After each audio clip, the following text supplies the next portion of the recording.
Heath Dykes before that date? I knew Heath Dykes professionally.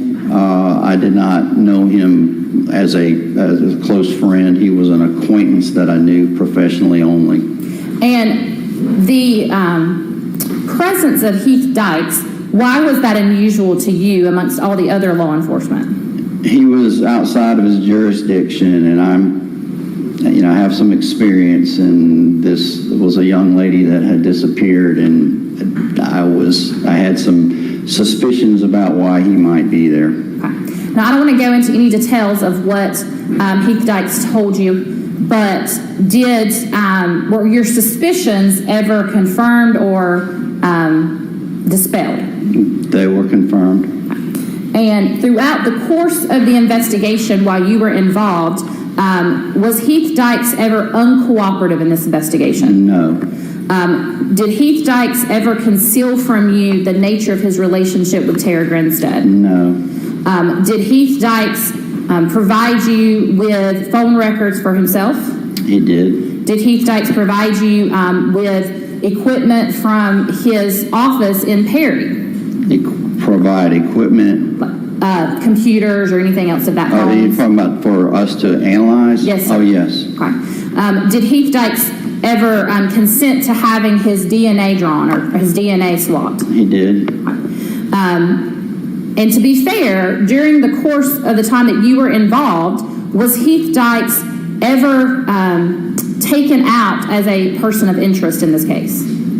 Well, we didn't typically use the term person of interest, but we could not exclude Heath Dykes or anyone else as possibly being involved in her disappearance. We had nothing to support charging anyone, but we had no way, since we didn't know what happened to Tara, to exclude anyone. Okay.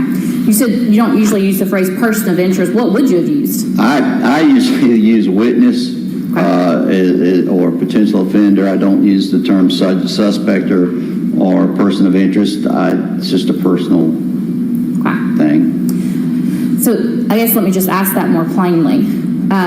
Was Heath Dykes someone who was investigated as possibly being responsible or involved in the disappearance of Tara Grinstead over the years? Yes. Was he ever uncooperative as it related to that? No. Was he advised or made aware of the fact that he was someone who was considered a possible suspect? Yes, he knew that he was being considered as possibly being responsible. Okay. Were there other persons throughout the years that you were involved with this case who were also considered potentially involved in or the cause of Tara Grinstead being missing? There were many persons that, this was possibly an interpersonal crime if it was a crime, because we certainly considered the possibility that this was a criminal act as opposed to a voluntary disappearance. So the first thing that you do are look at people that have close relationships with that person, romantic relationships particularly. So there were several persons that we had to pursue immediately to try to establish their alibis and their relationships with Tara and see if we could develop with any evidence to support or refute any involvement in her disappearance. Can you tell the jury who at least some of those persons were? Anthony Vickers, Marcus Harper, Rhett Roberts. There were several along the way that we looked at. What about Joe Portier? Was Mr. Portier ever looked at as someone who could possibly have had either be responsible for or had a hand in the reason Tara was missing? Yes. Now, you referenced earlier that you kept the idea of this being a criminal act open. So my question to you is, was there any true evidence back in 2004 that this was in fact a crime that had occurred at Tara's house? There was some circumstances that led us to believe it could have been a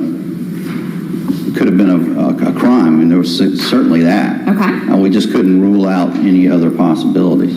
During the course of your investigation, did you come to learn about an incident with Tara in which she had essentially a breakdown on the side of the road and people had to come and take her back home? Yes.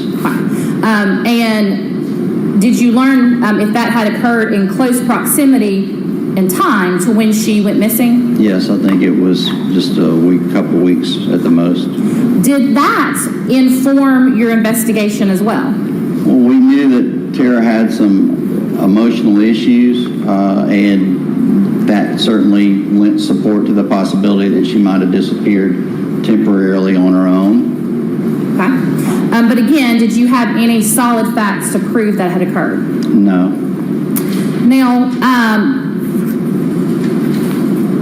you mentioned earlier that you were mostly in charge of obtaining cell phone records in this case. Is that what I heard you say? When I arrived at the scene, I immediately, after going to the scene and going to the police department, I conducted the preliminary interview of Heath Dykes, made arrangements to debrief him in depth in a better setting, and then began making telephone calls to the various phone companies to try to secure immediate phone information to find out who Tara had been speaking with or who had contacted her by phone. She had a hardwired phone in her house, and she had a cell phone, which was, I believe, what we were trying to pursue at that time. Typically, if I may go on, typically to secure any kind of phone records, it requires a court order or a search warrant. That means approval of a judge. In exigent circumstances, the phone companies will provide that information by phone if you are able to convince them. So that is what I did that night, was try to get as immediate information as we could about any contacts Tara had over the previous 2 or 3 days. However, after that, did either you or your agents also go through the process of securing more detailed records of both of Tara's phones? Yes. And what about other people? Were other people's phone records taken at that point? Yes. Any idea how many people's phone records were seized or received over the years that you were involved in this investigation? Probably a couple dozen. There's a number that was compiled at some point, but I haven't seen it recently. Okay. So specifically, do you know if Marcus Harper's phone records were ever taken? Yes. Do you know if, and I'm saying taken, I guess the better word would be received, what about Brett Roberts? Do you know if his phone records were ever received? I believe so, yes. Anthony Vickers? Yes.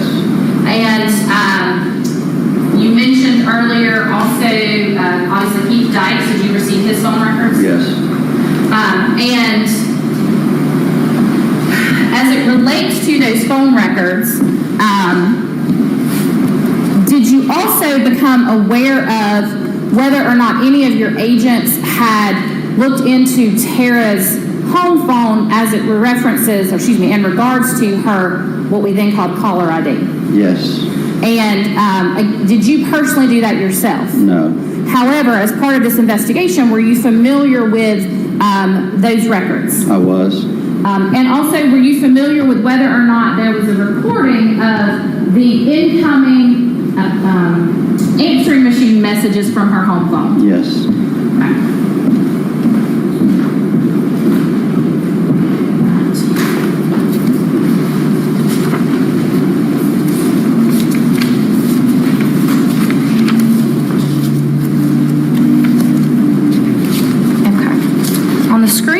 You should be able to see this in just a moment. States Exhibit 133. Are you able to see that? Yes, it's a little washed out, but I recognize it. Okay, let me see. I may be able to help.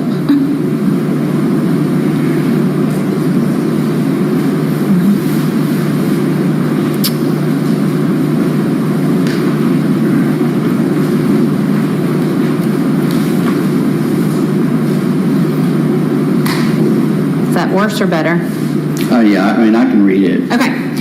So looking at this particular exhibit that's already been admitted, again, are you familiar with what is represented here? I am.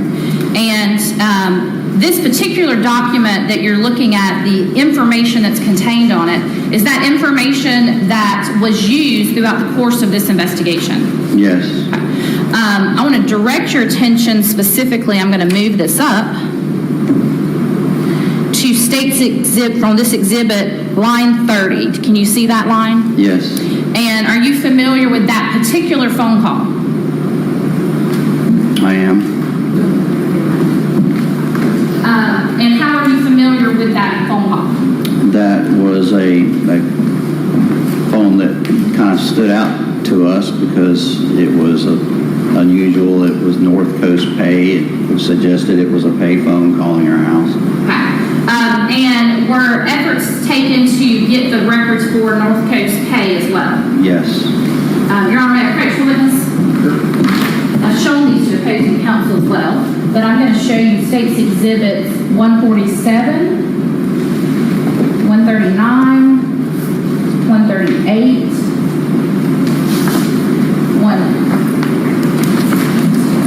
180, 140, and 167. You can take a look at each of those for me and let me know when you've had a chance to look at all of them.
Yes. And as to each of these, were they contained within the case file? Yes. And as to each of these, are they true and accurate copies of what was contained within that case file? Yes. Your Honor, at this time, I will tender into evidence State's Exhibits 167, 147, 140, 180, 139, and 138. All right, any objection to board as to any of those? Yes, Judge. We reject the admissibility of Exhibit 140. Those are the records from payphone. They're not properly certified with an affidavit attesting to their accuracy. So they are hearsay and they are not admissible. There was one attached to that, but I will give the other copy of it. They have been certified, Judge, and that certification has been provided previously to defense counsel.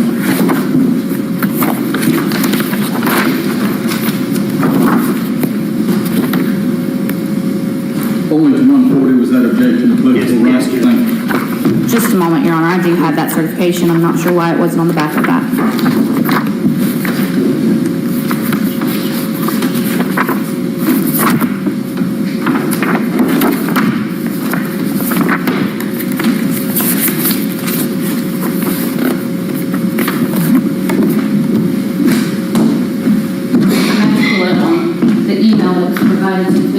I'm not sure why it wasn't attached to the actual exhibit. Okay. Anybody need a break? Okay. Good time to stretch if you need to.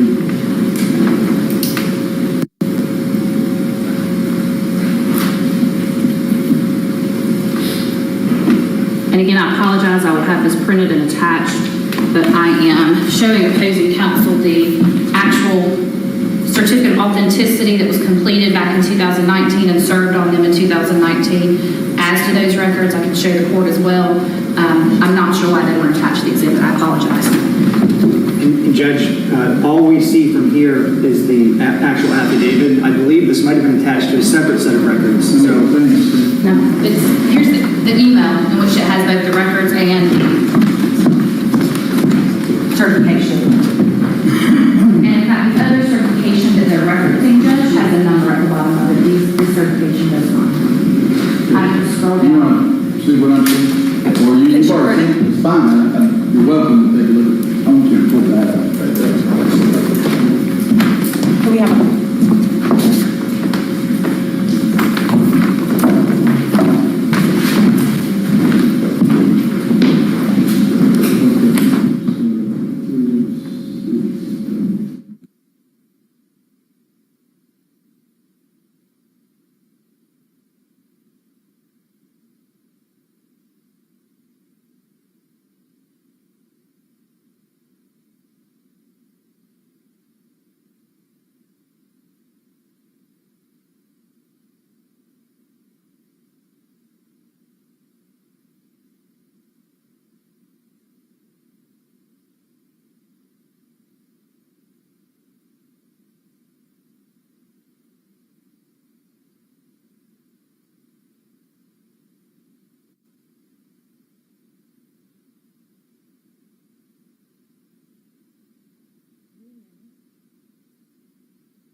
Print that out in just a moment. We'll do that at the break.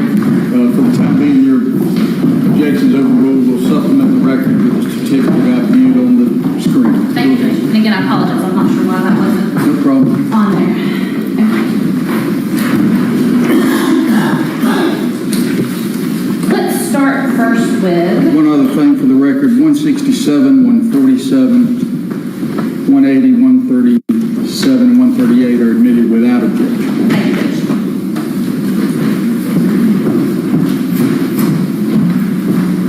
Now, Agent Rothwell, in securing these particular records, when you got Ms. Grinstead's records in particular, did you only get October of 2005? Well, initially we focused on the immediate days, and then when we secured the phone records with a court order, we extended to a longer period of time. I can't recall. It was beyond October. Okay. Now, we've just had a chance to look at this particular North Coast pay. And again, just so we're clear, what was the time at which that particular number came into her caller ID? The caller ID recorded it at 9:26 a.m. on October 23rd, which was Sunday. Okay. Now, I'm going to display for the jury and for you State's Exhibit 138. Do you recognize State's Exhibit 138? Sorry, trying to get it where you can see what it is. It's difficult. If you don't mind, Judge, could I have him step down here because he's not going to be able to see the very top of it? I think I recognize what Okay, it is. what do you I just need to look at the top. It looks like what's many people call detail records, or as we used to call them, verbatims, but basically the phone activity on Tara's landline. That's her wired telephone into her house. Okay, and this number that we see at the top here, try to pull it down, 229-468-8478. Do you know whose number that was? That is Tara's landline telephone, her house phone. Okay, I'm going to direct your attention back to then. These calls that we see from October 23rd of 2005. Can you point out for the jury where that North Coast Pay record exists on Tara's phone records from 2005? It wasn't captured in those local call detail records. Why would it not be captured? Call detail records are not reliable insofar as capturing all calls or capturing all calls completely. As you can see with the asterisk notated after the prefix is a default prefix there to some Fitzgerald number, I believe. They're all completely dependent on the capabilities of the switching system used by the phone company. The phone company responsible for this was Alltel, which had previously been GTE. Typically in rural areas, those switching systems don't capture local calls very well. Phone companies make their money on long-distance calls. Back before cell phones, long-distance calls are what they tracked, so their equipment was designed to capture those calls. Local calls were not revenue calls, so they did not really capture them. Some systems were better than others. As I said, in my career, we relied on local call detail records in investigations before the era of cell phones. Now, the capture of cell phone records of this nature, are those different than what we would get when we had home phones? Yes. Before the cell phone became universal, everyone had a hardwired phone, a landline phone that was typically billed by the phone company. Local calls were free. So you received your bill, you just were charged for your phone service. Where you received more charges was if you made a long distance call. So typically, when you got your phone bill, you wouldn't see any of your local calls as you do now with a cell phone bill.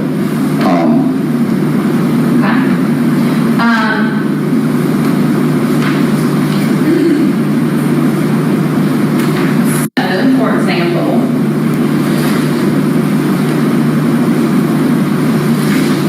showing again States 133 at the bottom here of 10/23/8/23, that phone call. Do you see that phone call? I do. Through your investigation in this case, do you know whose phone number that is? Yes. Whose phone number was that? That was the cell phone of Heath Dykes. Okay. Do you know why it says packet switched or whatever that was, the rest of the word was going to be? I do not know why it recorded it as packet switch. That was the signal that was sent from that phone to the caller ID that was on receiving phones. I really do not know why. Okay. But again, looking at, I'm going to show you what's already been entered as State's Exhibit 136. And we were looking at, again, 9/26. Does there appear to be a phone call that is a voicemail message on her answering machine that is close in time that would have come from Heath Dykes? I'm not sure I caught the time of the previous call that you referenced. We were looking at 8:23 p.m. 8:23 p.m. Okay, yes. Okay. Are there any calls that are made in the time frame of 8:20? Sorry, did I say 8:23? Yes, 8:23 p.m. And again, it doesn't have to be the exact time, but I guess my question is, do you see any calls from Heath Dykes? I see 7:34 and 9:07. I don't see 8:23. Okay. Looking at 9:07, reading that, if you can read through that and tell me, based on your recollection, is that going to be a call from Heath Dykes or somebody else? And if you need to hear it. I know, yeah, I recognize that. Okay. Who did that call wind up being from? That was Jim Hickey, I believe. Jim Hickey. Okay. So maybe that would be the better one to look at.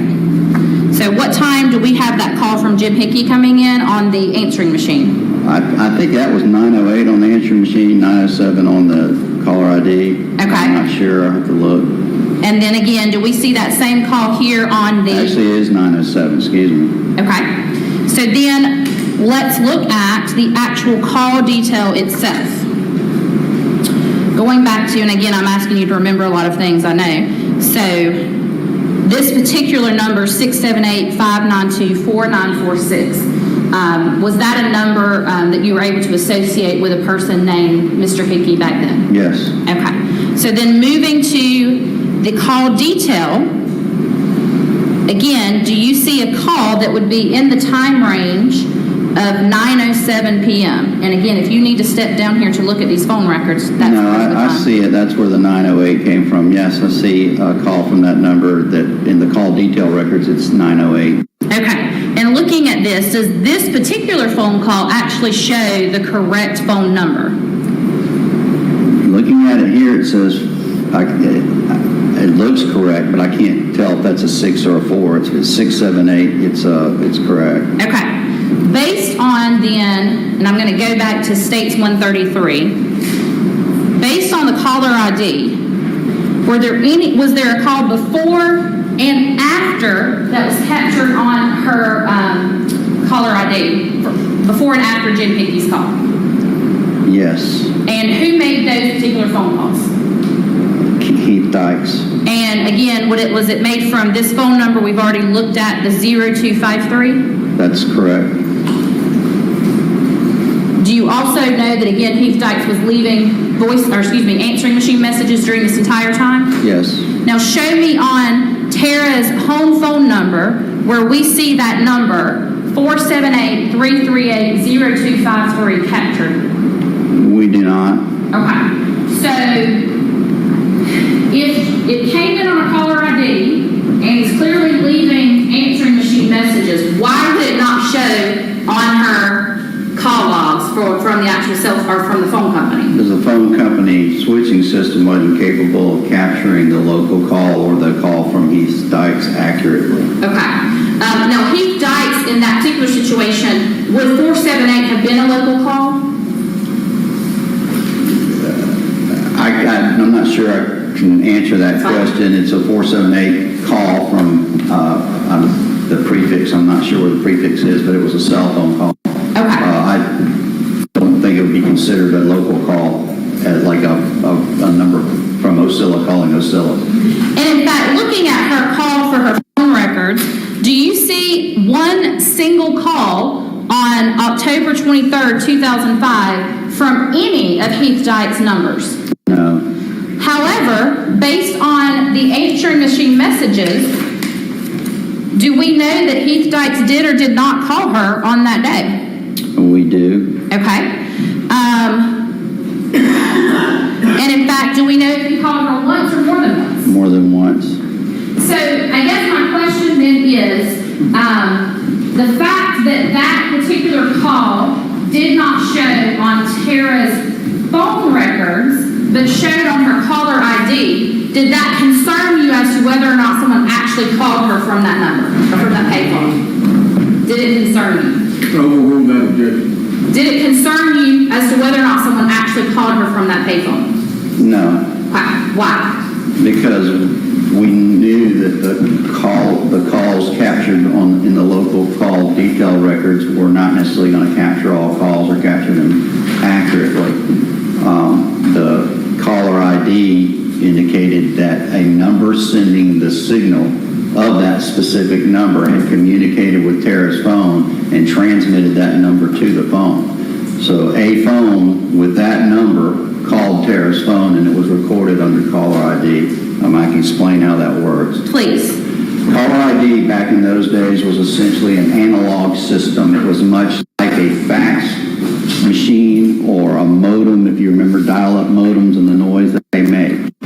The service is dependent upon the capabilities of the initiating phone and the receiving phone. They both have to have caller ID that is compatible with each other. The initiating phone will send a signal to the receiving phone indicating that information. That signal is typically sent between the first and second ring. So if anything interrupts that communication of that signal, that call will not be recorded. So if somebody picks up the phone too early before the signal has completed, that call will not be captured on caller ID of the receiving phone. So the fact that caller ID is not present on every call doesn't mean that a call wasn't made. Now, turning to State's Exhibit 140, can you tell the jury what we're looking at there? That is the cover sheet of the billing records for the North Coast Pay, which is the 468-4175 number. Okay. And is that the number, the 468-4175, that was actually captured on Tara Grinstead's caller ID? That is the number that appeared on her caller ID, yes. Okay. When you obtain these records, can you tell us the address that's listed here, Cleveland, Ohio? Is that where this payphone was actually located? No. And how do you know that? So I visited the payphone and we knew what the number was. We knew where it was located. 468, and again, most folks probably know So this. that's a billing address, I believe, that you're looking at.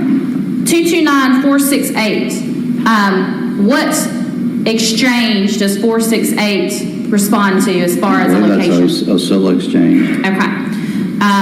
You said this, you believe it was a what? That's a billing address because Okay. the payphones predominantly at that time were not phone company owned. They were privately owned, and those owners made money off the usage of those payphones. Okay. Here where it says CO Swifty Mart number 231, what is that?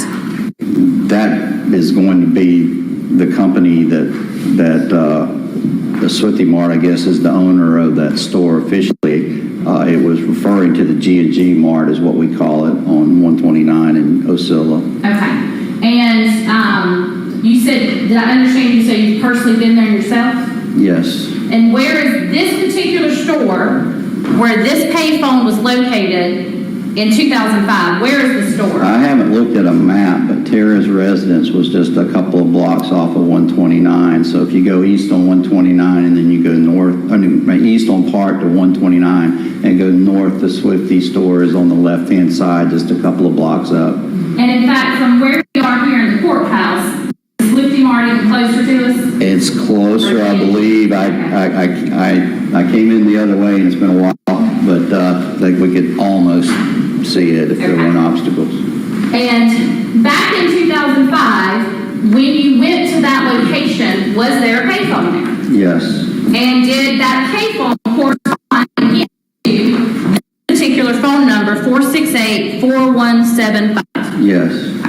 Now, moving further into these records from State's Exhibit 140, I've already pulled it out, that's fine.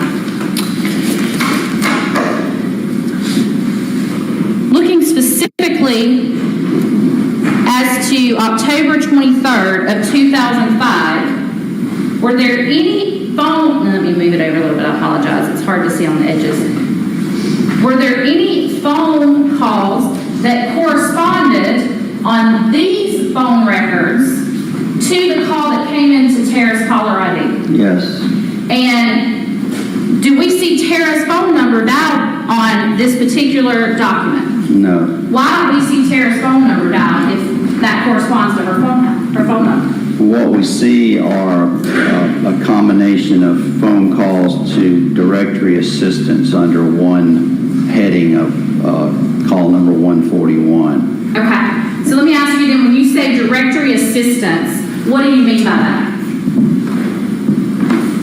Again, before cell phones and internet, people who did not have the number of the person to whom they wish to call could call the directory assistance. They could dial 411, or they could dial the area code in 555-1212, and that would take them to either an operator in the old days or an automated operator that would ask the number of the person and the location that you were trying to reach, and then it would search the directory for listed calls, and it would provide the number, and then oftentimes it would give you the option of completing the call for you for a charge. So that was called directory assistance, and then the latter we typically call 411 Connect, meaning that you called directory assistance made the call for you to the number you were trying to reach. Okay, and I heard you say something, I want to clarify if I understood you correctly. When you would call 411 or directory assistance, did I understand you to say that you had to give them the phone number, or did you give them a name? Well, you would give a name of the person you were trying to reach and the location that they were, and then they would search the number for you. Okay. And when you received these phone records from North Coast, or from the carrier of the phone for North Coast Pay, this particular number, 555-1212, you just mentioned that, but based on your years of experience, were you familiar with that number? I knew what that number was when I saw it, and then I dialed the other number. Okay. Now, prior to the 411 shortcut being put in place, did directory assistance exist before we dialed 411? You used to be able to just call the operator and ask for directory assistance. Okay. And you said you called up the other number, is that what I understood you to say? I did. And that other number, don't tell me what anybody said, but did you reach someone when you called it? I reached an automated message indicating that it was Alltel directory assistance.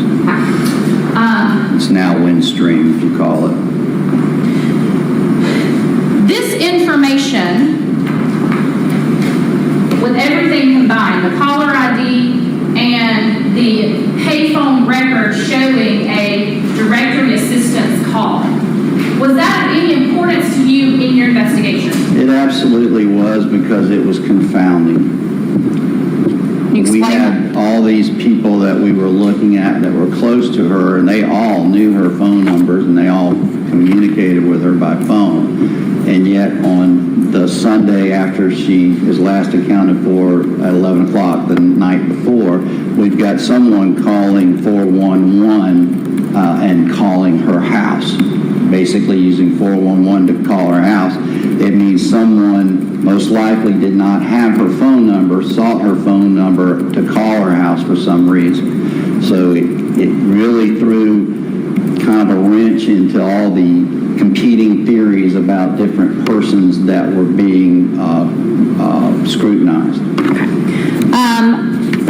Look, when you observed Marcus Harper's phone records, did he appear to know Terry Grinstead's home phone? Was it in his phone, or did he know it off the top of his head? Yes. Okay. What about Brett Roberts? Did he know her home phone number? Yes. What about Anthony Vickers? Yes. Okay. I'm going to show you what has been admitted as States 167. Scoot you down some. Can you tell the jury what that is? That's a master list of contacts, I believe, compiled between Tara's cell phone and home phone as far as the addresses that were stored. Okay. So to be clear, this particular document, is that something that was found in Tara's home, or is that something that was compiled by the GBI? That was generated by our intelligence unit based on the phone records submitted. I want to look specifically, and I guess let me clarify first. What's that exhibit number again? States Exhibit 167. Thank you. To clarify, did you say this came from her home phone or was a combination of both. It's Okay. a master list of contacts. That was my question. So as to each of these persons, is this someone that Tara had at least some sort of an identifier and the number saved? Yes, it had whatever name that she chose to store those phone numbers under. That's what name is that. Those are the names that are listed. Okay. I'm going to show what's been introduced as State's Exhibit 180, and this is rather dark, so tell me if you can't see it, but do you recognize what 180 is? That's a cover sheet for the phone records pertaining to Anthony Vickers. And looking at this, are you able to tell the jury what phone number these records corresponded to back in 2005? 229-425-9271 was the number subscribed by Anthony Vickers. Okay. Going back to State's 167, do we see that particular number, that being 425-9271, on this record anywhere? Yes. And what name did she have Anthony Vickers saved under? Vinnie, V-I-N-N-I-E.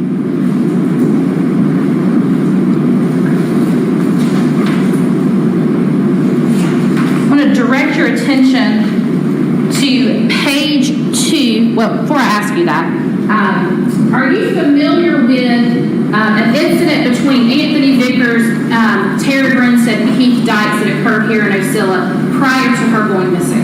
I am. And were you familiar with that before you began your investigation into this case? No. However, as part of your investigation, at some point, did you have an occasion to speak with persons who responded that day? Yes. Did you also at some point speak with Heath Dykes about the incident? Yes. Did you or one of your agents speak with Anthony Vickers about the incident? Yes. And then have you had an occasion at some point to actually read the police reports related to that? I did at the time. So I don't want to go into any details about what people told you, but do you recall the month or the date in which that incident occurred? I believe it was like March the 20th of 2000. March the 30th of 2005. Anyway, late March. Okay. And when was it that Tara was reported missing? October the 24th, 2005. So we're going to look at page 2 of 9 on Exhibit 180 that you've identified as Anthony Vickers records. These highlighted phone calls, can you tell the jury what those are? Those are calls between Anthony Vickers and Tara's cell phone. Okay. And are those Anthony calling her calling Anthony? I believe it's both. Okay. And in fact, if we look at the top, do the titles of the columns tell us whether it's an incoming call to Anthony or an outgoing call that he was making? The CPN is the initiating number, Okay. the number that made the call, and the called number is the number that received the call. I believe, without looking at the definitions, I'm pretty sure that's correct. Okay. So then moving down again, based on that, on October 17th of 2005, the phone call between Anthony Vickers' phone and Tara Grinstead's cell phone number, who made that call? Well, there's 3 calls that were initiated by Tara's phone and 2 by Anthony Vickers, it appears. And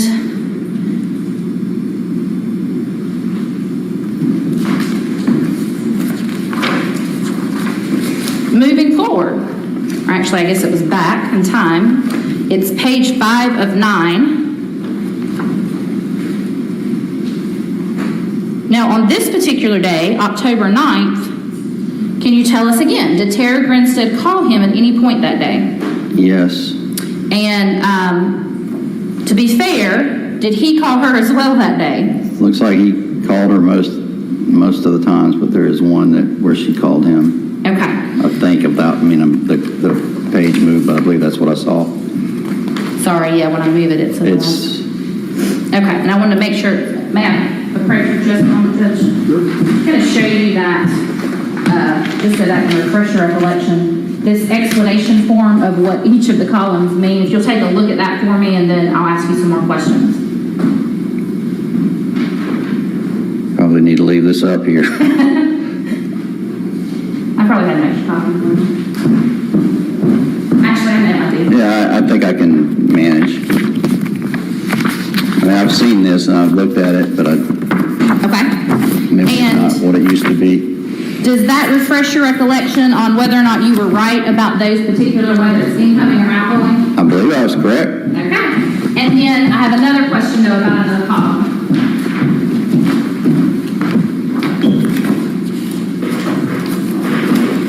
So going back to page 2 of 9, this last column, can you tell the jury what those numbers mean? That's the duration of the call in seconds. Okay, so the phone call that Tara made at 20:56 on October 17th, how long was that phone call? At 20:56, 572 seconds. I am not going to do the math. But Okay. Fair to say that's more than just a minute or two. correct. And then the next phone call that Tara made to him, how long did that last? 235 seconds. Okay. Moving to the day in which he called her a number of times.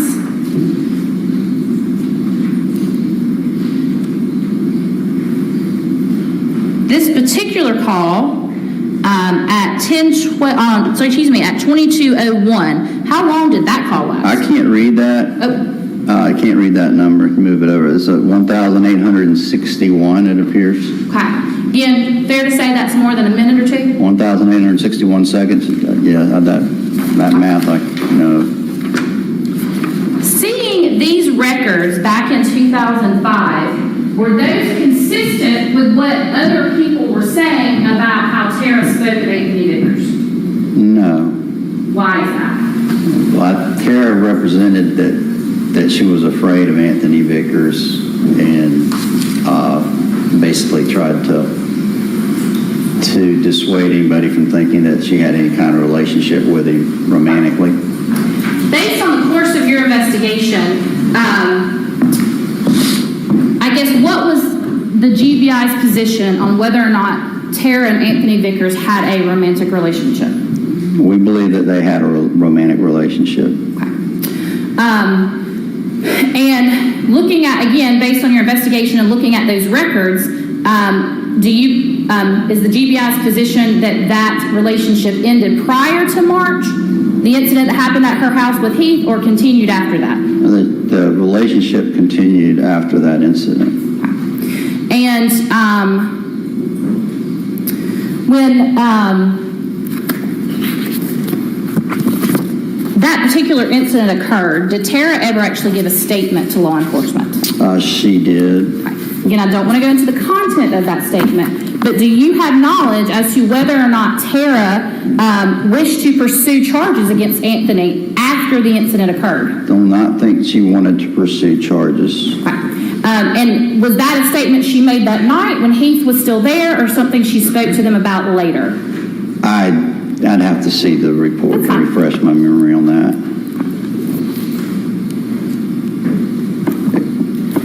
So I guess let me ask it this way then. Would it be fair to say that the manner in which she reacted that evening with Anthony appeared to have been influenced by the fact that Heath Dykes was in her house when Anthony showed up? Essentially, we had... I sustain that objection. Can you tell the jury what the impression was based on the totality of the circumstances as to what led to that incident between Anthony and Heath Dykes that evening? The impression was two of Tara's lovers met each other at her house, and that wasn't supposed to happen. Okay. The fact that, well, let me ask you this first. In 2005, was Anthony Dykes her student? Anthony Vickers. In 2005, was he still a student? No. Okay. Had he, however, been a student previously? Yes. In 2005, was Anthony Vickers out of high school? Yes.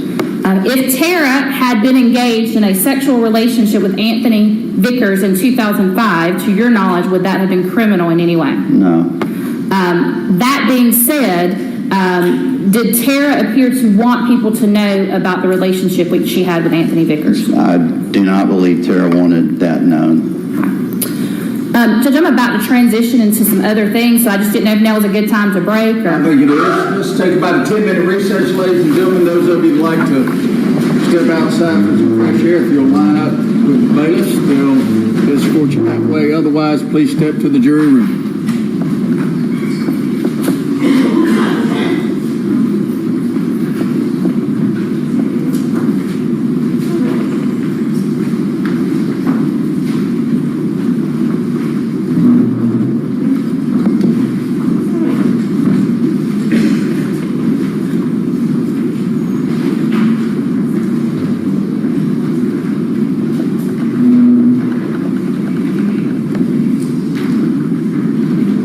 All right, we'll be in recess about 10 minutes, ladies and gentlemen. Stretch my legs, Jerry.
Ms. Hart, everybody's in place. And Your Honor, just for the record, I have now attached that certification to that exhibit. Okay. For take on records. Good, thank you. All right, ask you to join us, Ms. Watson.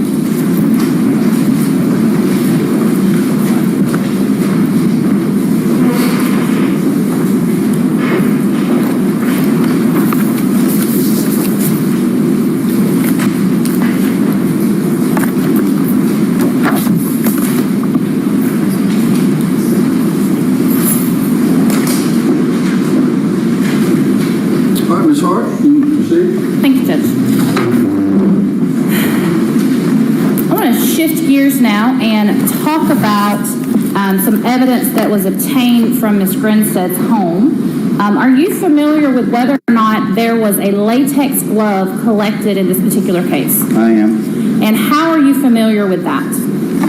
Well, I was informed by, I don't know if I get into that, but it's part of the investigation. It was collected during the processing of the scene, so I knew about it. Okay. And who specifically collected it from the scene?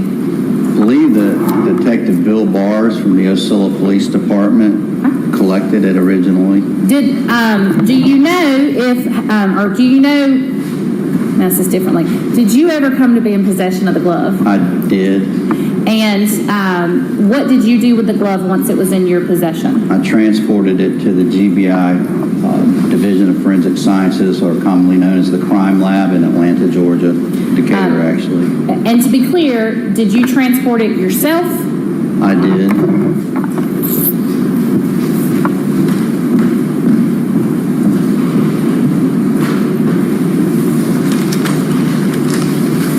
I'm going to show you what's already been identified as State's Exhibit 170A. Ask you to take a look at that for me.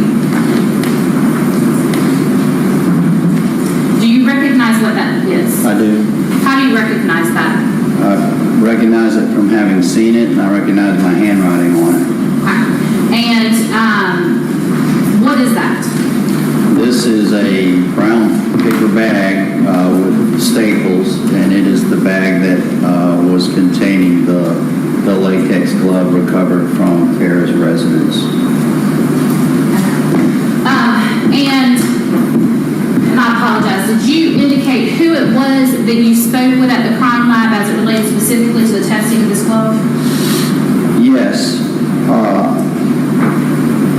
I knew that this glove was likely to be critical evidence. I also knew that the capabilities to capture forensic evidence from a latex glove was very slim. The chances were very slim. So I knew people at the lab, and I spoke with a criminalist. Those are the people that do a lot of comparisons of fibers and hairs and what have you, but they're typically generalists that know everything in the lab. And Larry Peterson was a friend of mine. So I talked to him before I took it up there. We met at the lab, and then we walked through the lab as they devised how they were going to treat this glove to maximize the probability of obtaining usable forensic evidence from it. Your Honor, this time I will tender to evidence 170A. The objection 170A. All right, that's admitted without objection. 170A.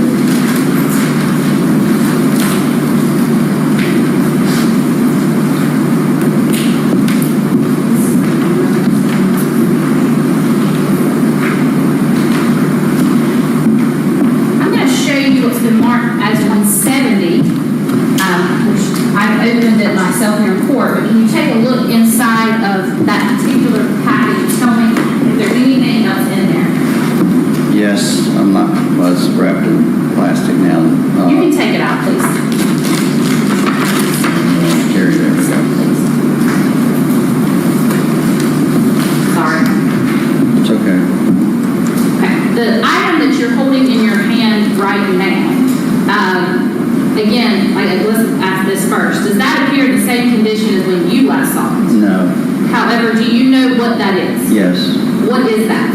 This is the latex glove that was recovered from Tara's residence. And to be clear, is it a complete glove at this point? I believe it is not. And in fact, we saw you sort of wiping your lap a moment ago. Why were you doing that? Because it is brittle and breaking into very small pieces. I believe I'm the one that put it in this plastic not so long ago, and apparently didn't seal it very well, and it's just falling apart. Your Honor, I'm going to label that as, make sure you get this right, 170B as in boy. I would ask to tender that in evidence. Any objection, report aye. No objection. It's admitted without objection. Actually, leave it out for me, please. Thank you.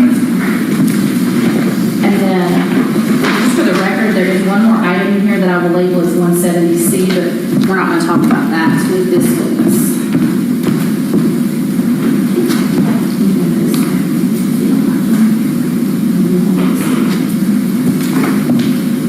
And just for the record purposes, I will tender 170 as well. That's the original. That's the envelope that it was all of those items were in when we received them.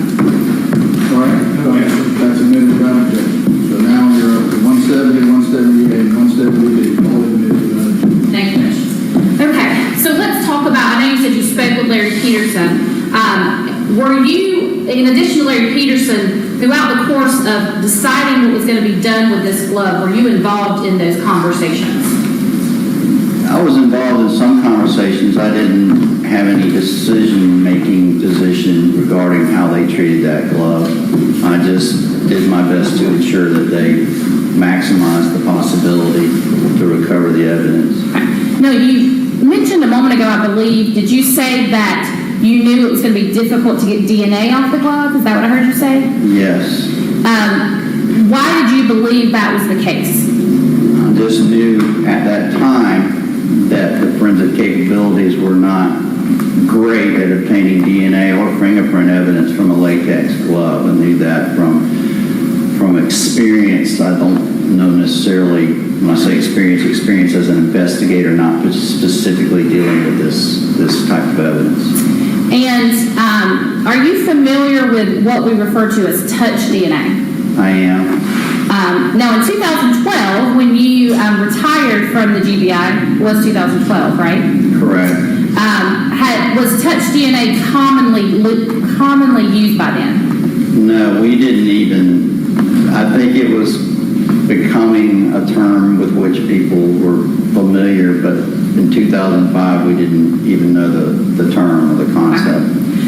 So back to 2012 though, did it become more common by the time you retired? Yes, but it was still kind of an early process as far as the ability to capture touch DNA. So in 2005, when you took this glove to the crime lab, based on your experience in working these types of cases, did you believe that you would actually be able to get any DNA off the glove? I was hopeful but doubtful. I knew the likelihood was slim, but this was a significant piece of evidence, and I had confidence in our lab if it could be done, they would be able to do it. In 2005, as someone who had been investigating cases then for at least 20 years, would that be accurate? Yes, more than that. More than that. Had you ever seen touch DNA taken from any item that you had ever collected or had been collected underneath you prior to this glove? I don't believe so. I believe that every item that we ever had dealt with the traditional means of transmission, blood, seminal fluid, that sort of thing. Now, in this case, are you familiar with how the lab went about trying to obtain the most evidence they could from the glove? Generally. Well, I guess the pecking order was DNA and then fingerprints and then what we call trace, which is criminalistics, is just comparisons like determining what kind of glove it might have been. And so I believe that the glove was cut into sections depending on which area of the glove was most likely to render the evidence that was being sought by that section. So the palm of the glove, where there might be cellular transfer from someone gripping something with their palm, might have gone to DNA for testing for DNA, whereas the tips might have gone to the fingerprint section, because those are where the tips of your fingers are where identifiable prints that can be used in our automated fingerprint system are located. I believe that's how they did it. From the time that you turned it over to the lab in 2005 until you saw it recently to put it in that plastic bag, had you seen the glove in the meantime? I had a recollection of possibly seeing it at the lab, but I don't remember when that may have been, and so it wasn't at the time I bought it. Okay. Now, after this plan had been put into action to attempt to obtain evidence from the glove, did you ever learn whether or not they were able to capture DNA from the glove? Yes. And were you, in order to be able to investigate this case, were you given information about how many profiles were developed from the glove? Yes. And to your knowledge, in 2005, early 2006, when this was going on, how many profiles were developed from that glove? 2. And based on the based on the analysis of that glove and its comparison to Tara Grinstead's toothbrush, were you familiar with whether or not Tara Grinstead's DNA was found on that glove? I was. And were you familiar with whether or not the other DNA that was found on that glove belonged to a male or a female? I knew. Okay, and which one was it? Male. Other than the fact that there were 2 DNAs, one of Tara Grinstead and one of an unknown male, did you or the other agents have any information about the DNA from that glove in 2005? That was the only DNA evidence with which we were familiar then. Okay.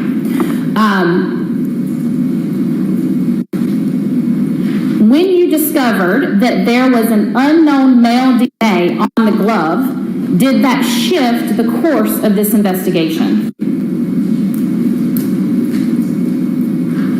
Just the male DNA? Well, I guess let me ask you this. When you learned that you were in fact able to get DNA off the glove, did that cause the investigation to take a turn in which you were getting DNA from other people? Well, can I answer that completely? Yes. Now, what the game changer was the fact that it had her DNA on the glove, not that it had unidentified DNA, because that could have been left by someone just dropping the glove or leaving it. But the fact that her DNA was on that glove meant that that glove was used to come in contact with her in some fashion. And we were certainly considering all the criminal possibilities that someone might have used a glove and used that glove to touch her body.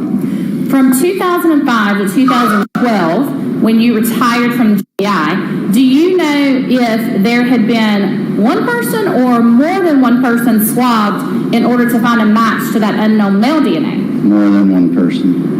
Could you estimate for the jury how many people you believe or understand were swabbed in the time that you were in charge of the Perry office? I believe it was in excess of 200. I'd have to look, but it was a large number.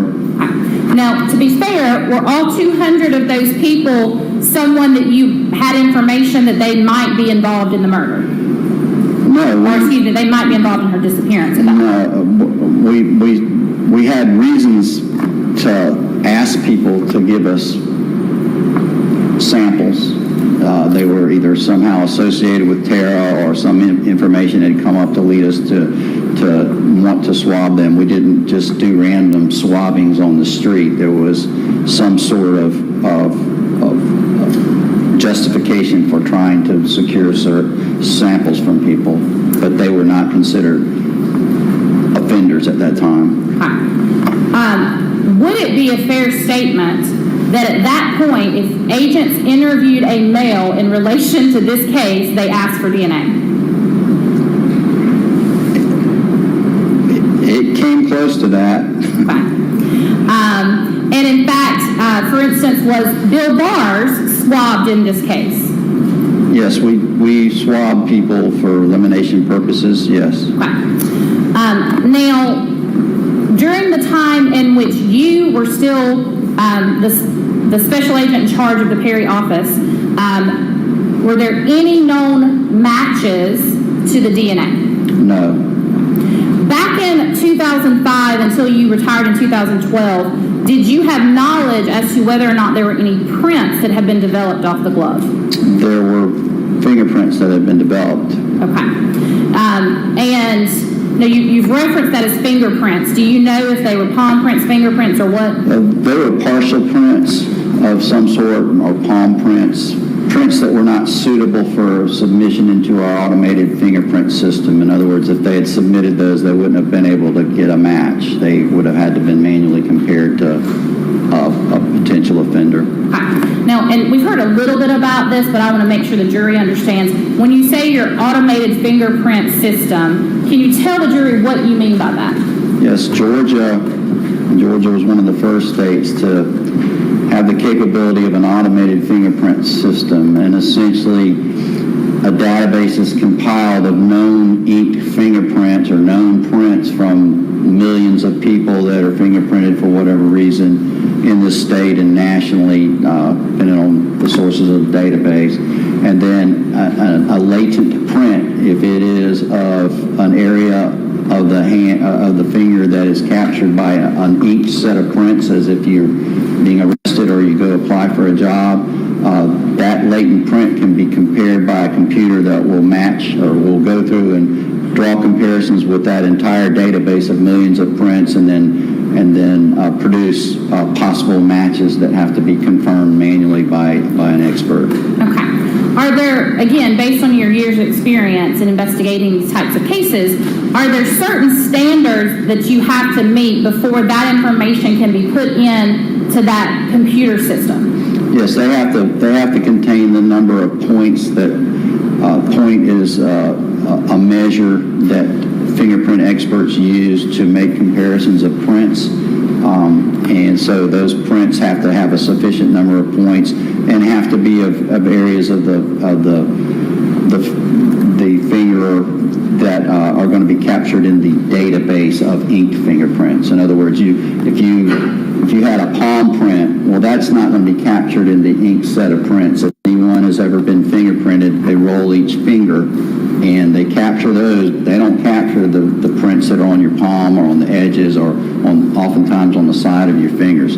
So those are not anything that's identified as being not of the area, surface area of a finger that's going to be captured in a fingerprint card. It's not suitable for APHIS. Also, there are smudged prints and what have you that can't be captured either, but still can be manually compared. Okay. So you just, again, used the word APHIS, and I just want to make sure, can you tell the jury? APHIS, Automated Fingerprint Identification System. Okay. Now, in this case, we've talked about the payphone call, the directory assistance call, and the glove and the 2 DNAs. Those particular items of information, were those made widely known to everyone in the community, to the news media, to other agents? No. Why is that?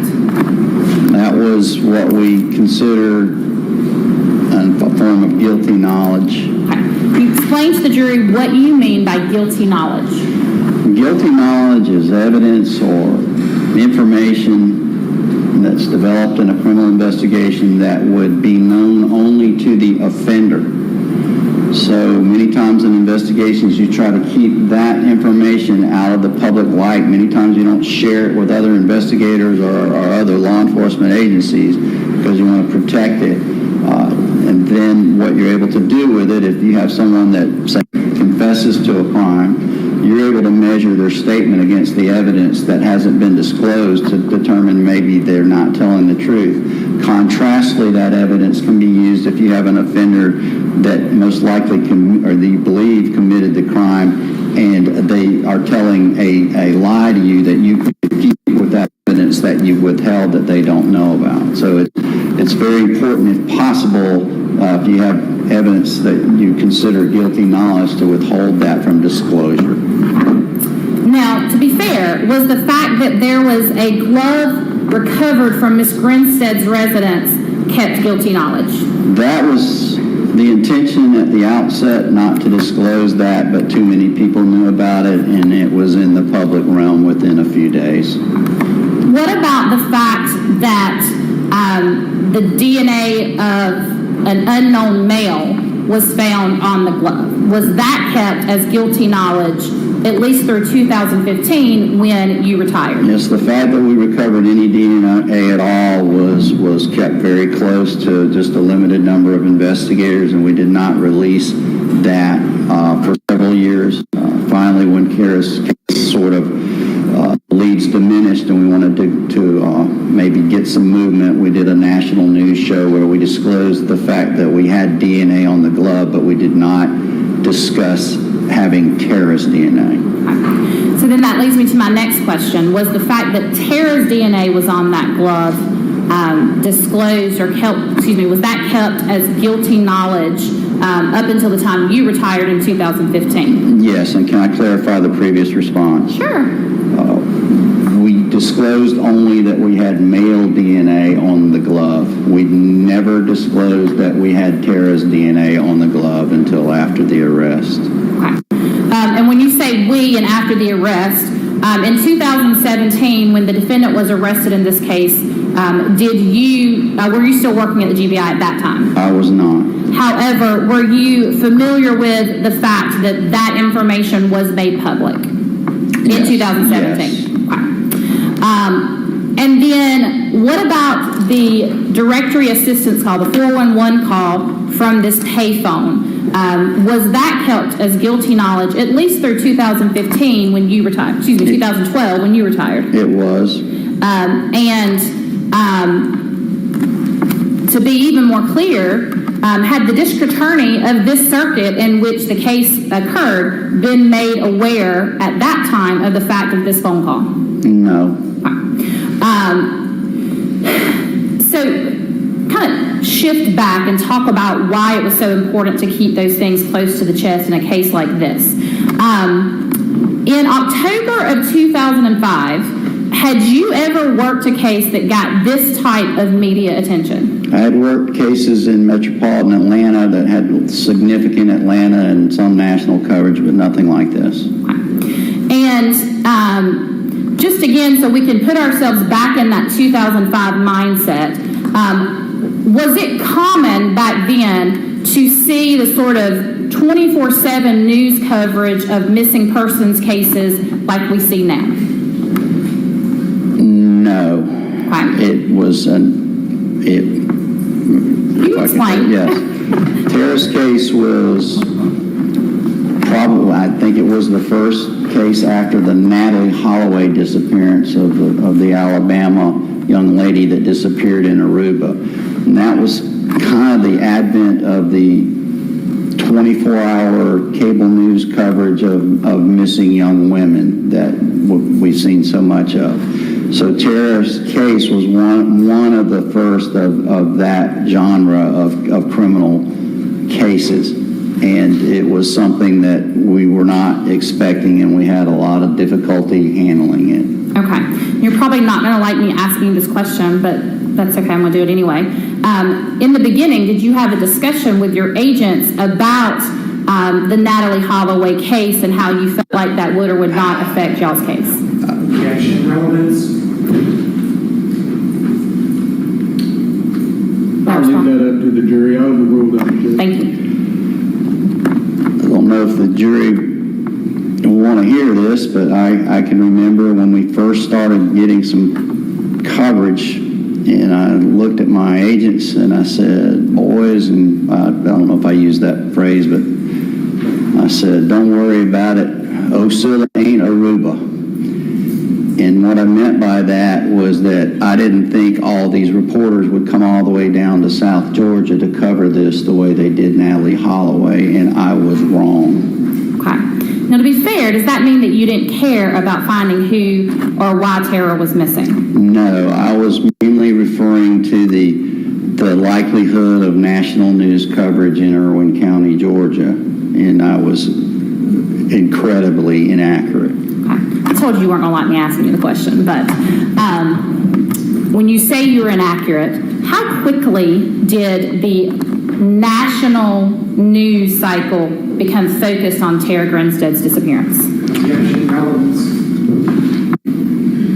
Would you like to be heard on that? I would, Judge. In this particular case, I believe that the news coverage actually affected how the investigation itself came about, and some of the things that they were doing, some of the things that were coming in that they were not aware of. And so that's the reason for going into the press coverage, is how it affected their investigation. Anything further, Mr. Merchant? I overrule that objection. Thank you. How quickly did it did it take for the national news coverage to become focused on Tara Grinstead's disappearance? It didn't happen initially, and it sort of snuck up on us. We pursued the case for the first 2 or 3, 4 days, maybe a week, as a normal investigation, and then it just exploded. It just mushroomed into something that we had not seen. And did that affect the way the investigation had to be handled? It did. In what ways? It exponentially increased the amount of information that was coming in with which we had to deal, that we had to assess, prioritize, and follow up on. So instead of a local case where there's just a finite small number of leads coming in, we were suddenly faced with leads all over the country coming in and having to figure out how to handle that, how to receive it, how to manage it. Also, if I may go on, Please. It resulted in what we call self-deployment. That means people coming in to help on their own, of law enforcement, of non-law enforcement, of other types of public safety, of just citizens wanting to help. We had the establishment of a lot of tip lines and websites that were asking for information to be funneled to those different sites, and we didn't have control over those. We also had rewards proliferating. I think there was one that was $200,000 that was pledged ultimately altogether. I never believed that money was ever really there, but it was publicized significantly, which attracted people that were pursuing possible reward money. To kind of give you kind of epitomizes what we were dealing with early on, there was one major tip line with which we were not familiar yet that was going to the southern link, as I described, device of basically a recovery agent, a bail bondsman that was here working on the case. So we had a lot of information coming in, and we did not know how to handle it to start with for quite some time. And to be fair, with the amount of information that was coming in when all of that attention started, I think you said 8 agents. Is there any way that you could have personally, those 8 agents, followed up on those tips? All of them? No, but we had outside support, but it had mushroomed so fast. It was, even if we had more resources, it was just difficult to get control of it. It was, it's not an excuse. It's my fault that we didn't manage that information, but it happened, and then once it was out, once it was national, it was very difficult to get control of it to where we could manage it and use it the way it needed to be used. And I want to clarify something you mentioned when you talked about the southern link of essentially a bounty hunter or a bondsman. Did you have any knowledge initially that particular tip line had even been set up? Not initially. We learned of it later, but there were several, there was a couple of tip lines and several websites, and so information was going to various entities and not necessarily coming to the people involved in the investigation. Okay. And that was a challenge to get a hold of that and funnel that information to where it could be addressed. Were you getting information from people claiming to see Tara other locations? Yes, and we had to honor those. What about information about people claiming they knew who had what they characterized as had murdered Tara Grinstead? Yes. Did you have people give information that they believed they had gotten from the beyond? Yes, psychics, yes. And again, with each of those, when those leads are coming in, any of those leads that you recall that you just said, we're not going to look at that? We tried to prioritize all leads and determine the level of to which we were going to address them. Psychic information we typically didn't follow up on beyond establishing that it was a psychic claiming that some mystic means of knowing what they were conveying. Okay. With the investigation now going in that direction, did keeping this guilty knowledge become more important? Yes. Why?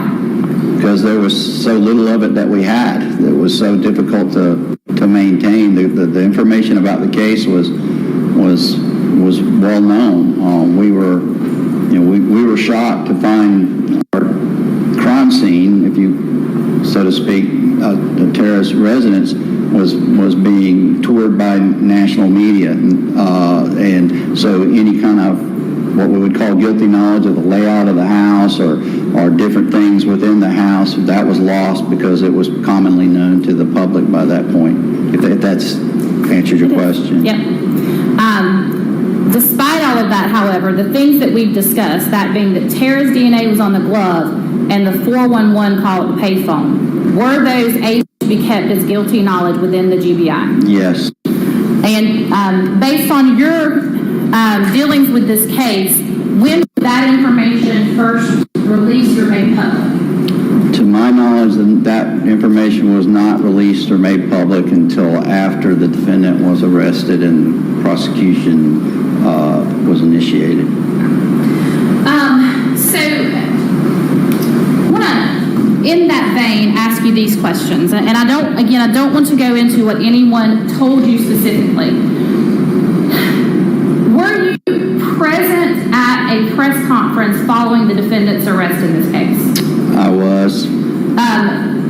Did you hear any comments made about whether or not the defendant's name was known to the GBI prior to his arrest? Yeah. Yes. I'll hear from you. Judge, it's actually not for the truth of the matter to show that it was not truthful is what I'm trying to get into. So it's not for the truth of the matter, sir. Repeat your question. Did he become aware of, or did he have knowledge of any statements made by a GBI agent that the defendant's name was not known to the GBI prior to his arrest? At any time? Is that your question? The statement was made at the time. The statement itself was referencing at any time prior to that, yes. All right, I'll allow that. Okay. Were you familiar with the statements that were made by a then member or then active member of the GBI about whether the defendant was known to the GBI prior to his arrest in 2007? Yes, I heard it. Okay. Is that correct? No. After that press conference, have you learned whether or not within the GBI's case file prior to the defendant's arrest in February of 2017, whether or not there was a report with both Bo and Ryan's name? Yes. Okay. And I don't want to go into any details because that would be hearsay, but did that exist within the GBI file? It was another agency document within the GBI files. Okay. If I can explain that or no. No, I don't want to go any further than that, but it was there. That fair enough? Yes. Additionally, are you familiar with whether or not any of your agents' summaries or reports that they did in this case included the names Ryan Duke and Bo Dukes? Yes. Okay. To your knowledge, was a follow-up ever done by GBI agents as to the document that was from another agency that had their names? No. To your knowledge, was a follow-up ever done in relation to their names being in one of your agent's summaries? No. Why?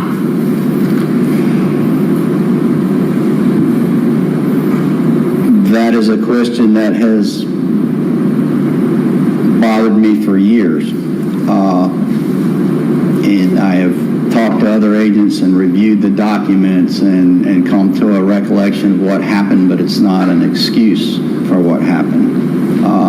The information was received as if it had been addressed by local law enforcement as unfounded. That was a presumption that we should have never, ever made. But it happened, and it's my fault. Moving on from that,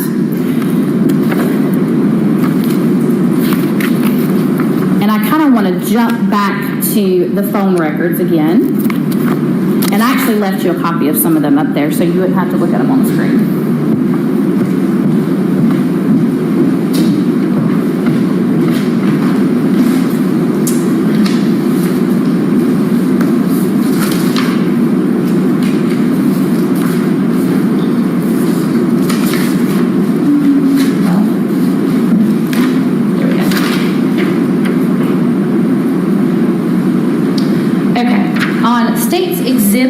133.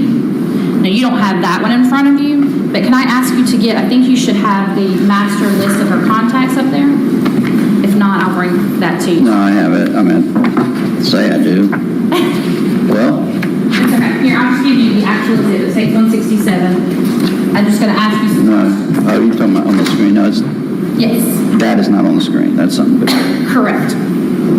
Looking at States 133, these particular calls on, the morning of 10/24/05, the morning that she's reported missing. 10:24, beginning at 12. There's handwriting over it, 12:38, I think. Okay. And who is that phone call from? That Line the 35. first one, 478-338-0253, that's identified on caller ID as Packet Swit. That's going to be Heath Dykes' cell phone. Okay. What about line 36? Who would have made that phone call? That is 478-892-3756 is going to be Faye Grinstead. That's Tara's mother. Okay. The next phone call, line 37. Who made that phone call? That's another call from Heath Dykes' cell phone. Okay.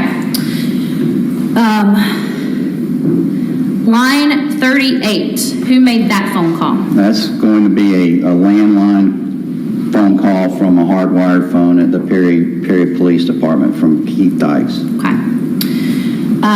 Line 39 at 7:30 a.m. Who made that phone call? That's Heath Dykes' cell phone. Okay. Line 40, the 7:31 a.m. phone call. Are you able, looking at the list of contacts, is that number on there?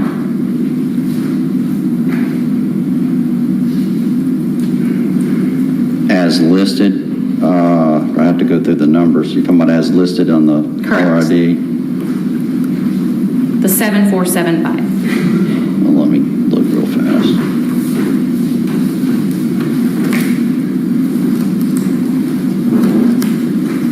Yes. Whose number would that have been? Wait a minute, let me double check, please.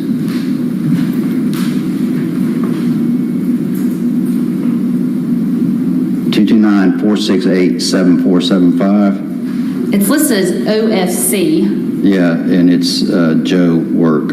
Okay. Do you know who Joe Work would have been? I thought it was Joe Portier. Okay.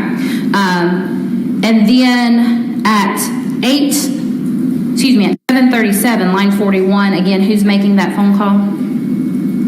That's Tara's mother, Faye Grinstead. At 7:45 a.m., who would have made that phone call? That's, again, a phone call from Joe's office. At 8:11 a.m., who would have made that phone call?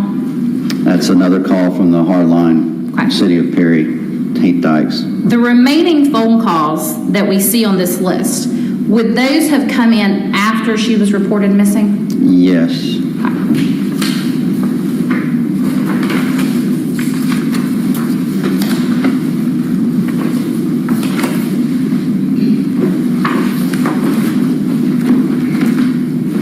Just a moment, Judge.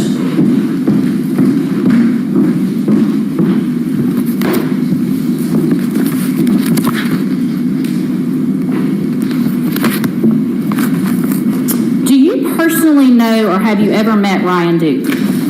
No. Do you personally know or have you ever met Bo Dukes to your knowledge? No. Were you employed with the GBI at the time that their arrests were made in 2017? No. Now, we've sort of covered quite a bit of ground from 2005 to 2012 when you retired. The things that we've discussed, is that all that was done from 2005 to 2012? No.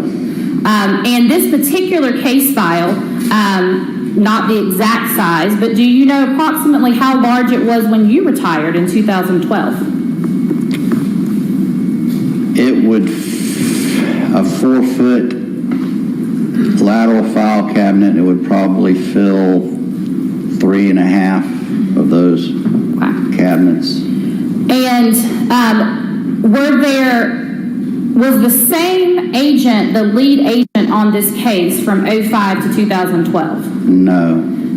Were there multiple lead agents as people moved and went to other offices during that time period? Yes, as in any organization, people come and go, they transfer, get promoted, resign, retire, or what have you. So we had to change assignments a few times. However, were you consistently the special agent in charge of whoever that particular special agent was during the time period from 2005 to 2012? I was in charge of that investigation for the entire time, yes. And would it be fair to say that you had a great deal of working knowledge, back then at least, of the inner workings of that particular investigation? Yes, I was very much more involved as a supervisor than a typical case. Anyone else ever confessed to the crime of killing Tara Grinstead? Yes. Okay. Anybody, can you tell us some of the names of people who have confessed to the crimes, whether it's law enforcement or other people? And the nature of the confessions vary, whether they implied that they did, stated that they did, but I can recall one gentleman that killed himself up in Tennessee that had written some letters implicating himself in her death. Yes. That letter contain any of the guilty knowledge that we've discussed? No. Any part of the investigation into that letter indicate that he was at the home of Tara Grinstead on October 22nd, 23rd, or 24th of 2005? No. Was it, even though he had already killed himself, was that thoroughly investigated to see if he's the one that committed the murder? Yes, we had investigators in Oak Ridge, Tennessee, secure a search warrant. Then we actually towed this person's vehicle from Oak Ridge, Tennessee to our office to have it processed. Okay. Anybody ever publicly claimed responsibility for Tara's murder? Yes. Can you tell us about that? Yeah. Andrew Haley is a person up in Hall County, Georgia, Gainesville. He posted a series of videos on YouTube in which he blacked out his face and distorted his voice and claimed credit essentially for killing Tara and some other women, and it came to our attention, so we followed up on that. And in fact, was Andrew Scott Haley arrested? He was. We arrested him in Gainesville. Was he arrested for the murder of Tara Grinstead? No, he was not. What was he arrested for or prosecuted for that you can recall? He was prosecuted for false statements and tampering with evidence, I believe. He was convicted. As to each person that you had knowledge who either confessed or in some way tried to claim responsibility for the disappearance of Tara Grinstead from 2005 to 2012, that you knew about during that time period, were each of those followed up on? Yes. Were any of those people ever arrested for murder? No. And to your knowledge, was anyone ever arrested for the murder of Tara Grinstead prior to Ryan Dykes' murder in 2017? No. Just a moment, Judge. I think that's it.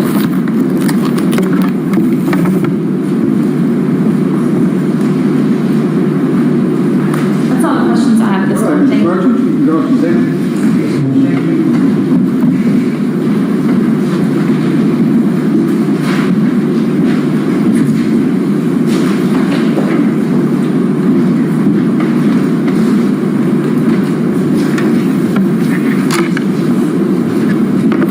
Having a battle over the podium.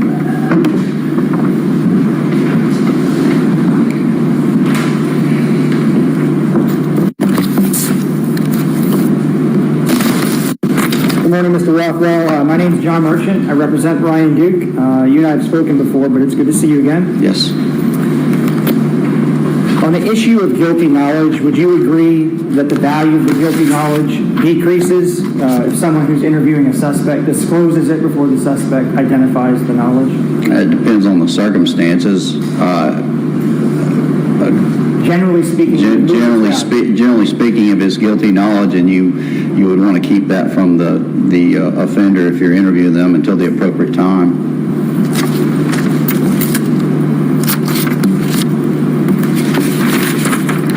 So I want to take you back to 2005.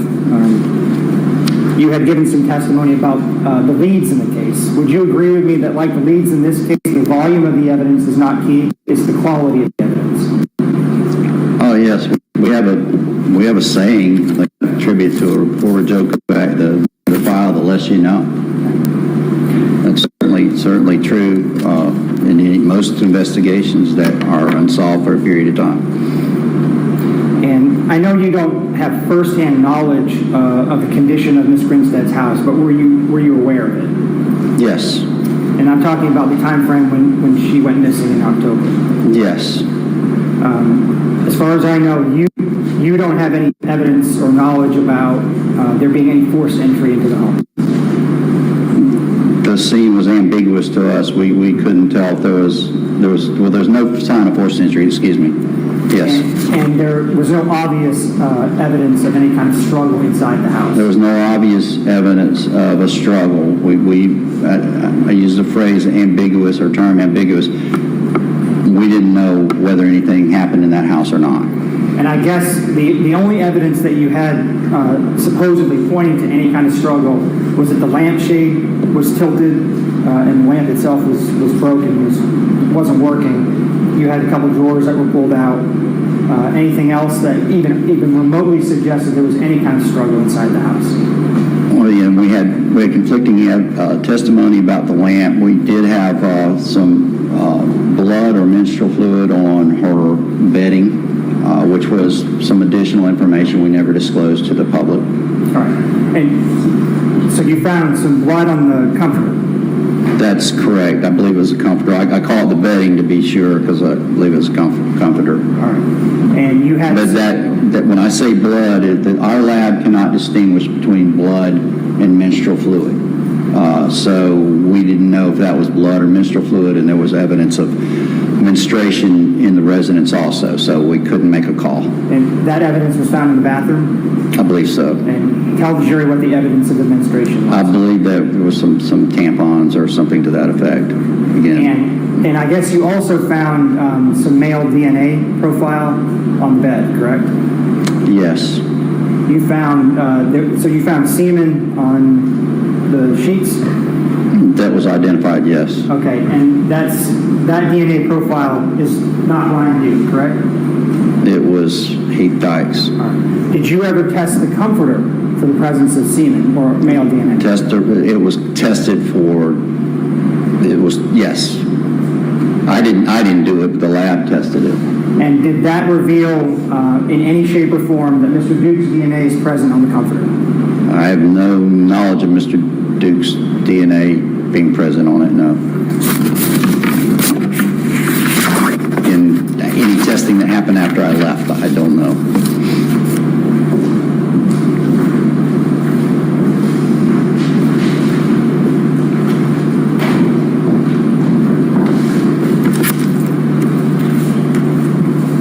Is it fair to say that the scene as you saw it and processed it, not you personally, but the GBI, you really had no idea whether or not Ms. Grinstead had been home or had left? There was no evidence inside the house to suggest to you one way or the other. Was that fair? There was evidence that she had arrived home after she left a cookout on Saturday night, but we didn't have any conclusive evidence as to whether she left on her own or something happened and she was abducted or anything else. No. Did you interview anybody who knew Ms. Grinstead about her habits with regard to the door locks? That was done. I didn't interview anybody personally about it. So you're aware that somebody interviewed some folks about whether or not Ms. Grinstead locked her door? Not sure. Yeah, maybe I'm not following your question. I mean, we interviewed people about her habits, and I believe her habits were to lock her doors. Yeah. So I want to turn your attention, sir, to the photo that's displayed now. Can you see that? Yes. And so your understanding is that she would have locked the door from the inside if she had the capability of doing that, based on what your folks did for interviews? I believe that house locked from the inside, yes. So, and based on your investigation, she would have locked the door from the inside?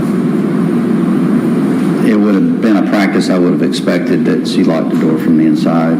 I don't know exactly the condition of that lock myself.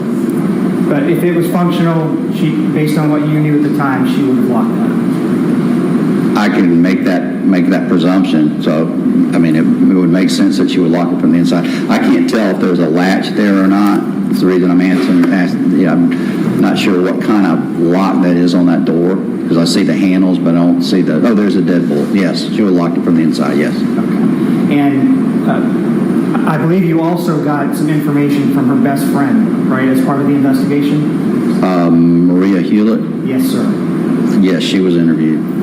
And I would think that if Tara had gone missing, that talking with her would have some special significance for the GBI. I believe, yes, it did. We talked to her more than once. And of all the people involved in the case, she's one of the folks in Ms. Grinstead's small circle of friends who would know most about her. She was certainly one of the ones we thought knew her well. And she was interviewed several times? Yes. And she actually was asked to come to the scene and determine if anything was missing, right? Yes, I believe that one of the agents met with her and walked her through the scene to see if there were any items of Tara's that appeared to be missing that she knew Tara had that weren't there anymore. And she told the GBI... Objection, hearsay. Did the GBI, I'll rephrase, Judge. Please rephrase, thank you. And did the GBI learn that a pair of sneakers... Go ahead with your question. Did the GBI learn, as part of that search of the house, that Miss Grinstead's new sneakers were missing? All right, hang on a second, Mr. Russell. My objection is that it is still hearsay. Learning through somebody telling you something is still hearsay. Judge, she just spent an hour talking about things that were part of the investigative file that he learned from other folks that are not testifying. So if it's part of his file and he has knowledge of the file, then I can ask him about it. Judge, I'm objecting to hearsay. I get it. If they had an objection, they could have made it. I overrule that objection. I don't recall specifically. I remember maybe it was jogging pants and shoes. I would have to see the report that she identified something as not being there. Yes, Mr. Burch, before we move too far, that exhibit that's displayed now, give me that number for the record, please? Yes, Your Honor, that's defense one. All right, thank you. Yes, sir.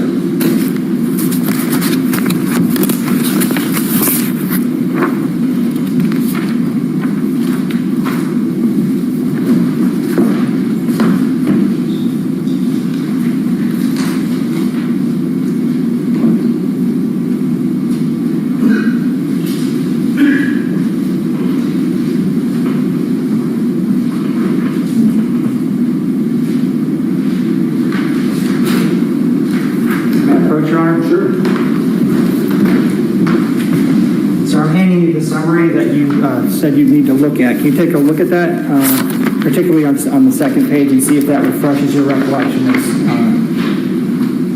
to what items may have been missing?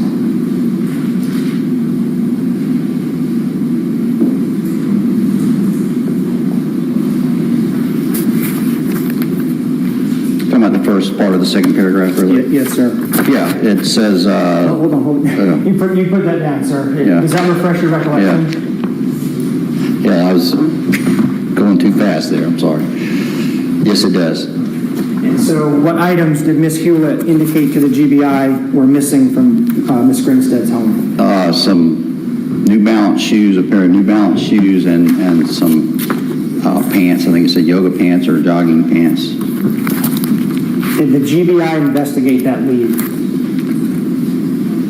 It's not exactly a lead. It's information about what some items that were missing. I'm not sure what you mean by investigated. I mean, we took that into account. I believe there were witnesses that said she intended to go home and change into clothing like that. I don't know if they mentioned shoes or not.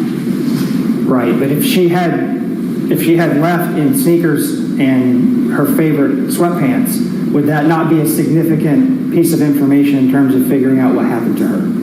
Yes, and we certainly investigated the possibility that she left on her own. That was always something that we considered. And that, so in your view, that would be consistent with her going home and then leaving again that evening? Well, I guess it would be consistent. She had indicated she intended to go home and change into her jogging shorts, and so if her jogging shorts and shoes are missing, then maybe that she's wearing them and left. Yes, certainly.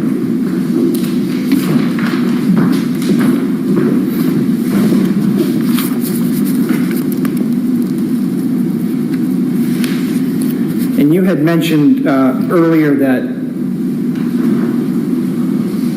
you had done kind of a sweep of the neighbors to figure out what they knew. Is that correct? Yes, it's what we call a neighborhood canvass, basically going door to door and talking to people around to see if what they saw, as opposed to asking them what they saw. Right, and in terms of the people who might know something relevant about what happened at the residence, then some of the neighbors would be important folks to talk to, right? The neighborhood canvass is very important, yes. And did the GBI come to learn that one of the neighbors did not see Miss Grinstead's car at her house on Sunday morning? All right, Ms. Hart, out here, please. Judge, we're going very specifically into what someone said. I was very careful not to ask those questions and to tell him not to tell us what someone said. He's asking for a specific statement from a person who is not testifying in court. Yes, you rephrase the question. Did the GBI know that a neighbor reported that her car was not there Sunday morning? Judge, I'm still going to object to that as hearsay. Did the GBI ever receive any information about whether or not Miss Grinstead's car was present at her house on Sunday morning? Yes, we had conflicting information. We had witnesses saying that the car was there the entire time. We had witnesses saying that they saw it leave.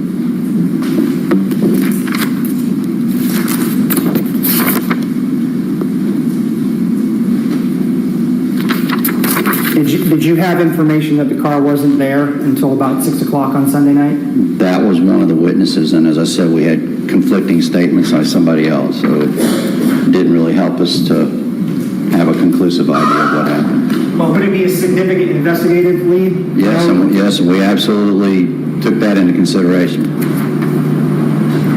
So are there any reports in the GBI file suggesting or explaining what the GBI did in response to that information?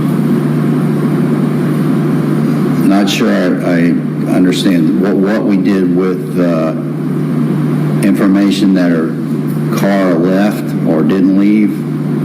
Did the GBI interview anybody else? Yeah, one of the focuses of the investigation was to determine whether that car left or not, but we weren't able to make a determination.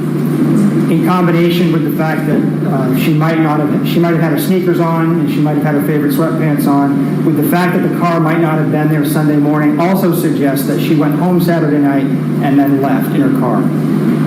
As I said, everything was ambiguous. We had conflicting information, so we didn't know what happened. So we were certainly pursuing the possibility that Tara left on her own, particularly given the Jennifer Wilbanks case that had happened earlier that year in Atlanta, where a woman had disappeared and was found in New Mexico. So yes, I mean, we were not able to, so we ran that information as far as we could, as far as trying to determine whether the car was there or not, but we couldn't draw a conclusion. But again, it would be consistent with the idea that she came home and then left again. That her car left? Yeah. Sure, that would be consistent. Did the GBI ever consider that this glove that was found on her front yard was planted? Did we ever consider it or believe it? Well, but I'm asking specifically, did you ever consider the thought that this glove had been placed there? That was a consideration until we received the DNA analysis and found that we had male DNA and her DNA on the glove. We, at that point, concluded that that glove was associated with her disappearance. But aside from it being in her front yard, the fact that her DNA is on the glove doesn't tell you that that's where the DNA got onto the glove, right?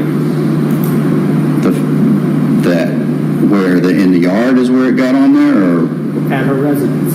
Oh, it's an inference that would be hard to ignore, that if she's missing and there's a glove in the yard and the glove has her DNA on it and another person's DNA on it, the inference is more likely than not that that glove is involved in her disappearance, that it's associated with her disappearance. And most likely happened there, but that's not to say that transfer couldn't have occurred somewhere else if the body was moved somewhere else. But in any event, that glove was associated with her disappearance. That's the conclusion that we could draw. So based on the inference you just discussed, you assume that to be true?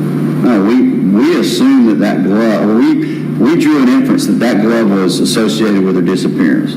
We didn't know if that meant that the crime happened right there, or whether there was some attempt to delay discovery, or there was a removal of a body, or there was a struggle and the gloves were used and that happened. We did not know exactly the circumstances of how that DNA of that person, unidentified in Tara, got on that glove. We just knew that was unusual. She's missing. The glove's in the yard. It's probably foul play. Did the GBI ever investigate whether or not Miss Grinstead was killed somewhere else and that glove was planted in the front yard? I don't know how you can investigate whether it was planted in the front yard. We certainly considered that she was killed somewhere else if she was killed. We didn't know what happened to her, so everything was a possibility. That something happened at the house, that something happened somewhere else, that she met someone and was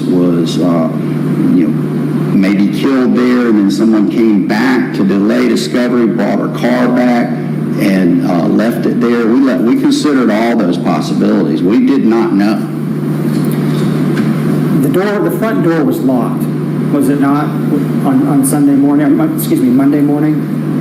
The front, yeah, but I don't remember the state of the locks, whether the deadbolt lock was closed or not. I can't testify to that. I mean, I know that we had no indication of foul play in the house, and that included signs of forced entry, and I believe that the house was locked. But as far as the actual which lock was locked, how, I don't know. Assuming that we have some folks who tell us that it was locked, was it the GBI's theory that Miss Grinstead was killed inside her house and whoever did that went back to lock the front door before leaving? We didn't have a theory. We didn't know. I mean, that's what I'm trying to tell you. We had no conclusive evidence that a crime occurred at the house. We didn't know that a crime didn't occur at the house. We didn't know if a crime occurred at all. We didn't know if she left on her own. We didn't know if she left, met someone and was killed, and then someone came back and tried to cover up the crime, and that's when the glove was dropped. We didn't know. Now, I mean, I don't know if that answers the question, but we didn't know what happened to her, so we were considering all possibilities. And I guess that heightens the importance of the leads. If you don't know what happened, then you really need to run to ground some of these important leads in her social network. That's the intent, yes. Try to prioritize the leads and follow up on them. And is there any more important lead in your mind than the leads that you would have received from folks that were close to her? Well, it all depends on the nature of the lead. That's a hypothetical. I mean, certainly people close to her might have information that's very credible, can be verified easily. But I mean, it's difficult to address that question without knowing what the nature of the lead is. And the leads we've discussed today about the sneakers, the jogging pants, and her car not being there, those are all significant leads to follow up. There's significant information. It depends. I mean, I don't know. Maybe we needed to define lead, because that's information. It's not necessarily a lead that we can act on. It's information that we put into the mosaic trying to figure out what happened. But it's like, if you say follow up, I'm not sure what you mean by that, like going and trying to find the pants or something. I mean, there were searches done, of course, and if those sweatpants had been found, that would have been significant. But it was information that we knew, that we added into with the rest of the information, trying to deduce what happened. Well, if the GBI had assumed that Maria Hewlett was telling the truth about items being missing, wouldn't that lead the GBI to follow up to see where she went that night? We did that. That's what I don't understand. We tried to determine if she left on her own. We did everything we knew to do to try to find her, because we didn't know for sure that she had been killed. And we treated this as a missing persons case from the beginning, and we always considered the possibility that she left on her own. But the presence of the glove with the DNA and her DNA on it diminished the probabilities of that. And fair to say, because of the glove, you may have overlooked some important details as part of your investigation. I don't agree with that. You don't agree that Ms. Hewlett's statement about clothes and other items being missing was missed? No, we took that seriously. I mean, that's why we walked her through the scene, for her to tell us what was missing. That was the purpose. So we did it. All right, sir, that's all I have for you. Thank you so much for your time. All right, Ms. Harper, any follow-up? I do. Start where defense counsel started, about guilty knowledge. Specifically, let's talk about the guilty knowledge of the phone call. Defense counsel asked you if the importance of guilty knowledge would be decreased if that knowledge was suggested by the investigator, I think is what the question was. Did you recall that question? Yeah, I wasn't clear on that. Okay, so let me ask you a little bit differently. When you are interviewing a potential suspect, let's say in this case, would you want to say to him, did you make a 411 call from the G&G on October 23rd of 2005 to Tara Grinstead's house? No, I would want him to volunteer that information. Okay. And if that particular question had been asked, would that diminish the importance of the guilty knowledge if the person said, yes, I made the phone call? No, not necessarily if they admitted that they did it. Okay. It would be preferable that they volunteered it, but that doesn't mean that they didn't do it. Would asking the question or making the statement, well, we know some phone calls were made that morning to her house, is that in any way going to be giving the information about the guilty knowledge to the suspect? No. What's the difference in the first example I gave you of, did you call Tara Grinstead's house using directory assistance on August 23rd of 2005 from the G&G versus we know there were some phone calls made that morning? Because phone calls are made every day, but information phone calls are not common. And if in response to we know some calls were made that day, the person says, yes, I called her from the G&G and I used directory assistance, would that be important to you? Yes, it would. Why is that? Because that is specific information that we know is true, that someone used that payphone and called information at that time to call our house. Shift gears again, trying to go in the order that defense counsel went. You mentioned, and I didn't ask you about this earlier, but you mentioned when he was asking you about the scene, the lamp, and I'm using that phrase generally.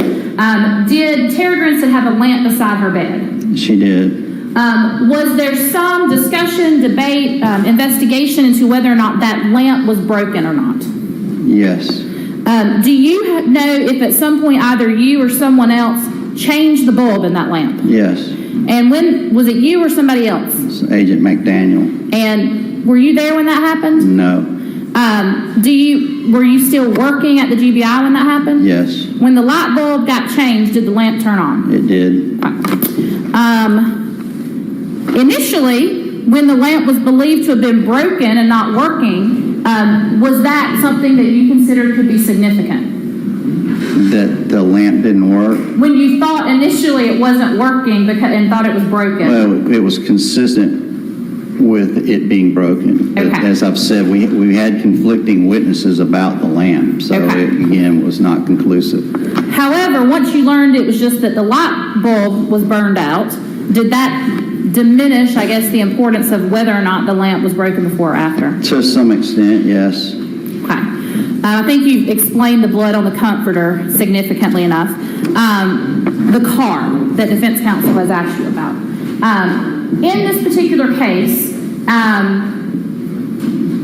were there, and I think you've said this, but did everyone agree on whether her car was home all day on October 24th? No.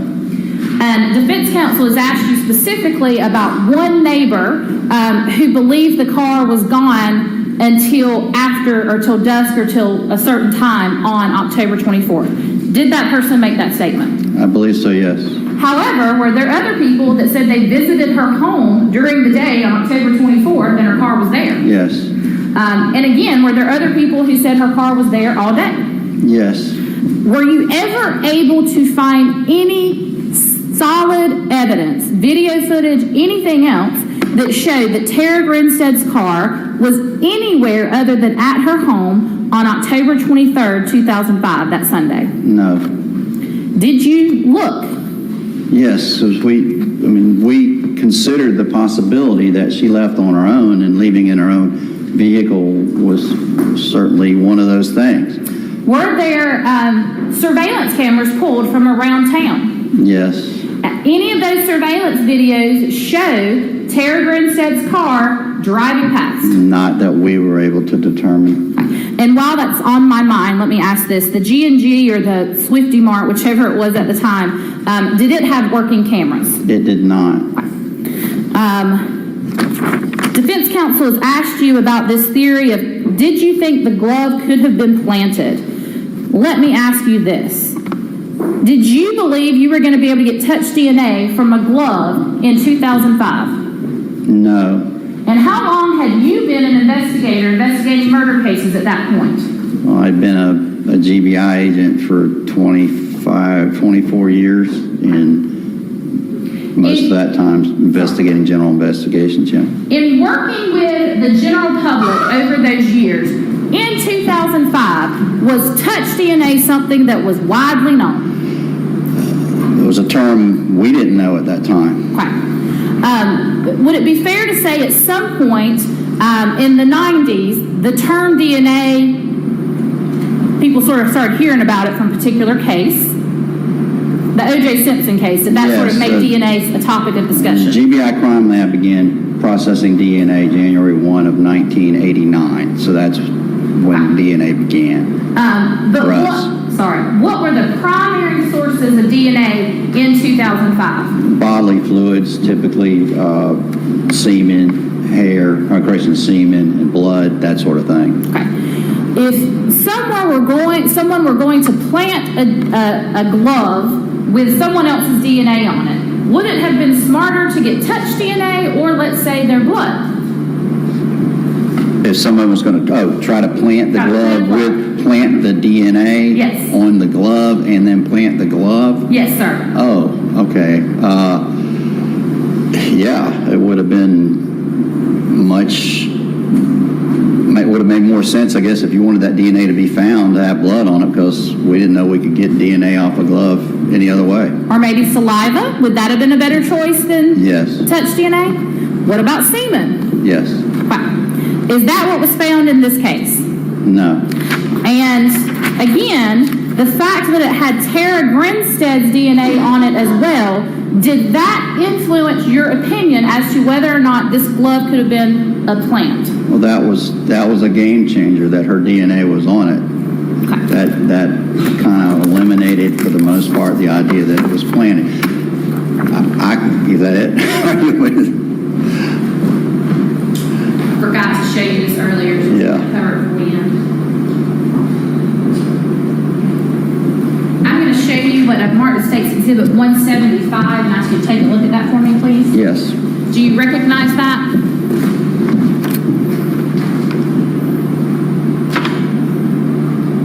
I do.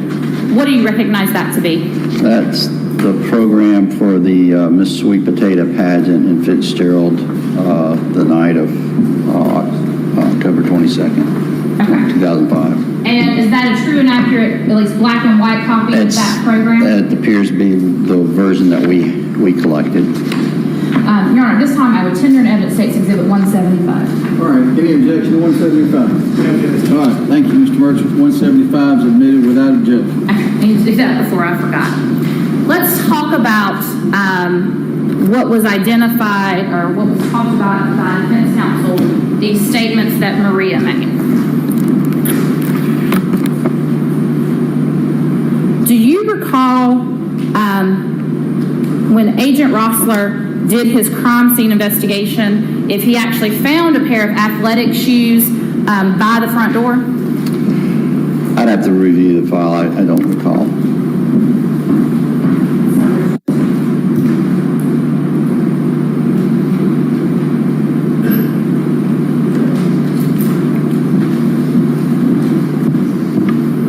I'm going to show you State's Exhibit 14. Excuse me. I'm going to show you a copy of the GBI file, Summary 14. Please don't read from that, but take a look at that one. Yes. Does that refresh your recollection on whether or not Agent Rossler did in fact find some tennis shoes by the front door? Yes. Sitting here today, do you have any way to know if those were the tennis shoes that Miss Hewlett was talking about? No. And for that matter, did Maria Hewlett, was she at the defendant's residence, was she at Miss Grinstead's residence on October 22nd, 2005? I don't believe she was there on October 22nd. Do you, okay, I'll just stick with that question. Did Maria Hewlett have any information if Tara Grinstead allowed one of the girls to borrow her New Balance tennis shoes on October 22nd, 2005?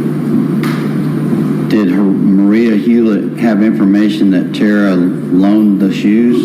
Did she have any knowledge if that could have happened? Objection, speculation. I'm asking what knowledge she had. It's in direct response to the questions they've asked Judge. I would rule no objection. I don't believe she had knowledge of what she might have done with her shoes that day. Okay. Did Maria Hewlett tell you if she knew if Miss Grinstead had just thrown the shoes out because they were old and the soles fell off of them? I don't know that she would have known that. Which is exactly what I wanted to ask you. Did Maria Hewlett know anything other than she believed that there were a pair of missing tennis shoes and jogging pants? That's what she identified as being missing. In Tara Grinstead's residence, was there a bunch of jewelry found? I believe so. Was there one ring in particular that her sister indicated she wore every day? Yes. What about her curling iron? Was it found? I believe so. What about her hair straightener? Was it found? I believe so, yes. Her makeup bag? You want to look at it? Yeah. Where'd I put it? Actually, I could probably do one better.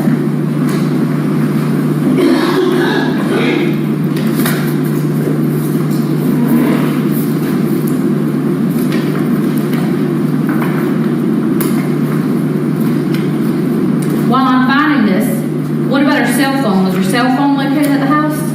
Her cell phone was located at the house. It was recovered by us from, I believe, Maria Hewlett.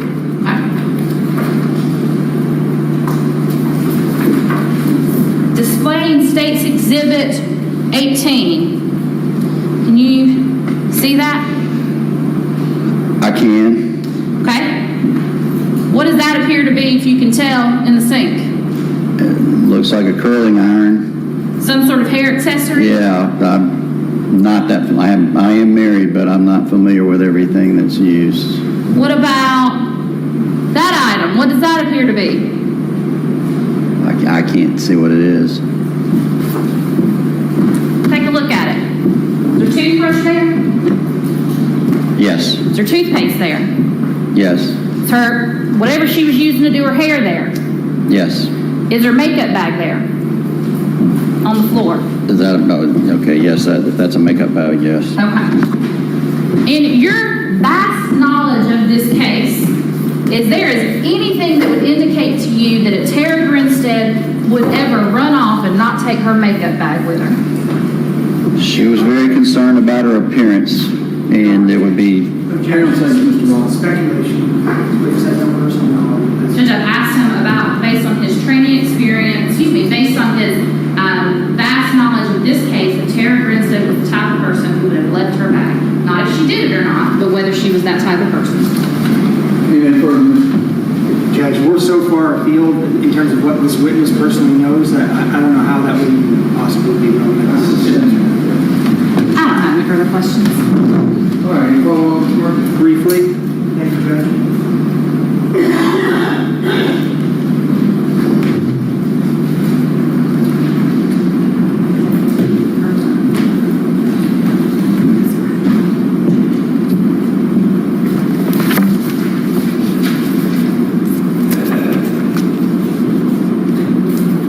So you were asked, or you provided some testimony that suggested that there were conflicting reports about Ms. Grinstead's car being there on Sunday, correct? that's correct. The report that I talked to you about was from a Mr. Olmsted, correct? Yeah, I believe it's Olmsted, yes. Okay. And Mr. Olmsted's house is directly across the street from Ms. Grinstead's, correct? I think it was very close. And the issue with the glove, that was in plain sight, right?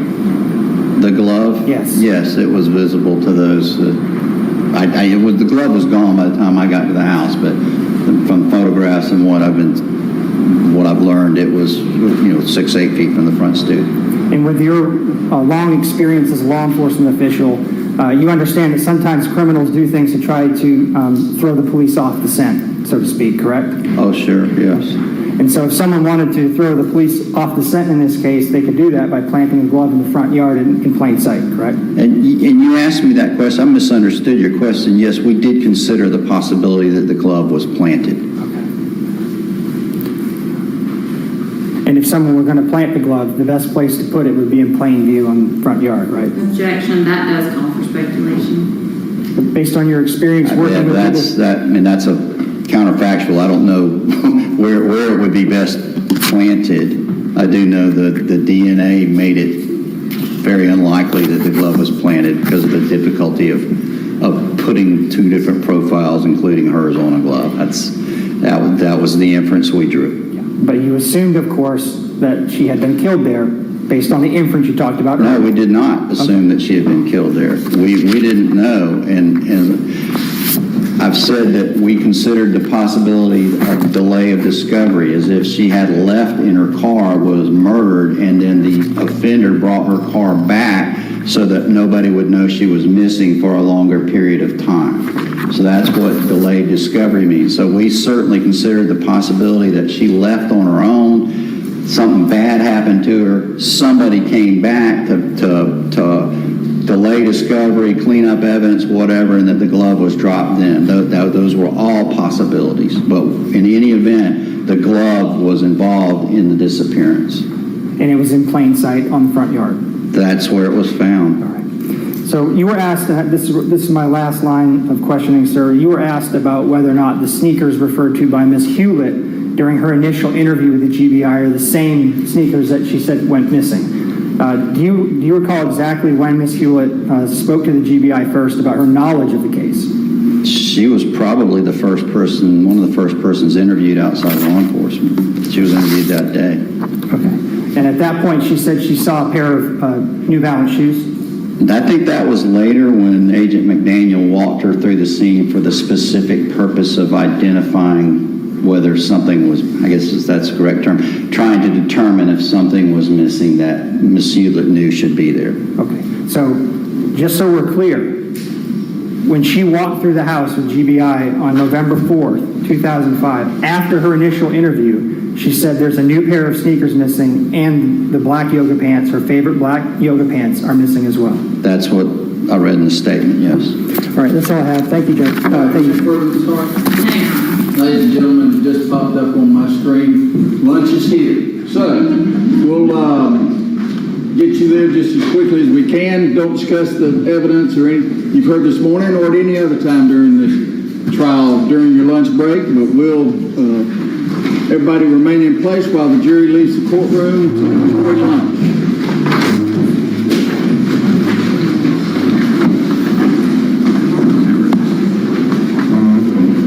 We'll start back about 1:15. This evidence, I'm just going to...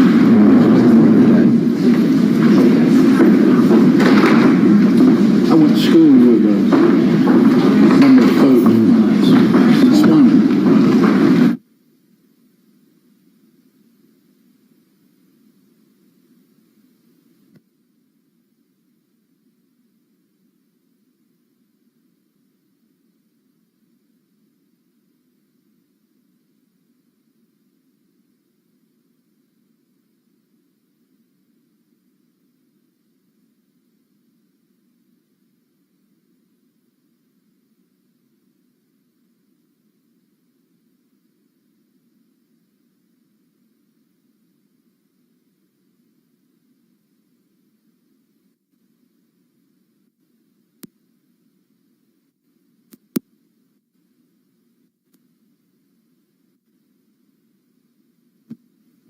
All right, anything we need to take up before we break? When do you want to talk about redaction? About what? The redaction? Whenever. I don't know when the state is intending, but we need probably 5 minutes to talk about that before it's late. Okay, what, did that happen, or nothing's been redacted, I understand? You're just got the times that you're going to mute. Yes, Your Honor. Okay. Were you able to share anything about that last night? I sent an email with the exact times and a general paraphrasing of what it says during those times, yes. That's, why they insist on holding those doors open. I think they're gone, but the judge just needs the door shut. They were, Yeah.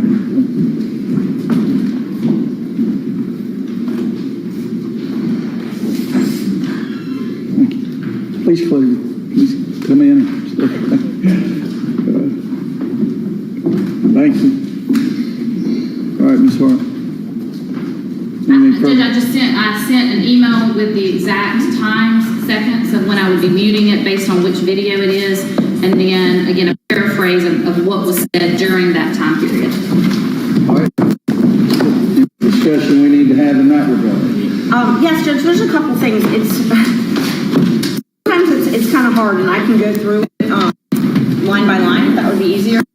Because sometimes they redacted the question, not the answer. So it appears as though the answer is actually the answer to the last thing that was said. And so it's confusing and it's not complete because of that. So I'm not sure the best way. I mean, I outlined it line by line, and we can go through it line by line. Okay, great. Thank you, Judge.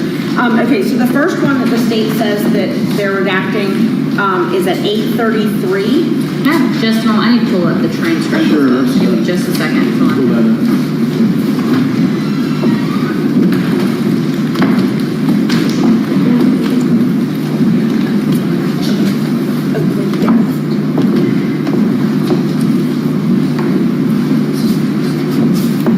Sorry, Judge. I had it pulled up on my other device.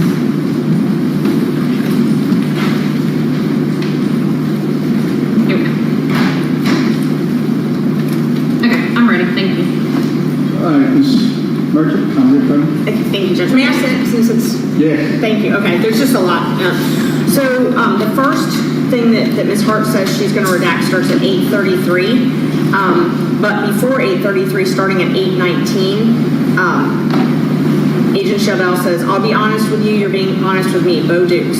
Ryan says, "Yes, sir." Jason says, "He's your friend. He's told me everything that happened." "Yes, sir." From both sides, and he said exactly what he did and exactly what he thought you'd done. "Yes, sir." So that's not included in her current redaction, and it's our understanding that should be. Are you matching up there with the times, Ms. Merchant? So that is actually not. I don't believe my first redaction. What time did you just say? 8. You sent us 8:33 to 8:42. That's not the first one. The first one is at 6. So this is the very first audio interview, Judge. Sorry, this is the first one we had an issue with. Okay, sorry. So, Judge, at that particular, may I remain seated as well? Sorry, 'cause I've got it on the computer.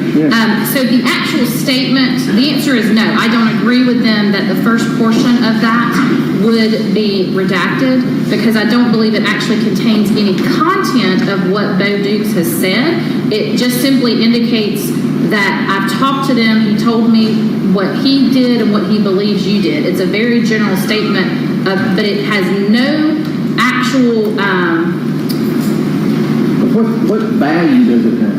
it explains the fact that he's already talked to Bo before this interview is going to be evident. And the intent of redacting it is to...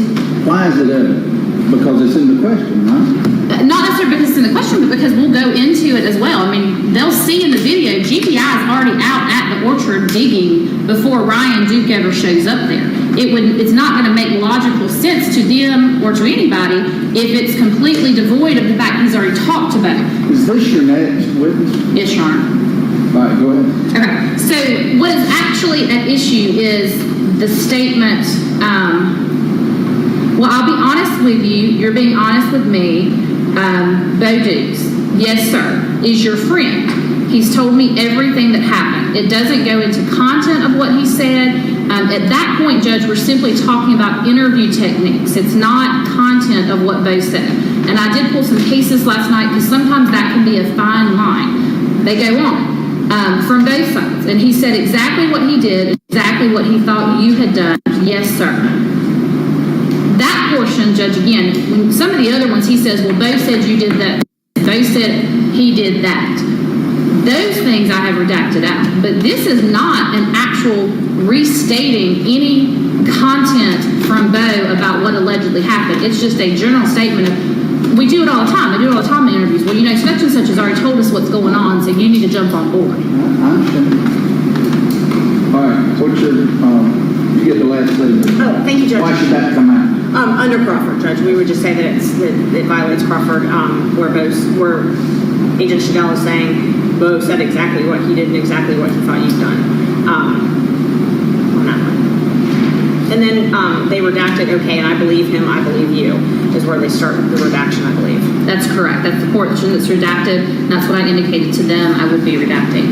And then as part of that statement, though, it says, I believe him, I believe you, and let me get the exact transcript. Okay, I believe it, I believe you, yes, sir. He seems to think that you borrowed his truck. Y'all were at the house together drinking. Let me, hang on a second. It would help me a lot if I had a copy of the transcript. Can we make a copy of that, please? I don't think either of us have seen each other's transcripts, so I don't have theirs. Okay. I do have the one that was I coffee just need one so I completed. can read what y'all are talking about. Oh, I didn't know Miss Coffee completed one. Is there an actual transcript? I have no Coffee idea. completed, yes. Oh, well then we'd like the actual transcript. I didn't know that Miss Coffee completed one and the state had that. We've not been given that. We just have our notes. That's what we were going to give you. I don't mind sharing them at this point. I don't think I was required to serve it. It was something that we had done as work product, but I would be happy to serve it at this point. I'll have to email it. Okay. I mean, this is with my notes, so that's, I'm happy to give you my notes. No, I would prefer the court go by the transcript that Ms. Coffee did. I'm saying Ms. Coffee. It was, I don't know exactly who did it, but someone did it. Has that been filed, I guess? No, Your Honor. We had it done. We requested it. The state paid for it specifically as part of our work product with working with some of our experts. So the easiest way is going to be for me right now to just forward the email in which they came in. Okay. Thank you. Just include me on that, please. Yes, Your Honor. Give me just one. Sorry, I had already gone back to the email that I sent to defense counsel. Can we be copied on that? Because we didn't even know there was a transcript. An official transcript. Yeah.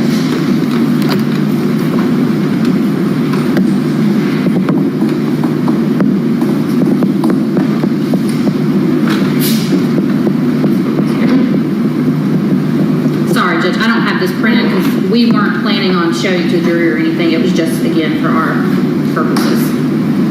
Okay.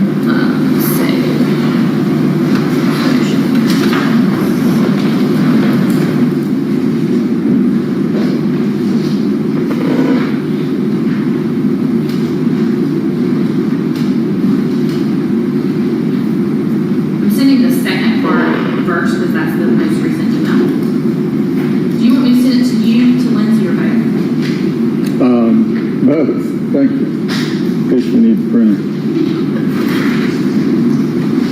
pages is it approximately, if you know?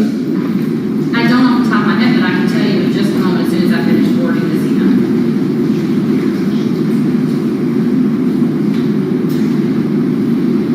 So Judge, the first transcript is 106 pages long. Okay.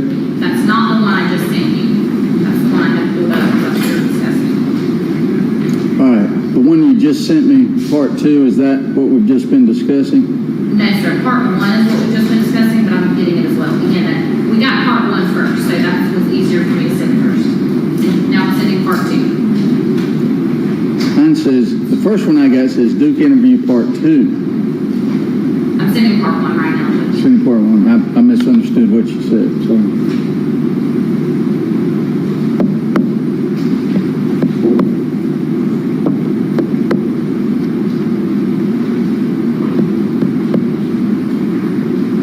You should all have part 1 now, Judge. And that's what I have pulled up. That is 106 pages.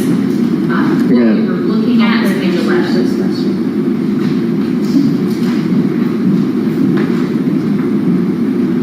You got it, Miss Merchant? I can get my computer. I have mine has timestamps. I don't know if yours has timestamps. It does not. Would you like me to go and get it? Oh, Mr. Gibbs is like this. Did you copy Mr. Gibbs? Copied it. Everyone hands here. Perfect. You should be able to. Where were you? You got a page? Page 11 is what we were just discussing, Judge.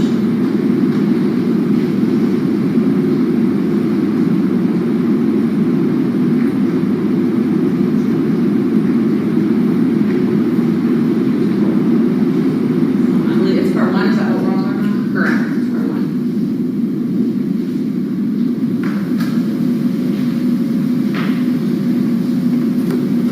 All right, where you at on page 11? What line? Judge, it is going to be line 3. Well, line 2. I'll be honest with you. That's the portion that they were objecting to, and All right, let's take a look at it.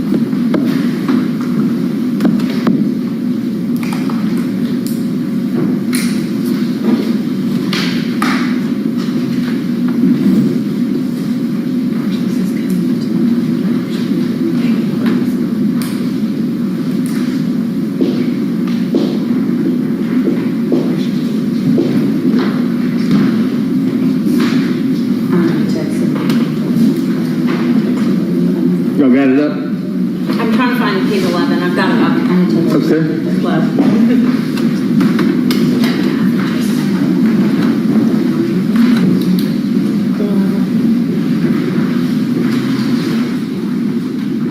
All right, Judge, thank you. So we're at line 2 on page 11? Okay, I see that. All right, tell me the part that you're objecting to or you believe is appropriate to mute. Judge, starting at line 2, so it says, Bo 2 said line 3, and then yes, sir. All right, line 2 starts out, Agent Chanel. Well, I'll be honest with you, you're being honest with me, Bo do. Okay, right? Right, yes, Judge. All right, down to where? Down to, well, they've agreed starting at line 11 to redact, but we think that it should be that page up from line 2 to line 10 should All right, also. hang on just a second.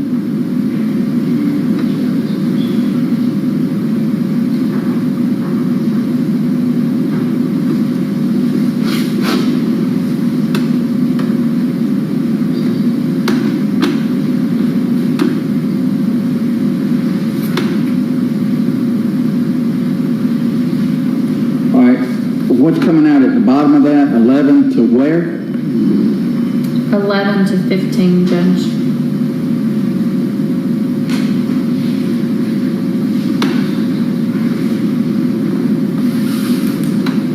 All right, we'll take out from line 2 through line 15. So, Your Honor is taking out. Yes.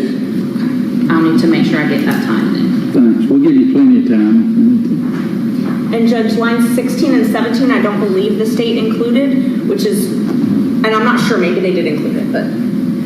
Or as being redacted? Yes, the answer. The question's not there, but the answer's there. It's kind of confusing. I don't think it's confusing at all, Judge, and in fact, it's the statement of the defendant. It absolutely would not be redacted. So Judge, first of all, the law is that when a writing or recorded statement, this is Rule 24-1-106, when a writing or recorded statement or part thereof is introduced by a party, an adverse party may require the introduction at that time or any other time, any other part which in fairness should be considered contemporaneously with the writing or recorded statement. The problem here is that the question violates Crawford. The answer, if you're going to take out the question, you need to take out the answer. Mr. Merchant luckily researched this. Yes, Judge. I took a look at this last night, if I may make the argument on the completeness issue, because intuitively you look at 106 and it says you got to add more stuff, not take it out. Here I've got a case. It's United States versus Smith. Handing a copy to Ms. Hart. May I approach? This is an 8th Circuit case. And it deals with what happens when you have to redact Crawford statements out of a recorded interview. Judge, so the rule is if the prosecution seeks to admit the statement of a non-testifying defendant and if portions of the statement inculpate a co-defendant, those portions must be omitted to protect the co-defendant's Sixth Amendment right to confrontation. That's what we've done, and that's what we're doing.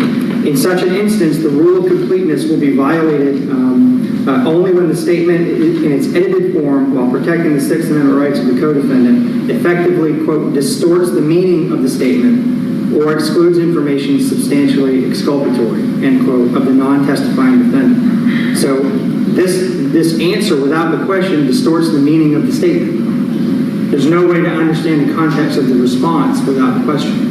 So it's going to be completely distorted for the jury. Like you don't even know what they're talking about. I didn't borrow it. I stole it. You're just talking about lines 16 and 17? Yes, Judge. All right, so what's up ahead of that?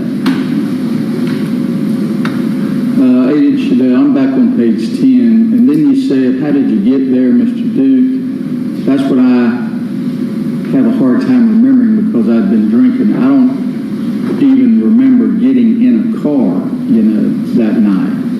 I'm going to stop right there and then go down to, I didn't borrow it. I stole it pretty much. I took the keys out of his pants, right?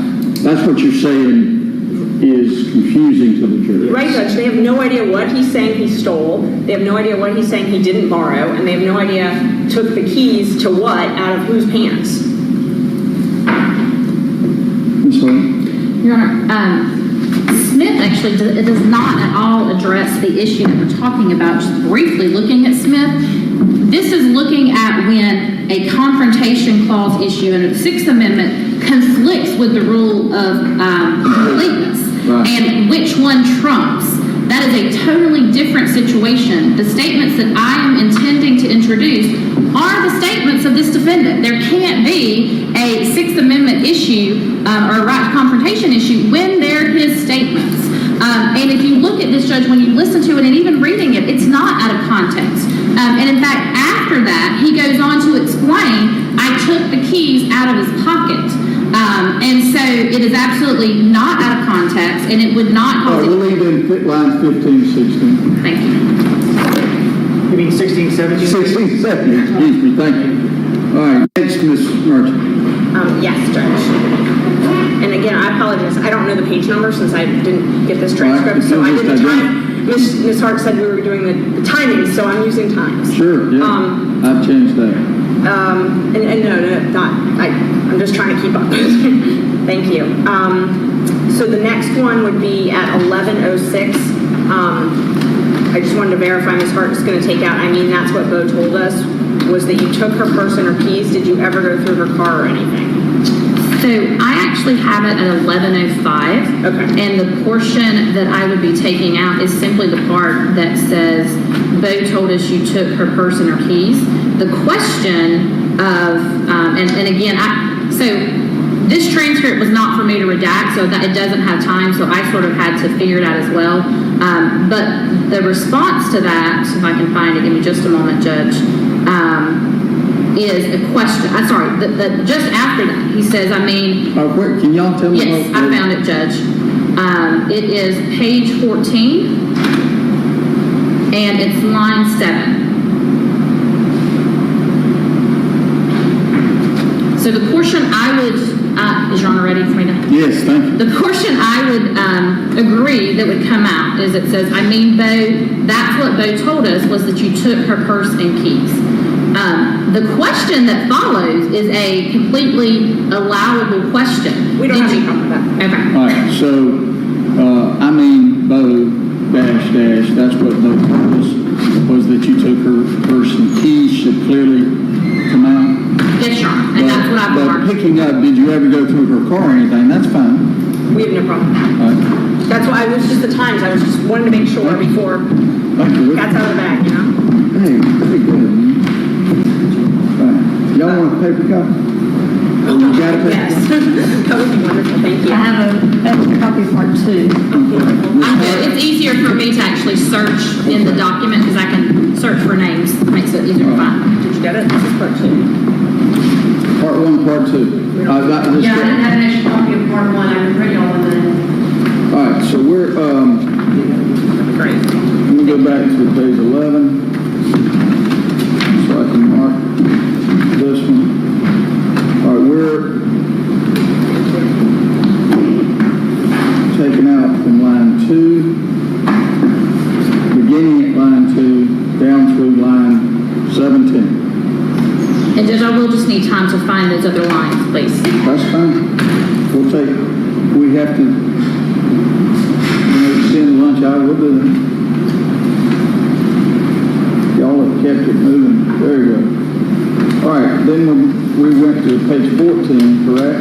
Yes, Your Honor. And we'll delete on page 14, line 7, I mean, Bo, that's what Bo told us, was that you took the purse and keys, period. That's it, off of that page, is that right? Yes, Your Honor. All right, Ms. Merchant, once you get oriented on the next one, I'll hear from you. Thank you, Judge. The next one that I had an issue with was the state emailed us that it was at 11:39, which is halfway through this statement. The statement is, okay, do you know? So everything, because Bo said when y'all were out there in the field, she didn't have, it's our position that entire statement needs to come out. It's just a All right, statement. we're on page 14 still. Let's see, let me start back up, 19, line 19, Agent Shadell, okay. So did she have any clothes on? Mr. Duke, yes, sir. She had on all her clothes, or she had all her clothes on. Line 22, Agent Shadell, do you know, so everything, because Bo said when y'all were out there in the field, she didn't have any clothes on. I mean, this was afterwards. And you want to take out that entire question? Is that what you're saying? Yes, Judge. 22 through 25. Ms. Hart? Judge, I believe that what I have redacted starts with, because Bo said when y'all were out there in the field, she didn't have any clothes on. It would be the state's position. I really don't remember if it includes the do you know, so everything, because that to me was extraneous. I wouldn't have paid attention if that was coming in. I do know that it includes this is afterwards, so, because at that point he is asking a question. Prior to that, All right, this is what I'm going to do. From because start and mute, because but, all the way down to the end of that sentence. didn't have any clothes on. Period. And then pick back up at I mean. And that's what I've done, Judge. This is that. Okay, so she didn't have any clothes on is redacted. Yes, correct. Yes, she didn't have any clothes on this redacted. All right. The next one that we have is at, so Ms. Hart said at 12 o'clock, which I assume that's pretty soon after this. The statement that I'm looking at starts at, did Bo help you take her clothes off? And what Ms. Hart sent us that she was redacting was the statement, I'm just telling you what he said. I'm being honest with you like you are with me. And it's our position that, did Bo help you take her clothes off? Because Ryan has not said her clothes were off. Bo's the one that said her clothes were off. That is dependent upon, that's information from Bo directly. So it's our position that needs to come out too. Agent Shadell said she didn't have her clothes on. Right, but What Ryan you're never saying, does. that's redacted. Right. All right, so then, So it's I'm sorry, Judge, it's on line 4, it starts where, did Bo help you take her clothes off? Because that's a statement from Bo. Bo said he took her clothes off, but Ryan never said that. So that statement is dependent upon Bo's statement that they took her clothes off. well, it doesn't say, Bo told you he helped take her clothes off. I mean, that's just a question, isn't But it? it's assuming information that Ryan has not elicited. At that point, it's assuming that her clothes were taken off. Ryan was asked that, and he specifically said her clothes were not taken off. And Agent Shadell says her clothes were taken off. So the question, did Bo help you take her clothes off? That is coming only from Bo. That's the only place that information is coming from. That's a statement from Bo. But that's not what it said. That's what it Just asking, is. did Bo help you take the clothes off? But that's assuming her clothes were taken off, which is what Bo has said, which we can't cross-examine him. But that's not in the transcript that Bo said that, right? It is in the transcript, yes. The Bo said that. Yes, it is. Where? It's on page. Hold on, I'll tell you. I don't know the page. I can tell you the time. It's being That should redacted. be redacted. It is being redacted. Yeah, that, if whatever Bo said should be redacted. Right, so it's being redacted. But this question, did Bo help you take her clothes off, is dependent upon a statement that Bo made. It is a question based on what Bo told him. He would never ask that question without Bo's statement. And we can't cross-examine Bo on that. This is the Smith problem, Judge. Right. This is exactly why. Go ahead, Ms. Harper. Your Honor, I'm agreeing with what Your Honor seems to be saying. The fact that the question comes from a statement that Bo made is not what has to be redacted. What has to be redacted is any commentary or any repeating by Agent Shadell about what Bo said. While it may be coming from something that Bo told him, it is not in and of itself hearsay. And so it should not be redacted. And actually before that, he asked him multiple questions, and they're talking about. All right, I'm going to overrule your objection. I'll leave that in. That's lines 4 and 5. That's timely made, overruled, preserved for the record. All right. The next one that we have an issue with is at 1352. Okay, maybe a few pages running over. The statement, just so you can know what you're looking for, is, so you came home and you told Bo what you had done. I don't think he believed you at first, did he? All right, so this is from Agent Shadell. Page 17, lines 9 through 11. Thank you. So you came home and you told Bo what you had done. I don't think he believed you at first, did he? What do you believe that whole thing should come out, or just the second sentence there? So you came home and you told Bo what you had done. I mean, I think the whole thing needs to, because it's really confusing otherwise.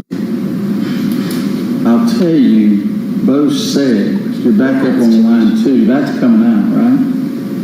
The state had not indicated that was coming out, but it's our position that needs to come out. It is coming out. And I'll tell you, Bo said when y'all were having the altercation that you strangled her. That is absolutely. It's 1331 through 1345. It's in the email I sent you. Bo said when you had the altercation, you strangled her. Okay, it looks like, so the email they sent, their redaction ends before so you came home and you told Bo what you had done. I don't think he believed you at first, did he? Oh, I agree, it ends there, but the question the court asked is the part about Bo said that when you had the altercation, you strangled her. That portion I have marked to come out, Judge.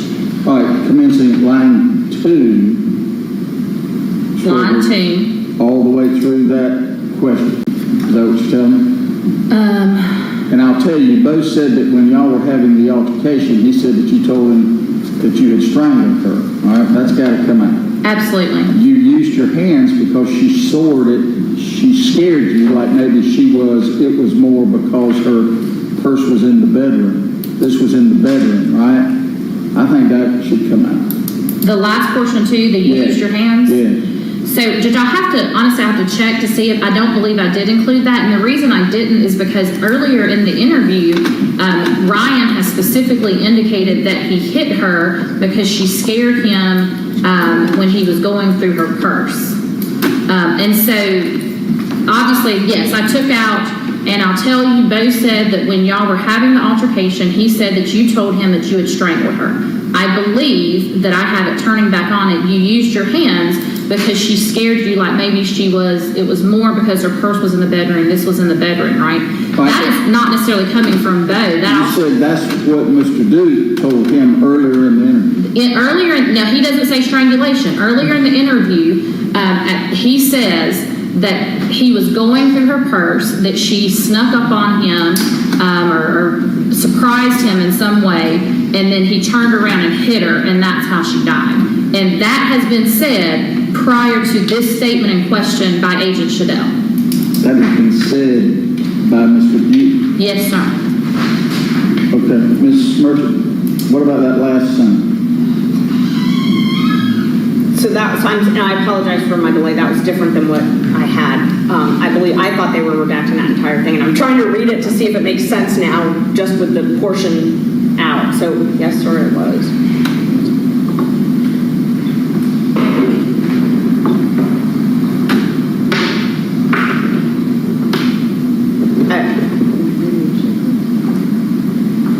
And I don't think we have any issue with that part of the statement, that the part...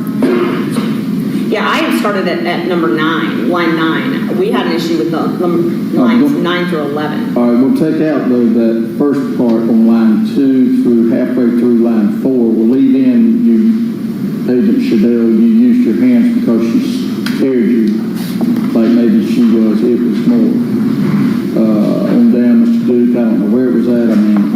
Agent Shadell, line 9. So you came home and you told Bo what you had done.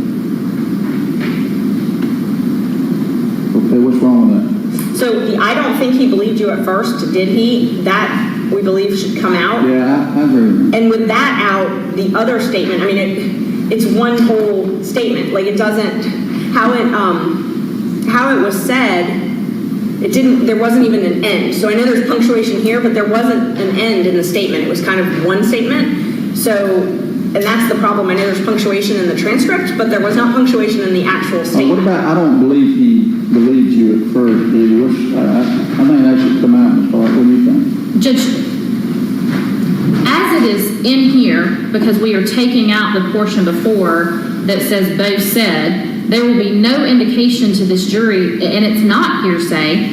It's a statement made by the agent, but again, it goes to interview techniques. He didn't believe you at first, did he? And he responds, no, sir, I wouldn't. There's nothing in there that says Bo told us he didn't believe you or anything of that nature. I don't know. What is no, sir, I wouldn't? I don't know. As in, I wouldn't believe if somebody told me that.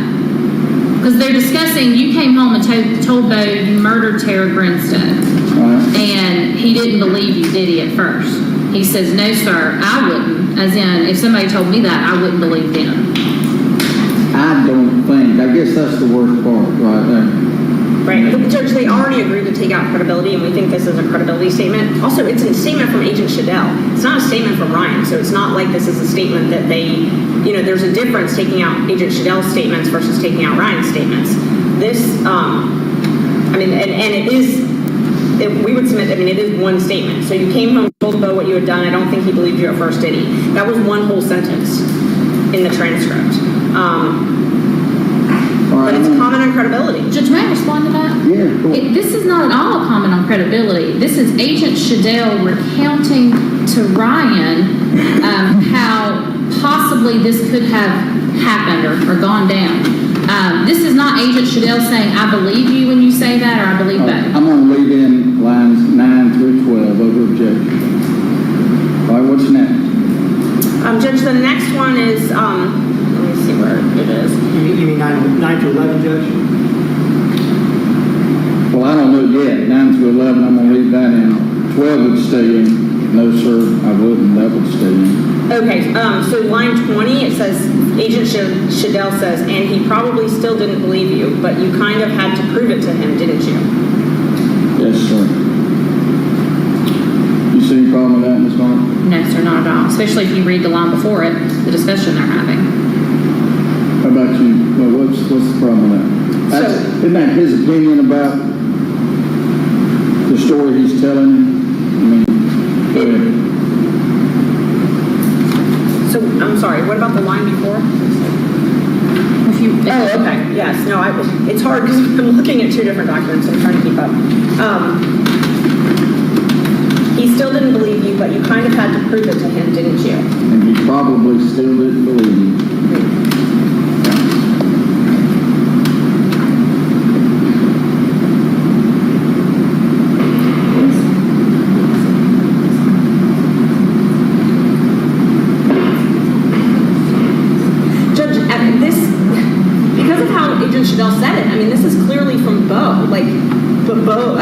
So if you take out the he and the Bo, and Bo probably still didn't believe you, but you kind of had to prove it to Bo, didn't you? I mean, that's what he's saying, and that's improper.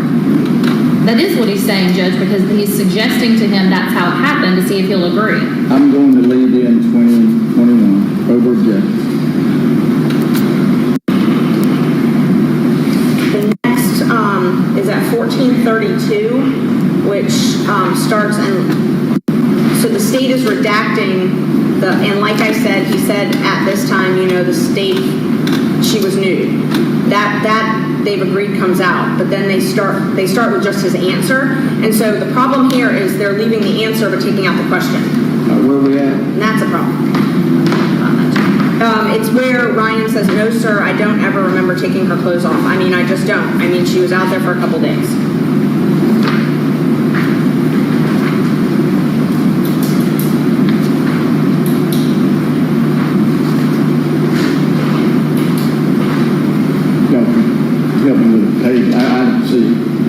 What were the numbers again? 1432. 1432. Yes, page 18. 18.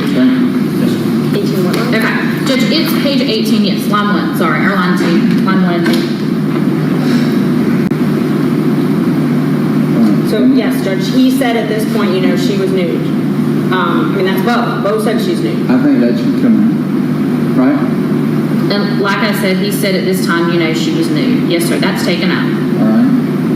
Then is it possible that while in your state you could have, I mean, it doesn't make sense, but it doesn't hurt us.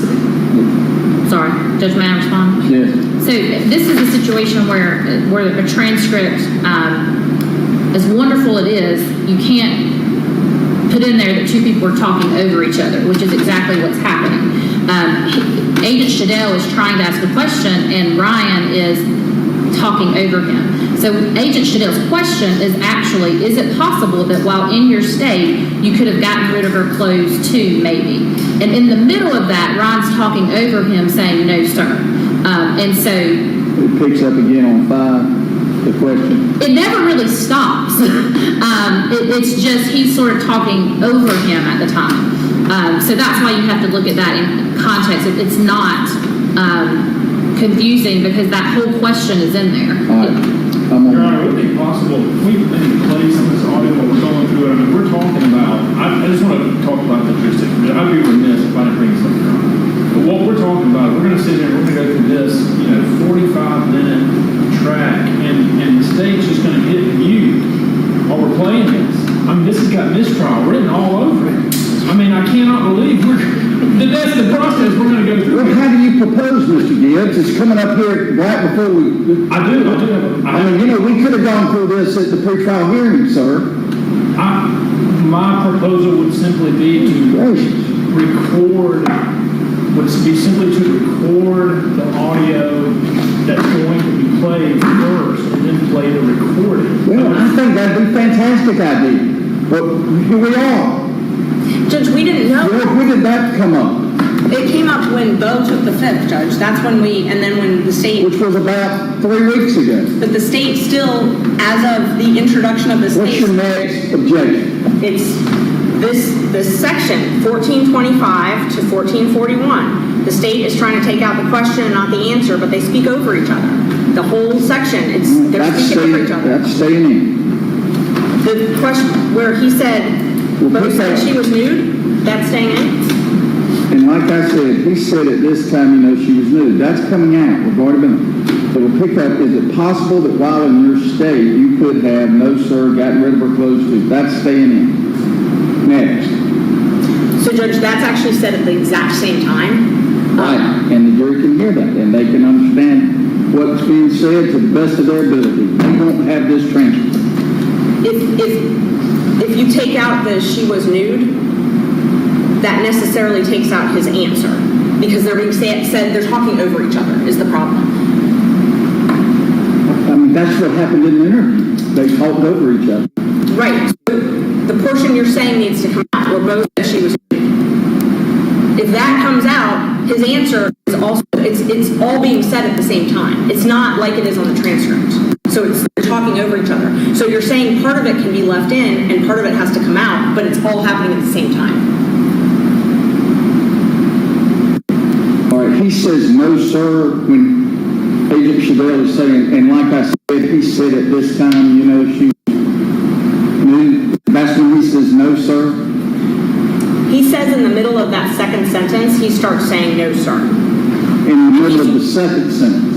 When he starts, is it possible? And so my notes say that they're talking over each other, and the state said they're talking over each other. The only way to explain it is to play that. Well, I understand that. I get what he's saying. That is it possible that while in your state you could have, and then he blurts in no, sir, right? Somewhere in the middle of that he does. I don't know exactly where. Yes. Well, the jury shouldn't have to sort through that. Judge, I can pull that up if you want me to. Like I have. That'd be fine if you have the audio right now. I don't want to waste your time. Let me make sure I've got it. Well, listen, it's not a waste of time. It just should have been done. No, I agree, before. Judge. But it's not your fault. It's not the defense's fault. I mean, it's just. We would have loved to have looked at this. Honestly, Sarah stayed up all night after we got this from 11, going through the transcript. Didn't sleep at all to go through it. We got it at 11 o'clock. Well, I mean, you've had the audio of the interview for how long? 2 years? We've had the audio of the interview, yes, Judge, and we found out during jury selection. Well, actually, we don't still know if Bo's going to testify or not. The state mentioned use immunity. But that was always a contingency. It was. So anyway, look, we're here where we are. It's nobody's fault. Here we are. Go ahead, Ms. Thornton. Matt, come a little closer soon. Yeah. Because it's not plugged in over. Ooh, that's really low. All right.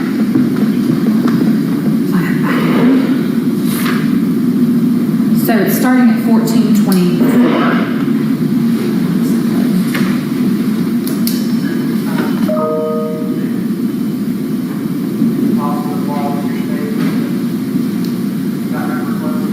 Yeah, that's no talking over each other. That's fine. Is it possible that while he stopped, you could have, and he stops talking, and he says no, sir, and he stops again? That's fine. What's your note? At 1517, the state has proposed that they're taking out, starting at 1509, which says, he said y'all picked up some wood and burned her and then came back out again and did it again maybe a couple times over the next couple days. So that is their Agent Chanel's question, which is the state even agrees has to come out because it's based on Bo, but then his response. So they're taking out the question but not the answer. All right, Agent Chanel, where'd you get wood from? I don't know. We stole it. Agent Chanel, was there a shed out there for the pecan orchard that had some wood in it? Question mark, Mr. Duke, unintelligible. Agent Chanel, both said that this was that Wednesday. All right, so that comes out, right? I'm sorry, what page is the transcript? 18. Line 23 is where I would suggest it. That's what my times are for. I'll take a look at that.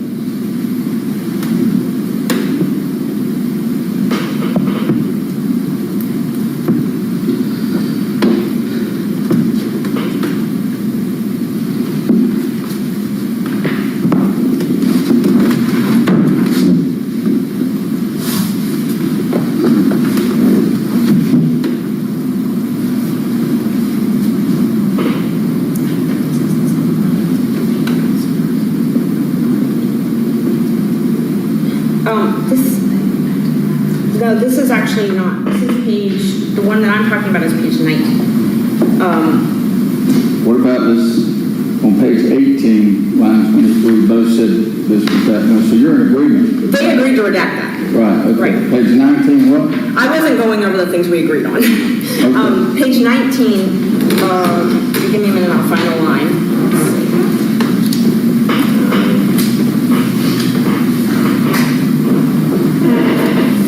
Okay, so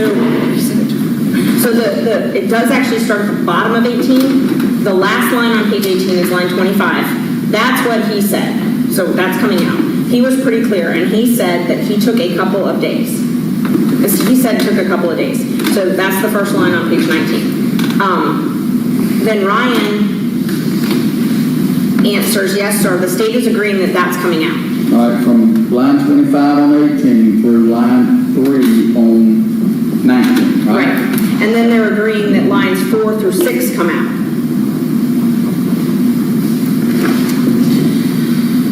What we have an issue with is line 7, the answer to lines 4 through 6. I'm actually not agreeing that lines 4 through 6 come out. The times that I sent you do not have that out. Our times show that, okay? So lines 4 through 7, the entire thing. It's the state's position that would come in, Judge. Y'all piled up some wood and burned her and then came back out and did it again. Y'all piled up some wood. That's what Bo told him. That's him saying what Bo told him. I don't think about 2 or 3 minutes.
When they're finished with their lunch, I'm going to excuse them for the day. Then we'll eat lunch, and then we'll come back and we'll go over this transcript and the video.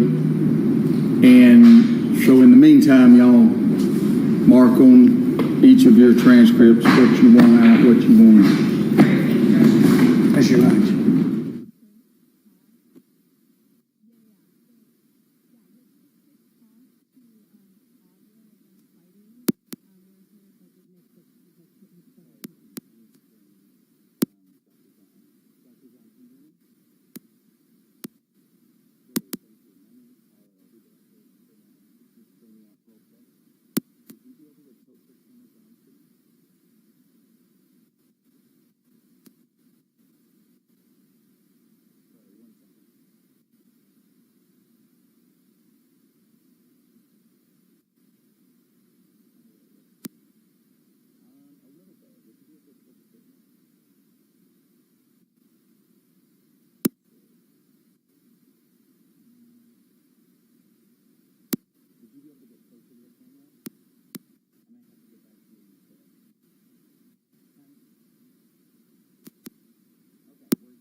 would you be able to sit, not lean forward so much? That should be a little bit closer.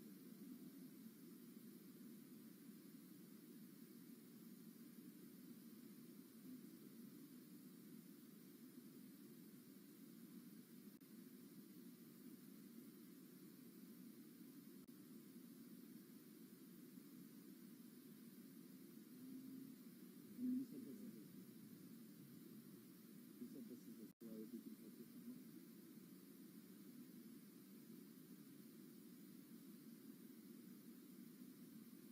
Okay. Just try to sit up. And raise your chair just a little bit. Thank you.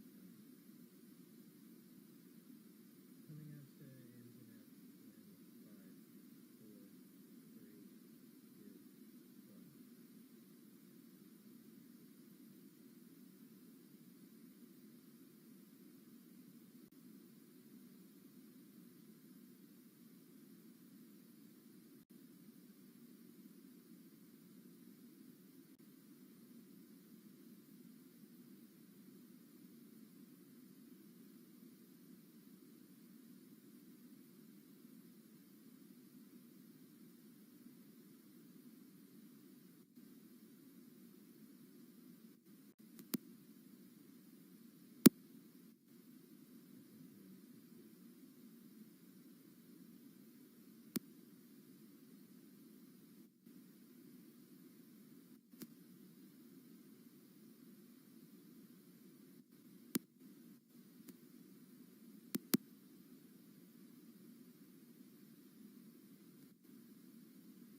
We actually get to chat in here.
thanks before the repeat match for bad faith.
answer one more question and go from here.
I thought it was ironic to end with that story.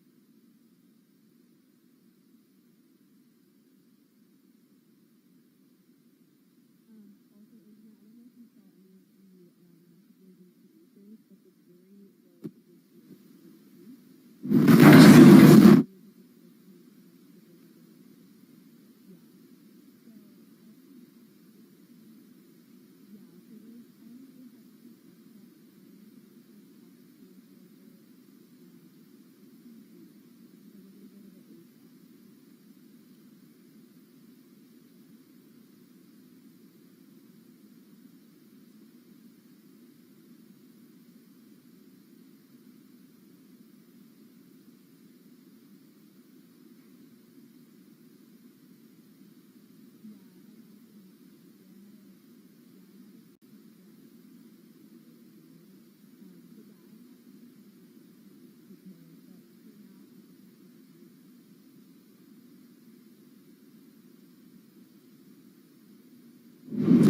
All right, ask everybody, great. Ask the jury to join us, please.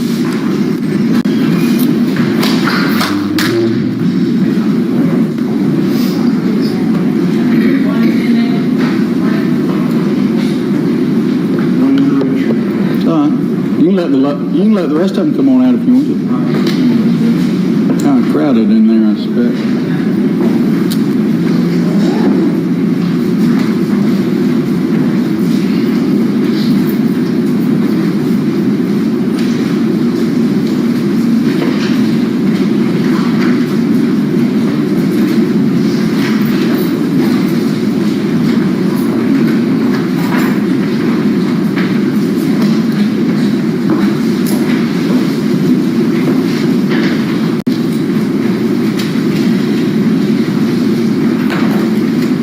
Looks like everybody. All right, ladies and gentlemen, don't get too comfortable. I'm about to release you for the day, and y'all deserve an explanation for that. A matter has come up that is going to require me to go over some things with the attorneys. It's nobody's fault. If it's anybody's fault, it's my fault for not making sure this was as ready as I would like for it to be. But it's just going to take a little while. It probably won't take us all afternoon, but it'll take too long for y'all to sit there in that room by yourself. So I apologize that we're not ready to go this afternoon. As I say, that's my fault. I'm going to excuse you at this time. If you'll just follow the same routine, I'll see you at 9 o'clock in the morning, okay? Once again, please don't discuss this case with anybody. Don't discuss it among yourselves even. If anybody tries to talk to you about the case, please tell them that you're seated on the jury and you can't discuss it. Don't watch any news reports, anything like that about it. I'm sure that y'all will continue to do that just as you have the whole time. So enjoy your afternoon off, I guess. Thank y'all so much. Leave your pads there in your chairs.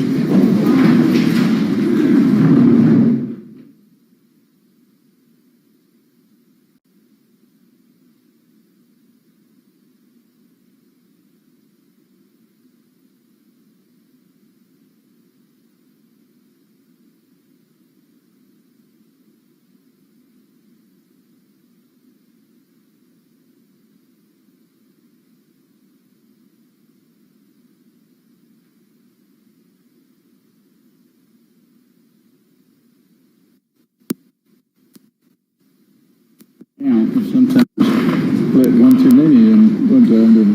Three smokers out.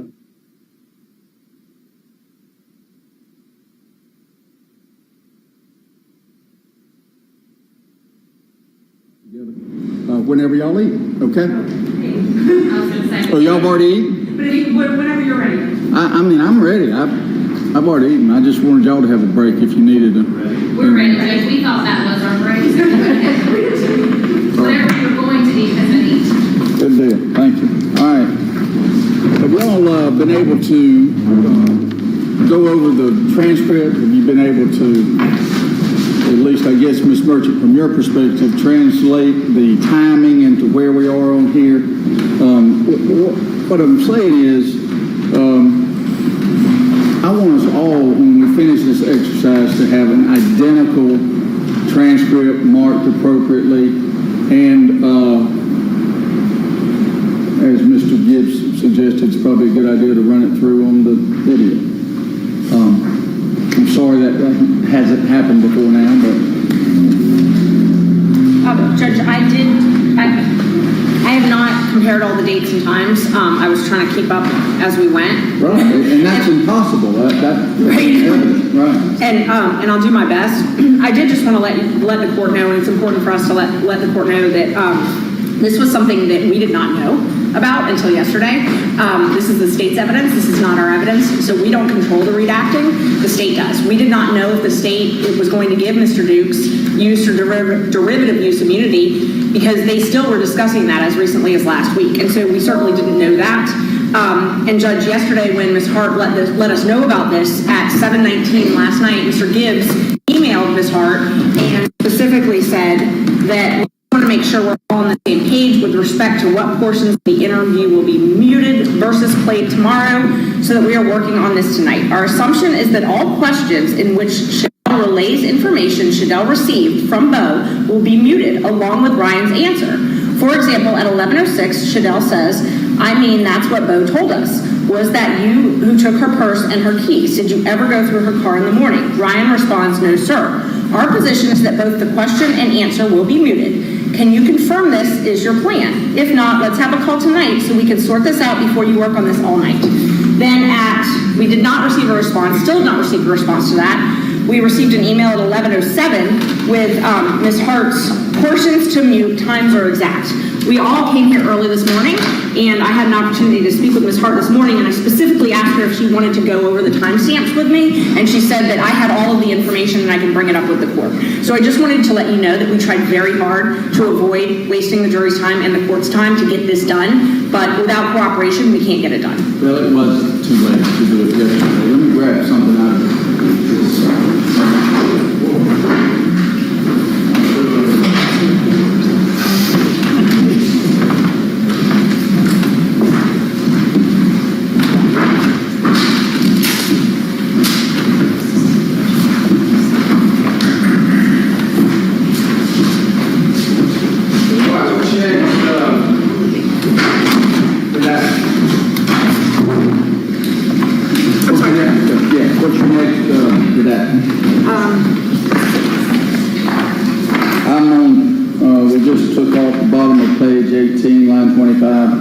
Top of page 19, lines 1 and 2. So what's next? Includes, and this time let's include what's already agreed upon to come out, so we can keep that that way too. Okay, I will definitely do that, Judge. On page 19 then, lines 4 through 7. All right.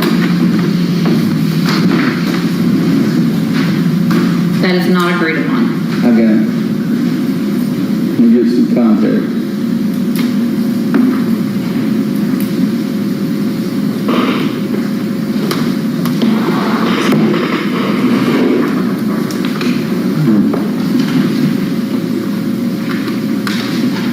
Okay. Ms. Merchant, why do you think 4 through 6 ought to come out? Thank you, Judge.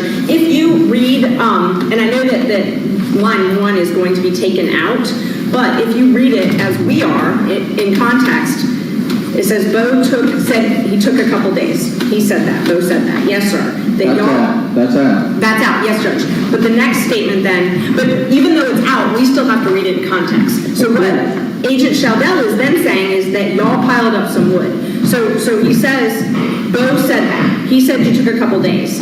That y'all piled up some wood and burned her. That's essentially him saying that Bo said you piled up some wood and burned her. That then came back out and did it again, maybe a couple of times over the next couple of days.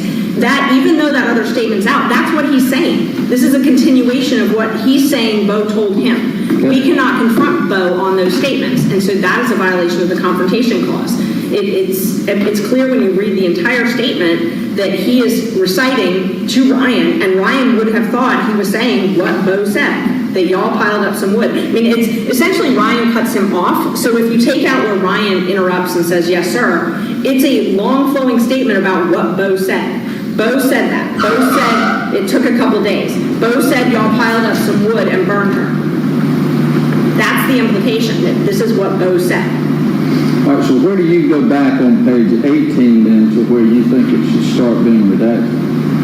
Well, I believe the state agreed on page 18 that essentially all of the stuff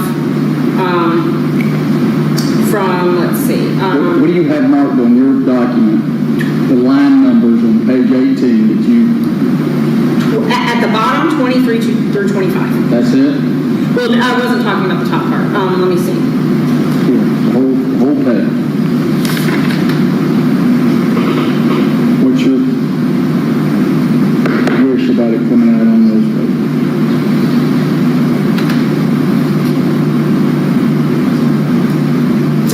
Line 13, and that's what he said, and you put it down deeper in the woods. Yes, sir. That's what Bo said. And again, it's our position, questions and answers should come out, unless the answer is something that, in fairness, unless the answer is something that's not in response. So in answer to the question, line 13, you believe should come out? Yes, Judge. And 14, all right? And 15, his response. Ms. Hart, 13, 14, 15. As to 13, 14, 15, I am in agreement that the statement, that's what he said, will come out. That is in the email that was sent, and those are the times that I've marked. The question, and you put it down deeper into the woods, however, is a question. It is not a statement of what Bo told him. And so it's the state's position that that does not come out, it does not get redacted, and it's not part of what I included.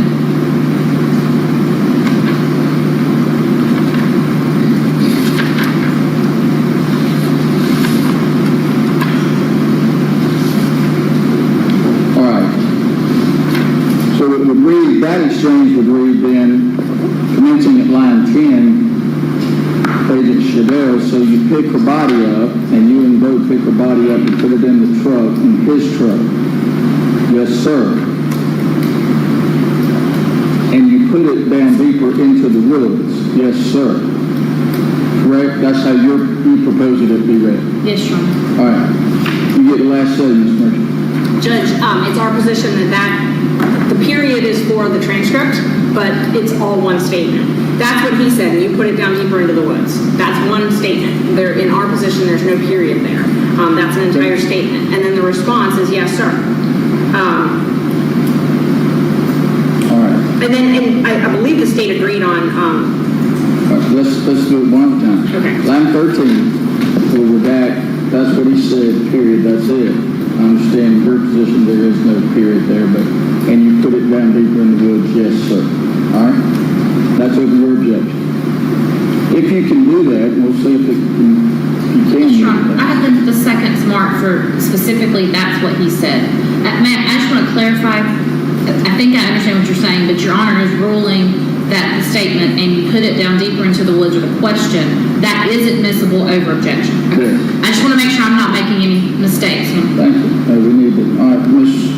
Merchant, what's your next on this page suggestion that it be deleted? Page, line 23. Bo said that was that Wednesday. Yes, sir. That's that. That's what day he said. All right. 23 and 24, Ms. Hart? I agree. All right, that's out. 25 is out on Yes, that.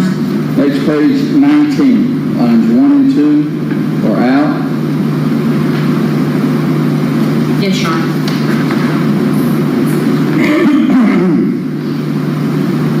All right, how does that ride in then, Ms. Merchant, to the question at line 20 on page 18? Was there a shed out there near the pecan orchard that had some wood in it? The next one would be yes, sir. Is that? Your Honor, I apologize, I know you said Ms. Merchant, but may I address that? Because I actually would not intend to play the yes, sir at that point, so I think that possibly could be misleading, that the yes, sir was in response to, Was there a shed out pecan orchard? Obviously, they're going to know that something's muted, but I still would not intend, in fact, I made myself a note to make sure the yes, sir comes out as well. Or does it suit you to take out then line 3, Ms. Merchant? Yes, Judge. Line 4 then, let's pick up. Anything after line 3, what's your next suggestion? Yes, Judge. Lines 4, 5, 6, and 7. All right, but y'all picked up some wood and burned it, and then threw my phone.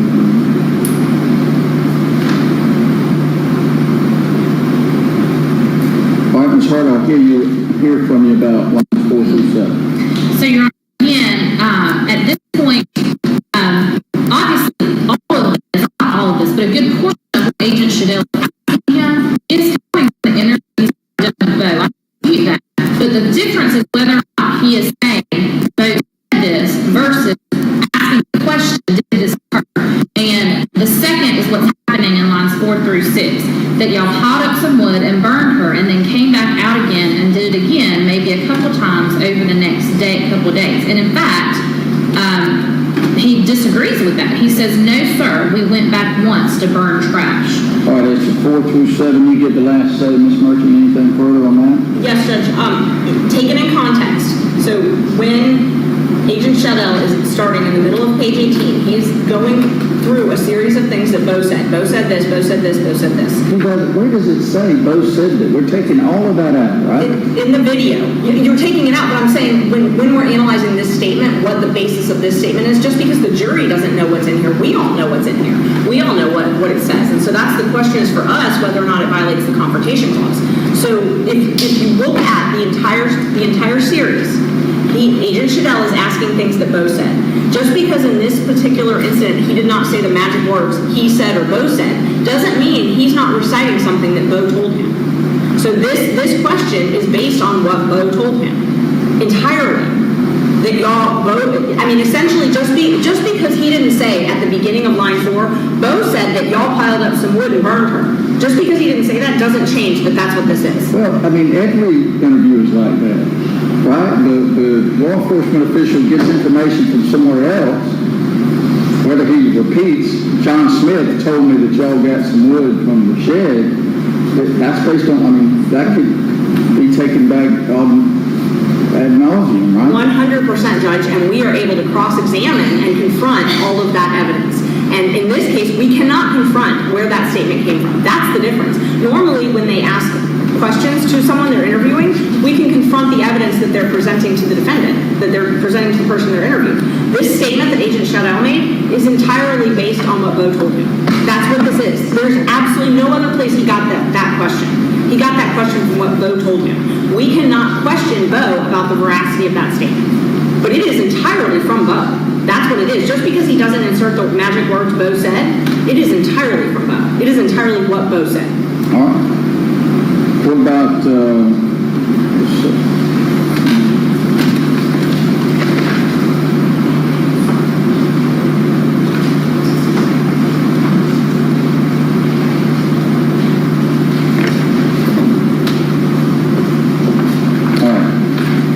page 19, lines 4 through 7 will be included in the video, not redacted, over objection. All right. What's your next point, Ms. Merchant? So on line 20, I believe that the state is redacting lines 4, 5, 6, 7, 8. Page 20, excuse me. Sorry. I believe they're redacting lines 4 through 9. Well, I'll let them tell you, but I think they're redacting most of this page. based on the numbers or the times that were given, the redaction would begin at line 4. Those talked a lot about this with us, obviously, you know. And then it would go through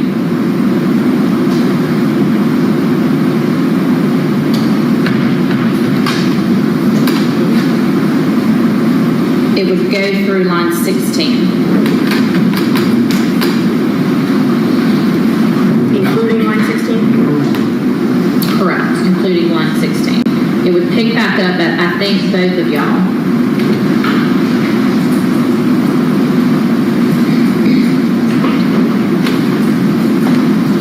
Lines 21 and 22. Hang on just a second.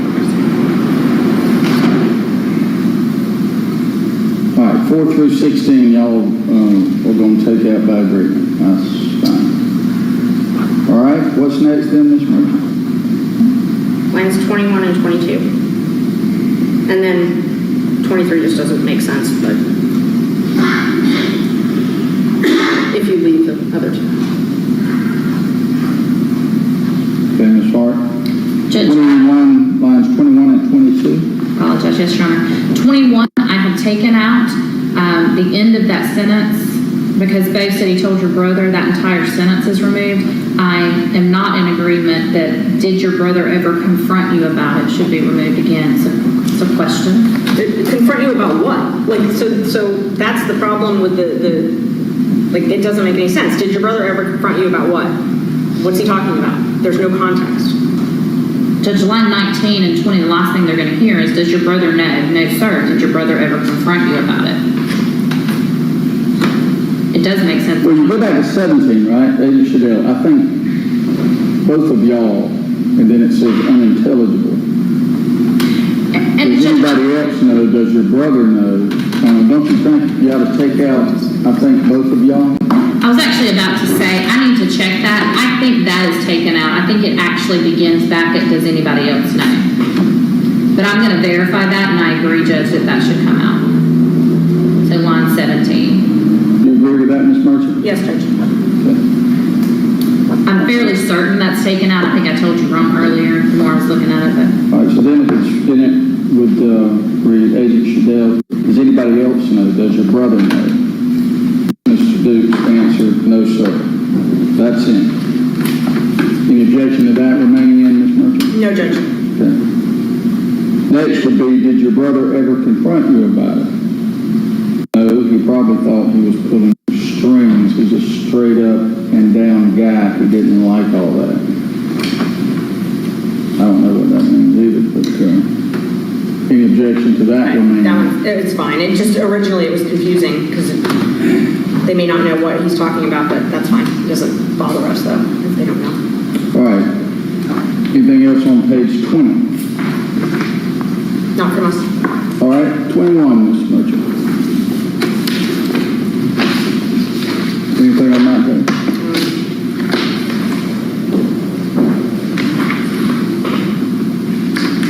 No, Judge. 22, Ms. Hart, nothing on 21 from your perspective either, right? no, Your Honor. All right, 22.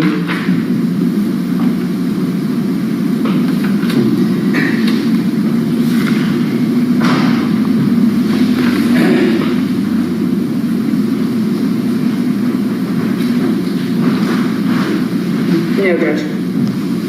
Ms. Hart, anything on 22? No, Your Honor. Page 23.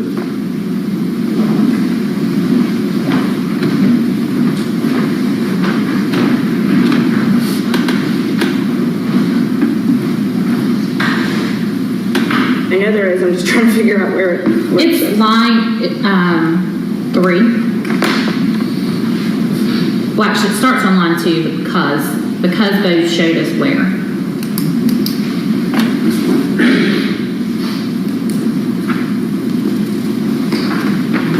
Right. So I'm guessing they want to say we already have agents out there, which, Just take your time and read through it and see what you think is appropriate.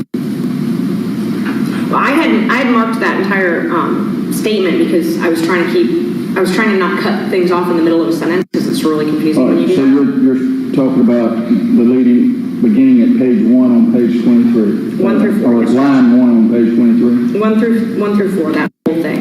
All right.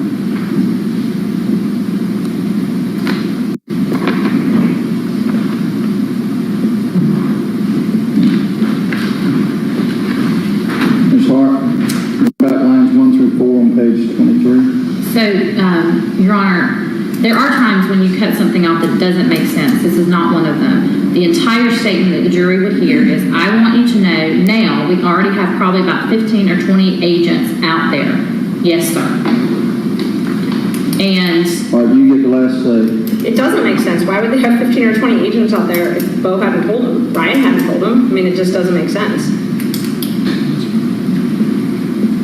you know, that's just the facts of the case. When you see the video, you see the other agents out there digging. All right, we'll take out lines 1 through 4 on that. All right. Next, Ms. Merchant. Actually, I think quite some ways. Judge, I apologize. May I ask a question? Just again, I want to make sure that I understand Your Honor's ruling. I'm making notes to make sure I add that. But the fact that there were agents out there, that's not something I don't need to ask Agent Shadell about. No, that's fine. Okay, thank you. I just wanted to be clear. Those lines 1 through 4 will redact. So I'm not sure. I only marked on my paper the ones that the state had not included. So I don't know if these next couple pages, because it's a ways before we get back to Bo. It's at 35 minutes in. All right, Ms. Hart, what about the rest of page 23? You got any? There's not going to be, and it does jump quite some time, Judge. So just so the court knows, and I apologize, is it okay if I still remain seated? Just so the court has an idea of how this will be presented, you have to understand what we have. So the portion we've just been discussing is all audio. There's no video of that. Shortly after this, they start a video. So at that point, there's both an audio recording and a video recording of the remainder of that discussion. Where does on this document, when do they leave heading out to the orchard? Is that? The transcript is not on, the leaving to go to the orchard is not on the first part of the transcript. It's on the second part. Okay. So all the way through volume 1, which is 43 pages, they're still in the initial. Yes, Your Honor. So what happens is, as I indicated, Agent Shadell turns on a video. Agent Shadell then leaves the room and leaves Ryan writing the written statement that Your Honor has seen and will be admitted in this case. And so there's actually so my intention would be to stop the audio at the end when Agent Shadell gives him the piece of paper to write a statement. What I would then do is start the video, which picks up about that same time period, and you can see and hear now what's going on in the room. So in the same room, part of it, even though there was video capacity at the beginning of the interview, it was not turned on? It's not, the answer is yes, but it's not a video that's built into the room. It's something that they carry with them, they have to put together.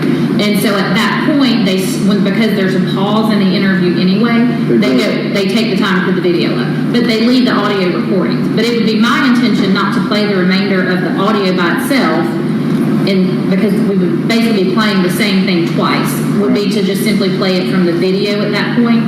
There's about 20 to 30 minutes where Agent Shadell is out of the room speaking with Ryan's family. And that portion, while Agent Holland is in the room, there's no questions really going on. There's nothing being said. And so the state would not necessarily intend to play the entire 30 minutes of just watching him sitting there. But would pick back up. We'd play a portion of that just so the jury can see him. But then we would pick back up when they start their discussion again. Where's that? When is that? Where is that? On this transcript? Just a moment, I'll tell you, Judge. Because that is still part of this transcript. But I can tell you the page. It's going to be page 27. Essentially page 27. There may be some before that, but that's essentially where it picks back up. That's where the video gets turned on. That's where the video is actually turned on before that, but there's like 30 minutes of silence. That's where the talking begins, essentially. So where it says unintelligible on line 1, that's essentially what's going on. If there may be some mumbling that goes on when people are out of the room, I believe. But when it says your folks are fixing to go, that's Agent Shadell coming back in the room and telling him what's going on outside the room. And that's the first video and audio. Yes, Your Honor. And I would be presenting it as the video. So the times I have marked are based on the video. Let's get up to that point then through this transcript. 23, anything the state intends to redact on page 23.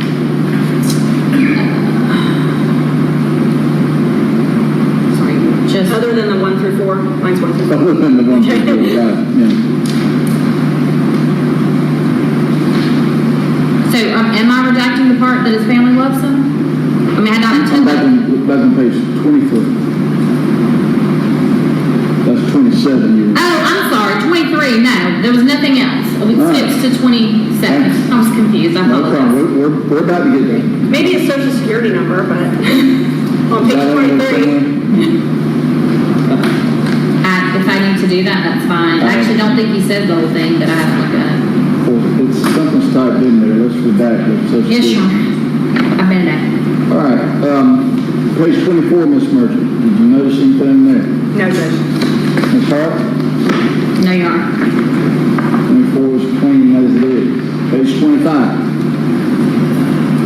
No, Your Honor. No, Judge. 25 is clean. Page 26. No, Your Honor. No, thank you. All right, that's clean. Now, at the top of 27, we had how long did you say of silence?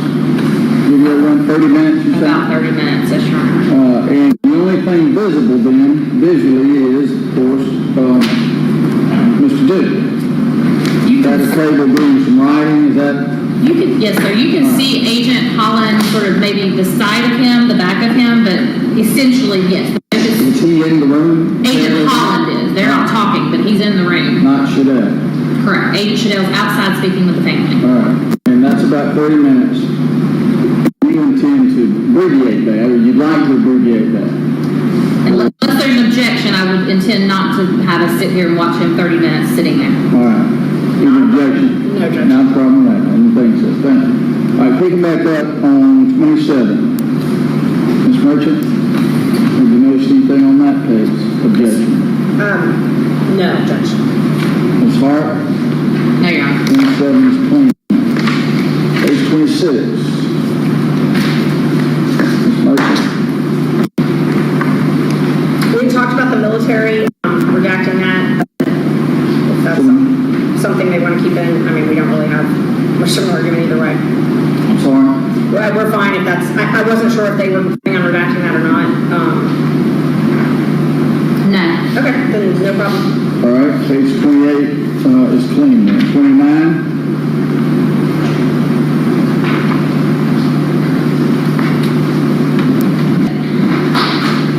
No, Judge, none. 29 is clean. 30? None from the state.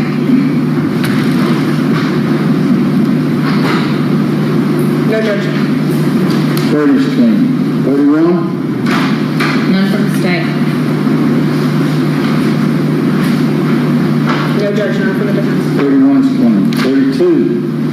None from the state.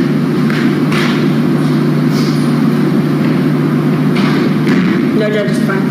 32 is clean. 33? Yes, Your Honor. All right, let me hear from Ms. Merchant first on page 33. Yes, line 14, would you agree that if Bo was telling me the same story, would you say just based on your condition, his condition, he's probably a little bit more clear on it? Mr. Duke, I mean, he could be. So we would ask for lines 14 through 19, just that conversation, that question and answer to be removed. Ms. Hart, any objection? Your Honor, not as to 14 through 17. On 18, his response of, I mean, he could be, referencing Bo could be remembering it better. I agree that comes out. However, it would be my intention to start it back up again. And remembering, this is Mr. Duke's statement. At that point, he says, I know she was dressed when I put her in the quilt. All right, let me go back up a little bit. Agent Shadell, tell me about that. Y'all going back down there again. Yes, sir. Like I said, it took it down, looks like a mini island. I remember that. Okay, you don't remember what happened with the clothes or anything like that? No, sir, I don't.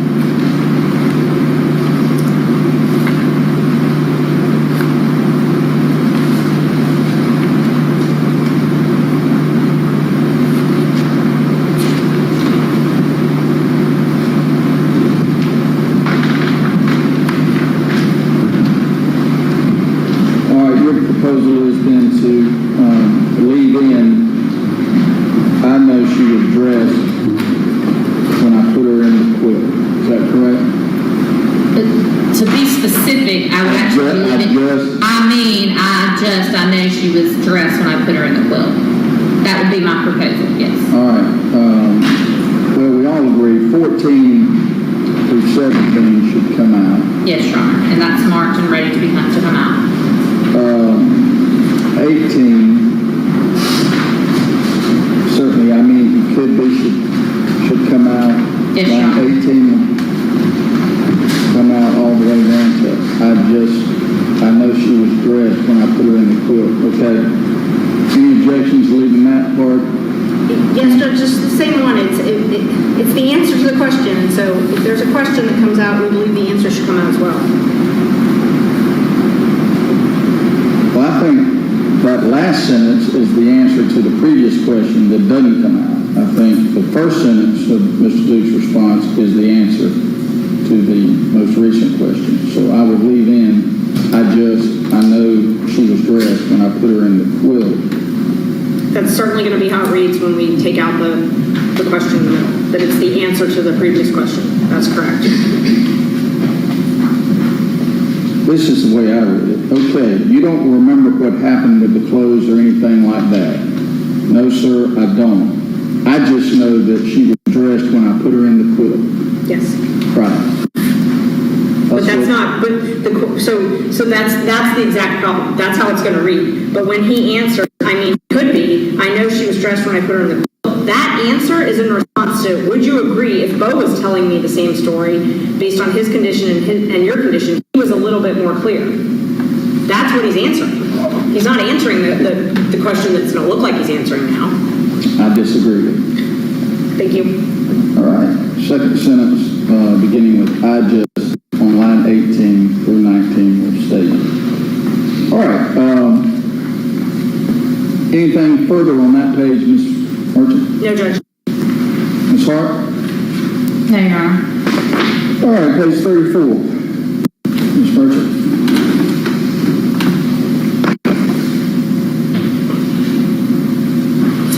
Lines 10 through 12.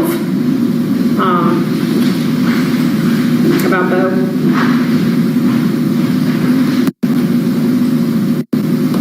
And then also lines 17 through, 17 is the question, and then the answer is 21 and 22, so 17 through 22. All right, thank you. Let me just read this one.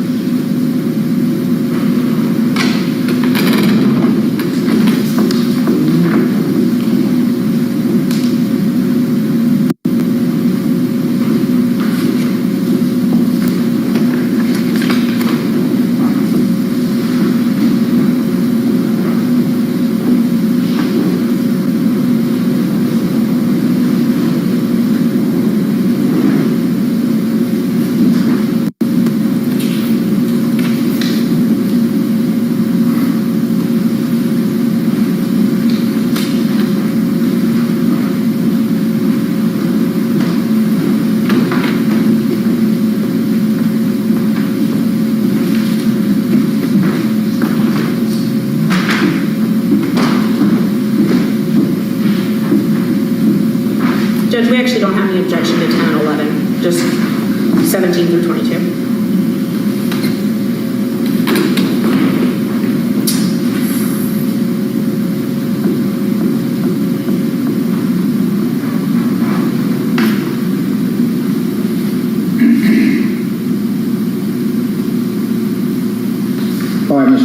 17 through 22. 17 through Line 17 through 22, page 34. Yes, Your Honor. 17 through 18, I agree.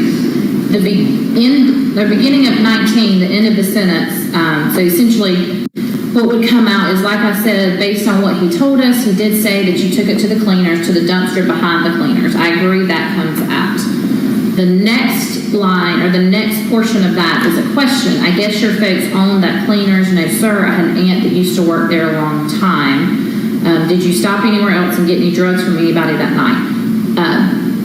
Because they have already talked about him possibly dumping the purse and the keys behind the dumpster, or in a dumpster behind the cleaners earlier in this interview, Judge, I don't believe that I guess your folks own that cleaner should come out. And my intent right now, the times I sent them do not include, I guess your folks own that cleaners in his response.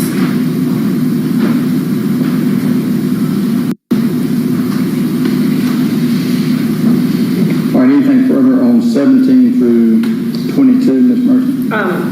Judge, so now it's going to read, I guess your folks owned that cleaners. No, sir, I had an aunt that used to work there for a long time. It just seems random and doesn't really make sense, but it doesn't. No, I'm going to sustain that. We'll take out 17 through 22 on page 34. All right, anything else on that page? No, Judge.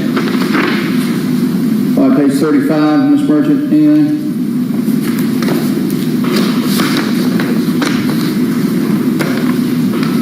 On line 18, it starts with Bo seemed to think when he saw her out in the fields.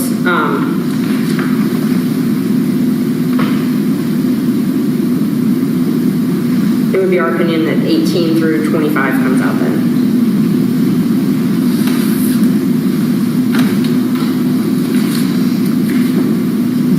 Well, actually, so I'm sorry. At the end of line, so it's a little confusing. So in this one, it would be line 18, line 19, line 20, and then it would end at hands on 21, because that's Bo's statement. But he said that it looked like she had some marks around her neck, like with hands. The second part of that is not about Bo's statement. All right. I'm in agreement with that, Judge. All right, so your proposal, Ms. Merchant, is to exclude, beginning on line 21 with could it be possible, or not to exclude everything above that beginning at line 18, right? Exclude everything before could it be possible? Yes, Judge. Yes. All right. So the question would just be, could it be possible that in whatever shop or whatever was going on, that could have taken place? That stays in, and that would be the question, right? Yes, Judge. All right, so line 18 through 21, but leaving on line 21, could it be possible, right? Yes, Your Honor, that's what I sent. All right. Rest of that page okay, Ms. Merchant? Yes, Judge. Page 36. Judge, our objection started at line 11.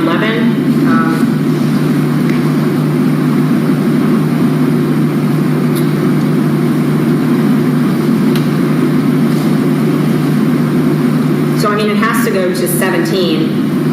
18 and 19, we don't really have any objection to, but it just doesn't make sense. It's a random. Is it possible? Yes, sir.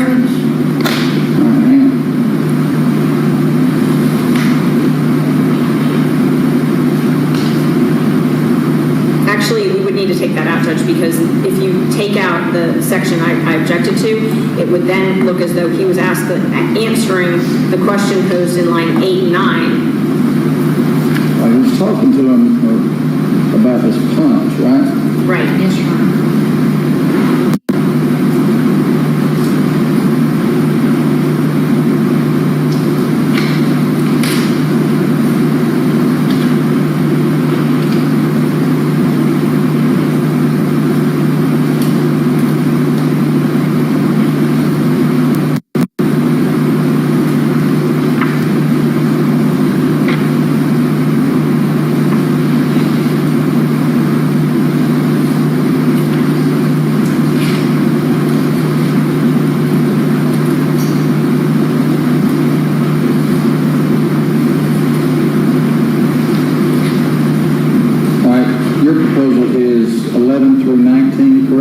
Yes, Judge. Be excluded. Ms. Hart? Your Honor, I definitely agree on 11 through 17.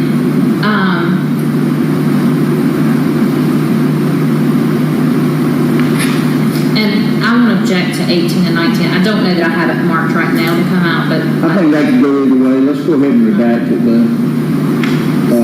Lines 11 through 19 in total.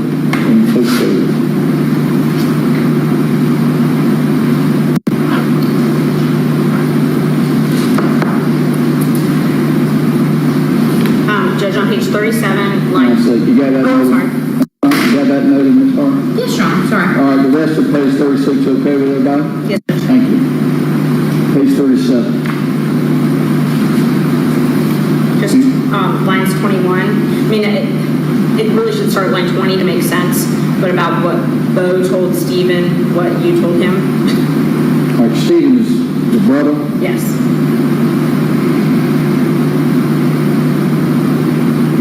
And I'm sorry, what page are we on? 37. 37.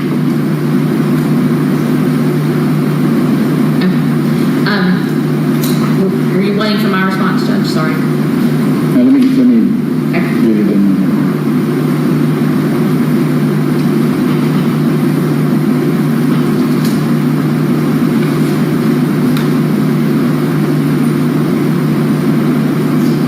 All right, is there any mention of Stephen much up to this point in this interview that y'all recall? He's asked him multiple times if Stephen knew, as he told Stephen, does Stephen ever confront you? We've actually already talked about some of those before. And for context, it's also, they've already talked about the fact that Stephen was living with Ryan and Bear at the time. All right,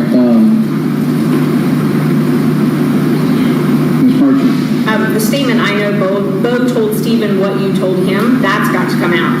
So if that comes out, did Stephen, I mean, I guess you could end it at told him on 21, and then it would be, did Stephen ever confront you about this and maybe just didn't believe you? We don't have a problem with that. It's still kind of confusing, but that at least withdraws that objection part. Sure, Ms. Hart. So it would be, is it possible that, did Stephen ever confront you, or take that, is it possible that doesn't add anything. Just start with, did Stephen ever confront you about this and maybe you just didn't believe it? Judge, what I have marked right now to come out is only the statement, I know Bo told Stephen what you told him. If that is the way that it's done, it would read, or it would sound, just sort of going back. You never disclosed this to anybody before? No, sir. Other than that beginning with Bo? Yes, sir. Is it possible that, did Stephen ever confront you about this and maybe just didn't believe you? He may have, and if he did, I would have lied.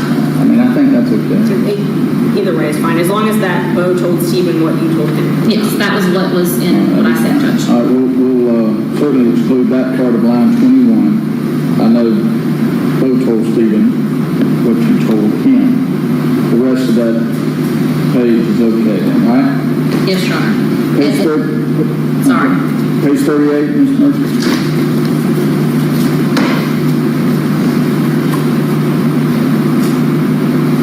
No, Judge. Ms. Hart, anything on page 38? No, Your Honor. 39, Ms. Merchant.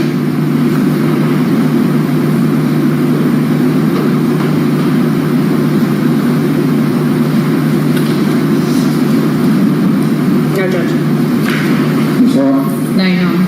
page 40.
second part. With the help of my trusted law partner. All right. I think this one's actually not very, not a lot.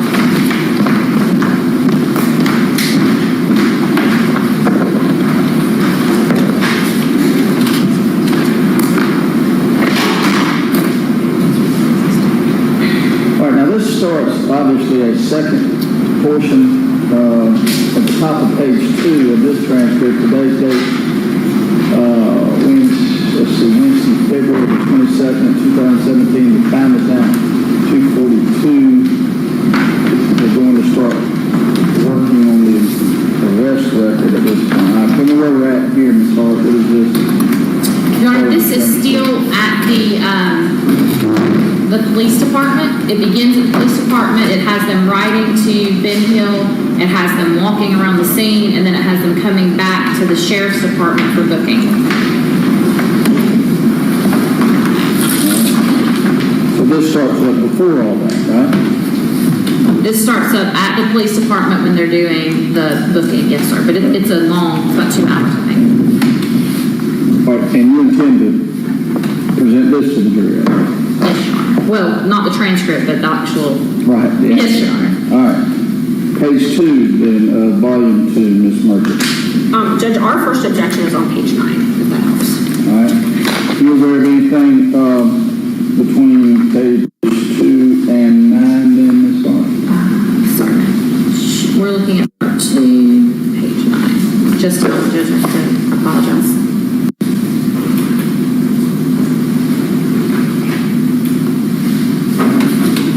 What was the, Between pages, anything prior to page 9, starting with page 2, the first page. this will be an easier way.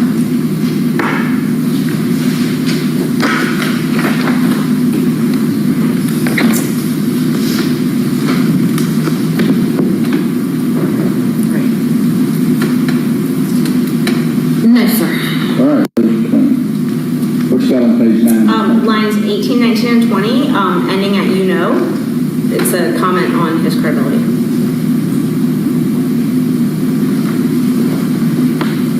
I mean, I guess that's all we can hope for is fine. It just doesn't make sense. Our real objection is I appreciate you being honest.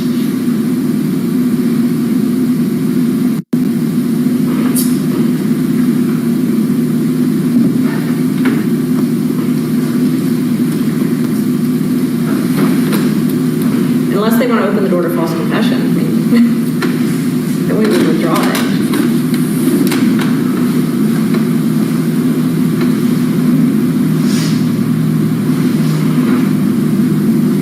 All right, so specifically lines 18 and half of 19, right?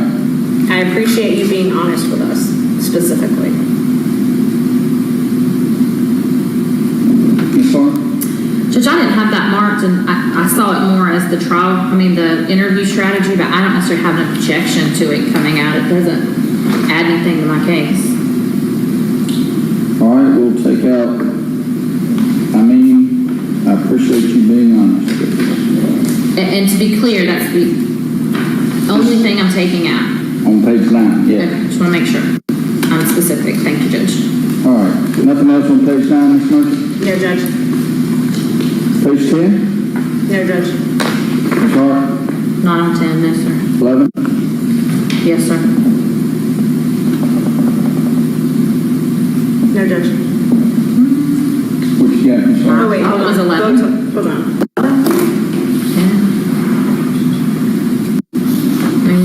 Make sure it's the right page. When Bo tells me that he sees marks on the neck, I tend to believe him. So it's lines 7 and 9. I'm sorry, Judge.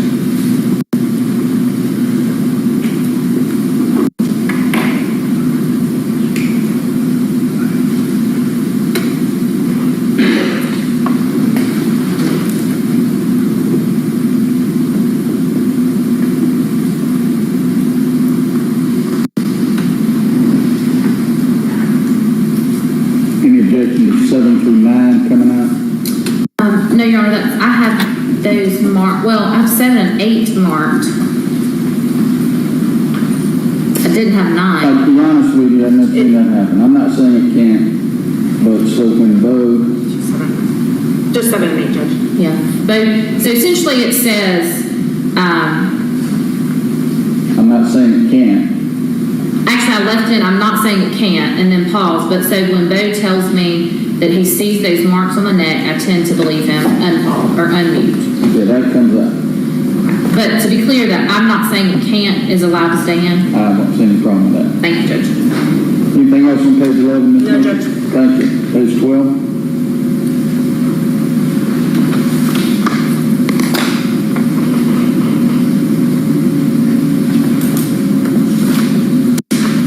No, Judge.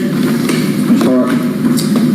Your Honor, no, I will tell the court, at this point, I don't believe I had any more places that I saw for the remainder of this interview. Now, I had intended during lunch to re-listen to some of it, just to be sure, but I didn't have anything else that would come out after this point. All right. Ms. Merchant? Mr. Merchant does not believe there was anything else. I have reviewed this. All right. Let's see what we can do about a run-through, as Mr. Gibbs suggested, and let's listen to it. So I am prepared right now to do the run-through for the ones I had marked. Obviously, I'll need time to go back and... Exactly. Take whatever time you need, but I'd like to do that today. Yes, Your Honor. We're going to recess right now. Please be thinking of any other exercise y'all think we need to go through like this. And we'll do that today too. If y'all can do it. Judge, we would like to discuss some scheduling issues today, but this is the only audio video we've ever intended to use, and had always intended to mute portions of it. So. We are here and willing to review any exhibits ahead of time, and whatever we can review ahead of time, we're happy to. Thank y'all. Ms. Hart, yeah, when you ready to go, okay? On the audio.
with the crime scene specialist. At first, obviously, the crime scene was kind of investigated as a kidnapping.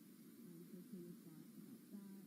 And then later, I don't know if you caught that her car was searched almost 2 months after, and his car was detailed before. So I thought that was kind of interesting to note. Yeah. Yeah, so I thought that was supposed to get for the second opinion.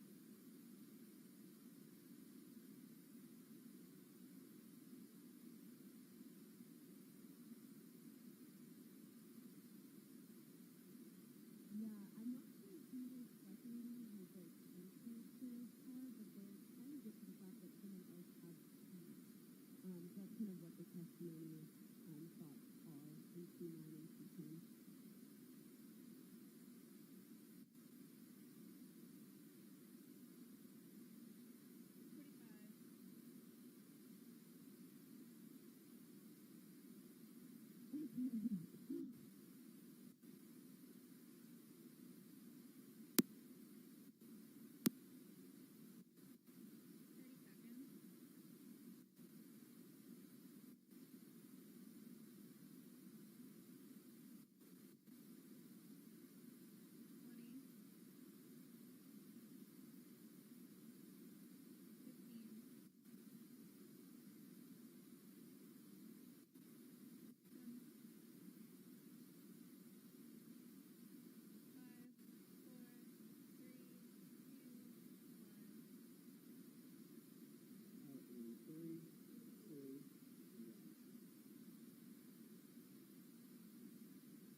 We're good to talk to the next step after his response.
good for breakout for your content?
next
5, 4, 3, 2,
3 minutes till hard break.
Seconds.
Merchant, if something comes up that you believe has been missed outside of what we spoke about, please raise your hand or speak up and we'll stop it at that point, okay?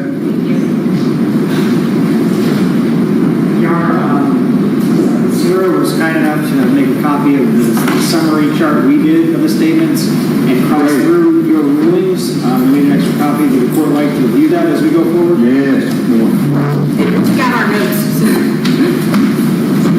All right, and y'all have the transcripts too. All right, thank you.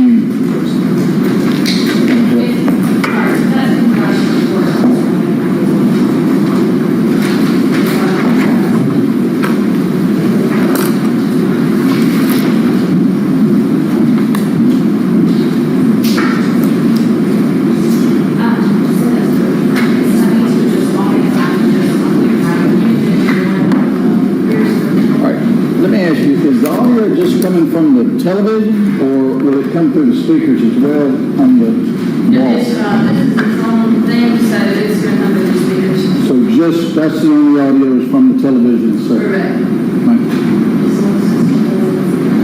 And whatever's displayed now will not be displayed on these monitors, correct? This will be the jury's only way to see it. All right.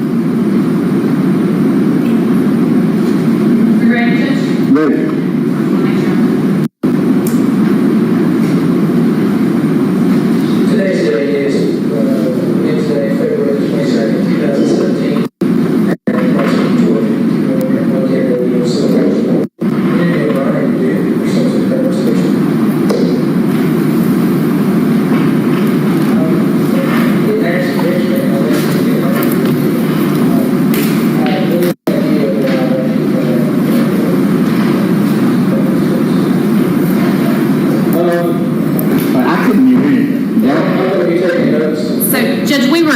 Adjusting the audio between the computer and this, so I can back it up. I think it's good now. All right, thank you. Let's start. Sorry about that.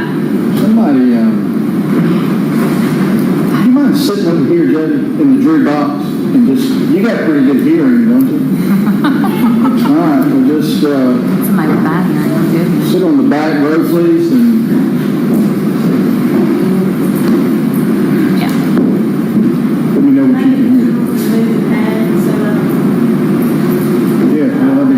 Sure. Thank you, Judge.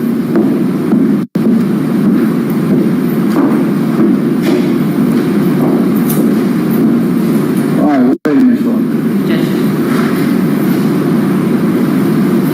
Today's date is Wednesday, February 22nd, 2017, at approximately 12:52 a.m. located at the Ocilla Police Department.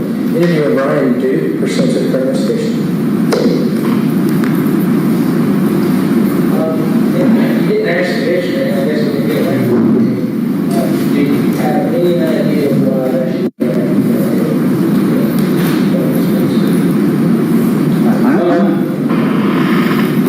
And I'm going to be taking notes as we go along. Don't think I'm ignoring you. Remember the large audio recording, so that please this is what makes you think it's about that?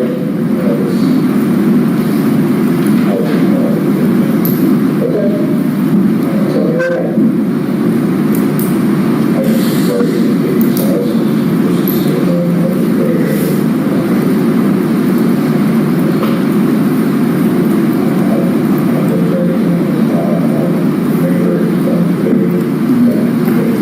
I can't hear anything. Is that just the way it is? No, Your Honor. We were supposed to practice with the audio during lunch break when we were doing this instead. So we have not actually practiced with the audio yet. So we'll have time to play with that. But right now I'm just going to turn it full blast, but some of that is what's causing the feedback you were getting out of Jason Shadell. Problem is Agent Shadell talks a lot louder than the defendant, but I'm going to turn it full blast and we'll get what we get. Can I just restart it where it is for today's purposes? I prefer you start it over, okay? Yes, Your Honor. Today's date is Wednesday, February 22nd, 2017, at approximately 12:52 a.m. located at the Ocilla Police Department. Interviewer Ryan Duke, pursuant to the current petition. You didn't ask the question, I guess we can get around to it. Do you have any idea of why I should come back to the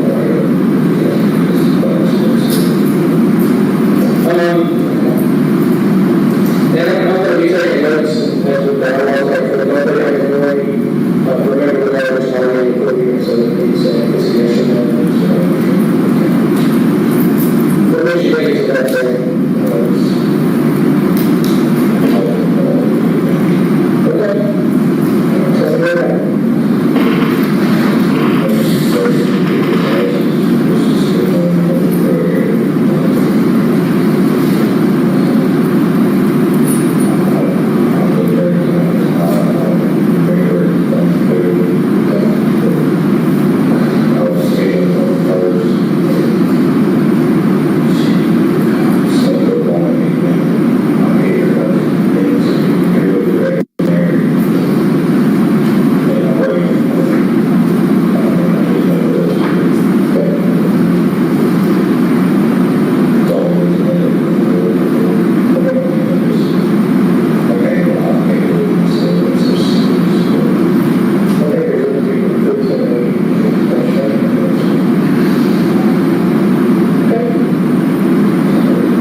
Okay. So,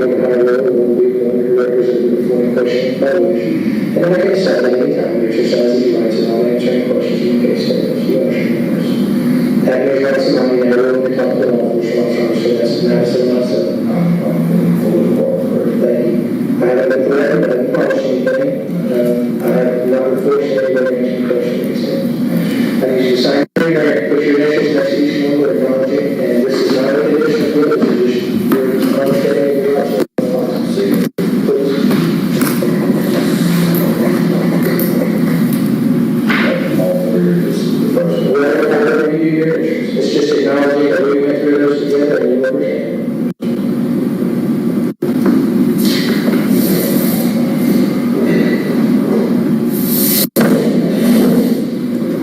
Your parents obviously don't know any of this.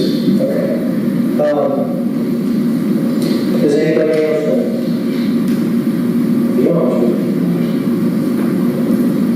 Alright, so let's back it up. So one night, sometime in the fall, I'm assuming this is around the time when she went missing. Okay. And part of what you did led to her being missing, right?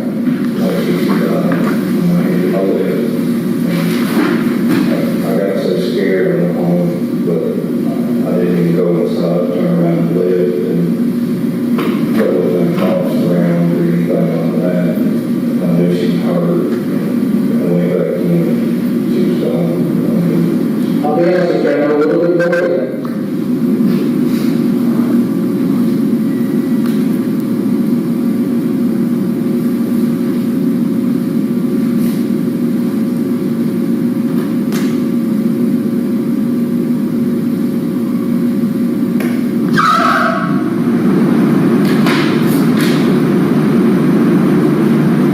Stop that for a minute, Mrs. Hart, okay?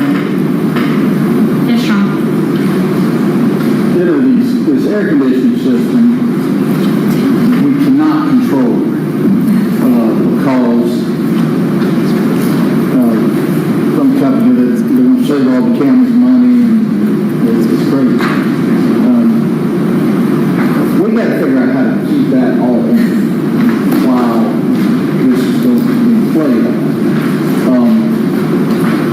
Can you help us figure that out, Mr. Ryan?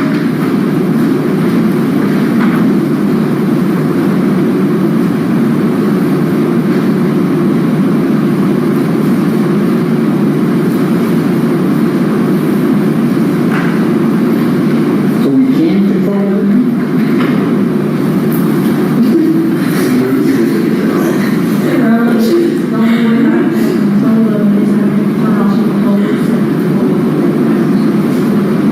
Lights and everything?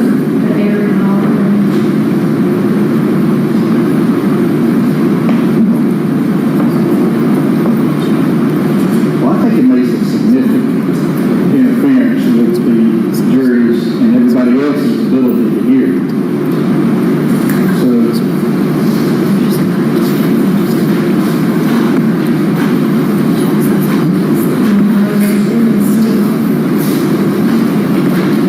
how long again does this run?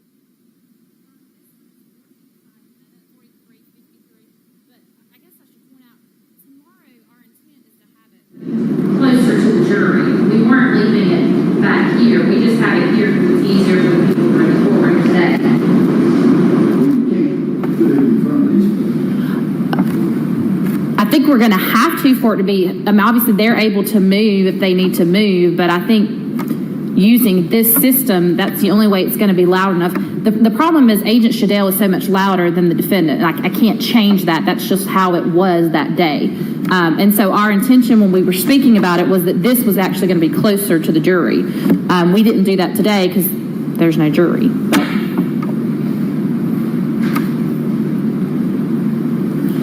That'll be your first witness in yes, sir.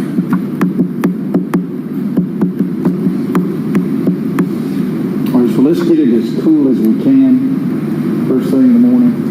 I've been leaving it on all the, not going to take a chance that we've had in the past, we could get it on.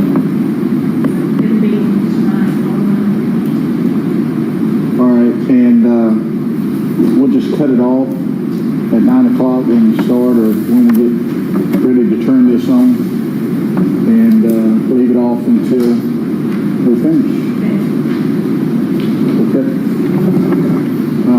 Go down, if you will, please, Ms. Ross. Won't you go do that now so we can make sure?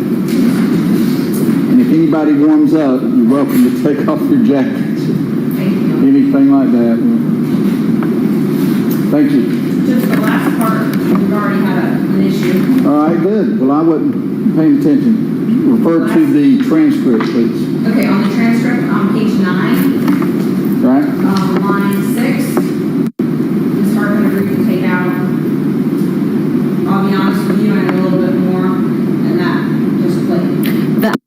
with you, Plate, it's because this computer is not function mute, it is control mute. So I hit the wrong thing. It was the first time I was doing it on this computer that way. Okay. And that was actually, it said, I'll be honest with you, is the part that you heard. That would not, and I don't mind rewinding it and showing you how it's going to be done, but the reason was because I hit function mute instead of control mute. So, Which again, these are all the kinks we were supposed to be working out during lunch today. no, that's fine. But I'll be honest with you, on line 6, we're not, It will not be played, no sir. right? And then we were still off, when Yes, there's a second left before I was supposed to unmute it. where do you anticipate it starting back? You mean when I, Yeah, 1 second left. Where's it pick back up? it's 7 minutes and 16 seconds in. I would be unmuting it at 7:17. Which,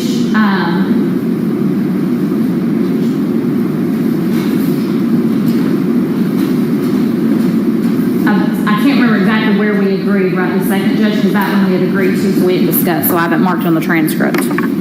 But the time is 7:17 is what I sent them last night. I don't believe there was an objection to any of that.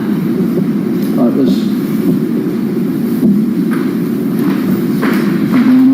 Yeah, Mr. Gibbs, you, about the time I realized this should have been done a long time ago, you had the floor, and I feel like I bit your head off, and I shouldn't have done that.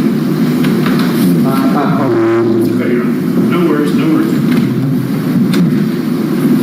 Well, I got agitated with you on the record, so I wanted to apologize to you.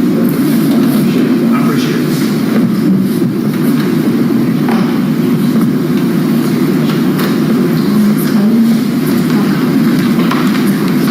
Oh, Sierra wanted me to let you know that on the copy, the timestamp copy, that not on there? Yeah, that was the only one that I missed when I was going through it. Oh, yours. Yeah, on the one I got it on this first copy as well. Thank you. All right, it sounds like it's winding down. You have the timestamp, so I'll pull it. It might be part 2.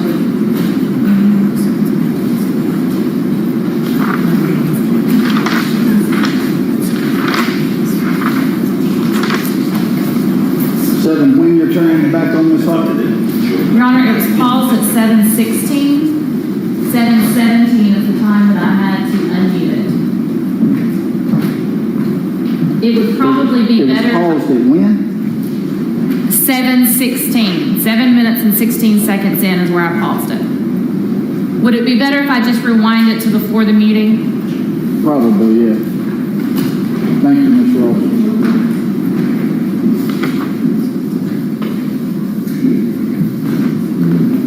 Tell me when I can begin, Judge. Ready. And it's starting at 6:46. 6 minutes and 46 seconds.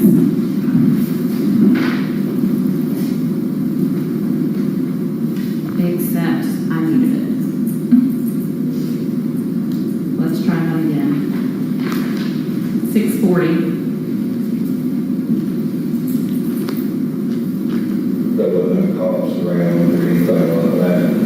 I knew she was hurt, and I went back to her. She was gone. I'll be up. So, Judge, I guess I'm confused. I'll back it up again, but the 6:49 I thought we had agreed on. So, I'll do it again. I knew she was hurt, and I went back to her. Well, if you leave it, I'll be honest with you, it just doesn't make any sense when you pick back up to me. So let's, It's muted, Judge. That's what's happening right now. I did mute it that time. okay, good. Go ahead. It's playing. It's just muted.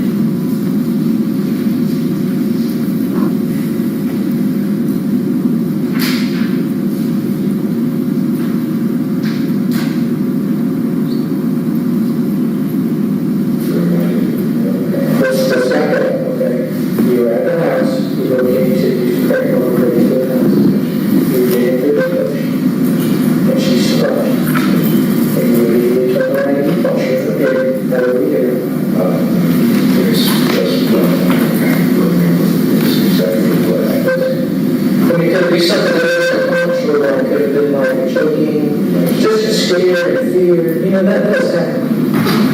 Is it possible?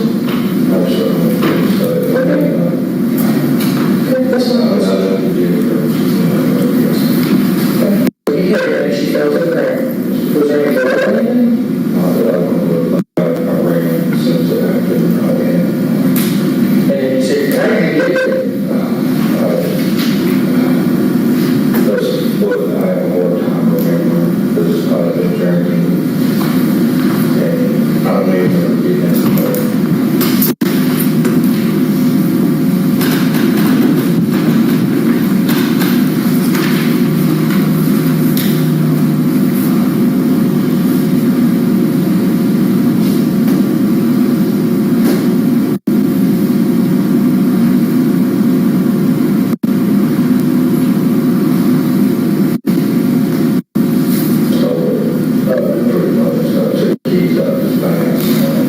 So he's passed out. Do you remember this like after midnight? This is pretty late.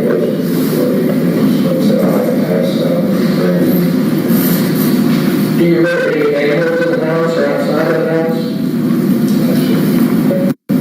So you probably, if you took a stroke, you probably got it over. Do you remember where you parked that around there? Just on the same street? And now I remember all the people around there. I mean, did you know it was whose house it was before you got it? I mean, you don't have a relationship or there was something else there, that's okay. She was, she had a relationship with that, so you completely understood. That's not a secret. So you hear her and she fell, and you think that she probably because you can't get go back there, she's still not moving. That's right, I went back on, so. Okay. So she will take her calls, back over the morning. So did you immediately, you said you had to come back, so I'm assuming the door was still holding on locked. Or did you have to break back in again, or? I don't remember having to, so I don't think I locked it. I mean, I'm not even sure if I shut the door. So you immediately, you're probably thinking I probably need some help with this, but then they changed your mind first? I don't know what it was weird, hanging. I don't know back. I got it. Did you take anything from the house? Did you take your personal keys?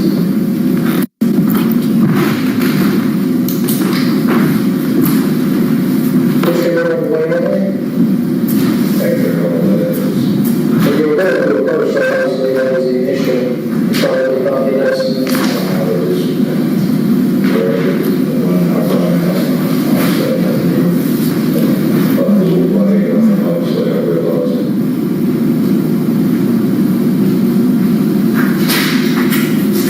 Did you ever go through a bar or anything? Okay. So you go through first, and you let afterwards, you go and you pick up the right. So I'm assuming this is still in the first truck. And you put it in the back, or you put it in the front seat? Got a quilt wrapped around it. So she didn't have any clothes on. Yes, you know, clothes on. And you know what to do, so.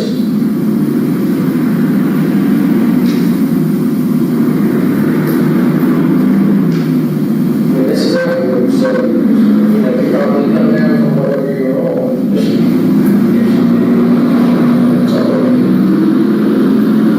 Did that help you carry clothes on?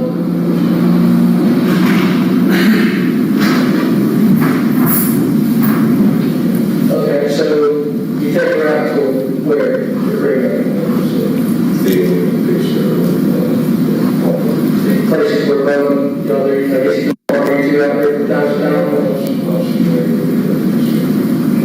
So I'm assuming this is Saturday night now. This is late Saturday night or this Sunday morning we lose the law.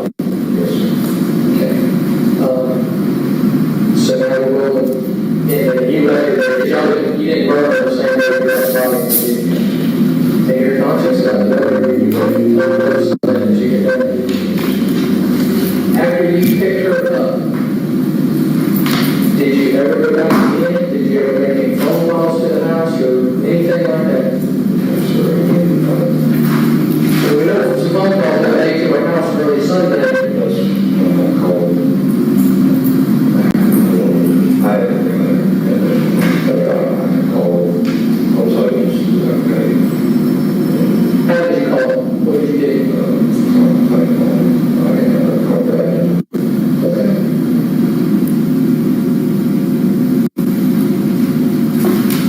Well, I know there's some gloves in the house. Is that going to have your DNA on it? Was it just accidentally leaving the glove? Or was it pure accident?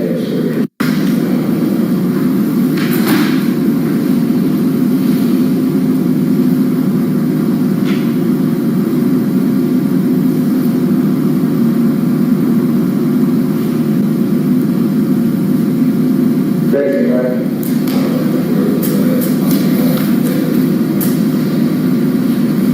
So you came home and you told him about what you did. I don't think he believed you at first, did he? Okay. So at first he didn't believe you, and now we're trying to roll you. Judge, I think that was supposed to be, I don't think he believed you, did he? I did not have that in my notes. But I don't think I thought it was objected to, but I don't have it in my notes that it was When you granted. came home, this is on page 17, starting line 9, Agent Shadell. So you came home and you told Bo what you had done. I don't think he believed you at first, did he? I think I did overrule the objection, but now that I hear it, I've reconsidered it, and I think that should come out. I don't think he believed you at first. I know that's hard to keep up with, but that's going to be deleted. I don't think he believed you at first, did he? Thank you.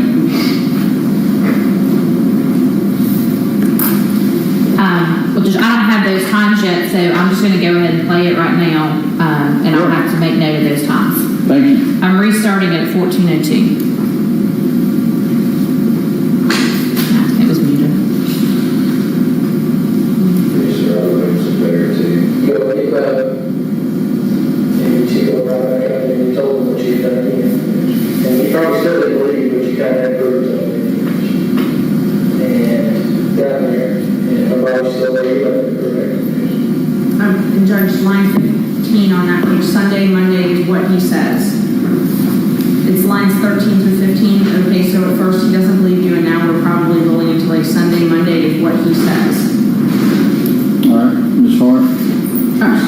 I'm sorry, are we re-arguing an issue, or are we saying that I did something wrong?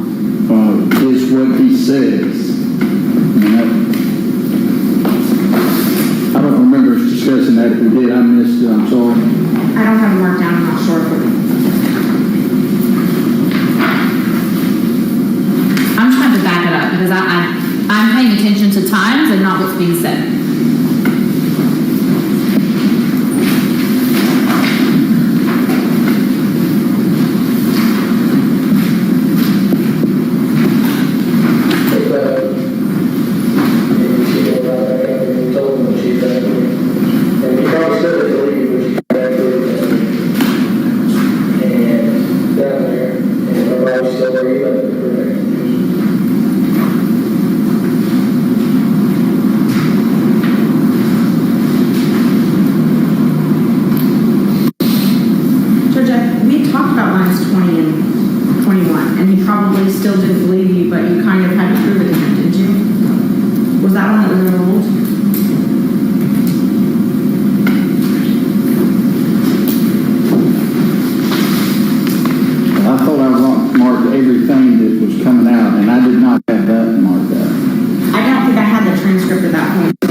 The second one, when the transcript was given.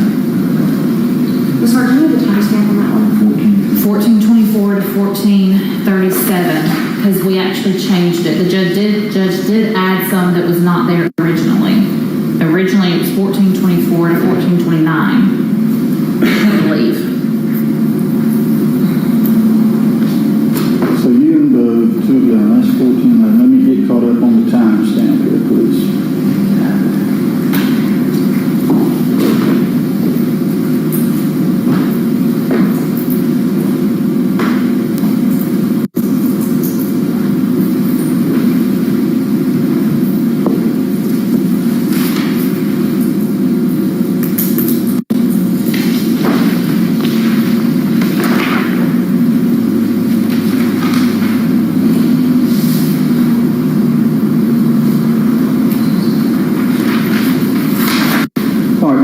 please back it up if you can to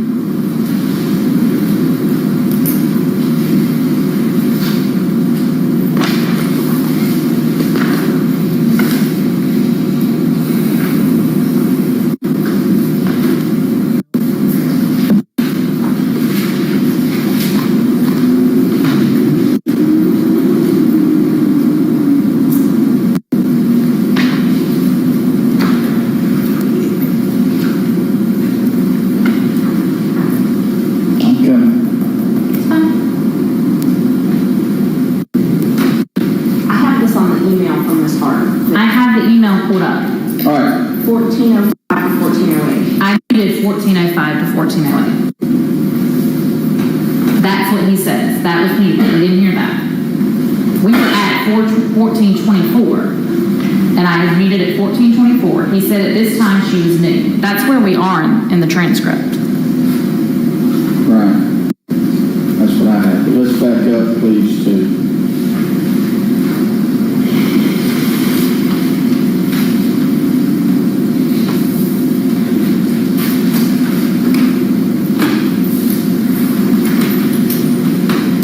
$13.17, please. To the time of 1370. Yes, ma'am. Do my best. Tell me about the glove. That's the line. Okay, so the closest I can get it, Judge, is 1311. That's fine. Put it there. Okay, no, Let it roll. I have a question, because I'm supposed to mute it at 1313. Do you still want me to mute it or let it play without being muted? Just play without it being used. But remember to mute it tomorrow. Oh, absolutely. I mean, I'm going off my list. That's why I'm just trying to make sure what you want me to do today. Thank you. Okay, so this starts at 1311. And I know you're telling the truth, I know that's wrong, I know that's true. All right. Tell me about the gloves. I know there was some gloves at the house. Is that going to have your DNA on it? Was it just accidentally in the glove? It was pure accident? Well, and I'll tell you first, so that when y'all were having the altercation, he said that you told him that you had strangled her. You used your hands because she was scared you. Maybe it was more, because the first was in the bedroom. This was in the bedroom, right? All right, well, hang on just a second. Sorry. I'm not on the same page. I just, Judge, that was muted before. You told me not to mute it now. right. Well, I'm sorry, I didn't mean to do that. Mute that, or starting now, keep muting. Okay? Okay, yes, sir. Thank you. And that was muted the first time I played it as well. It was. Okay. So,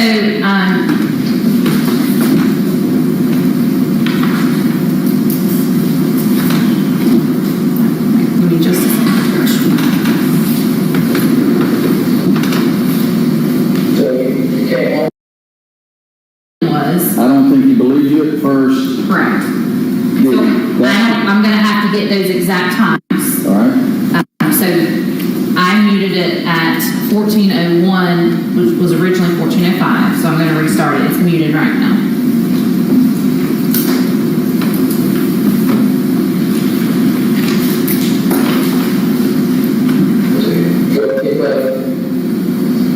You told him what you had done. And he probably still didn't believe you, but you kind of had proof of it.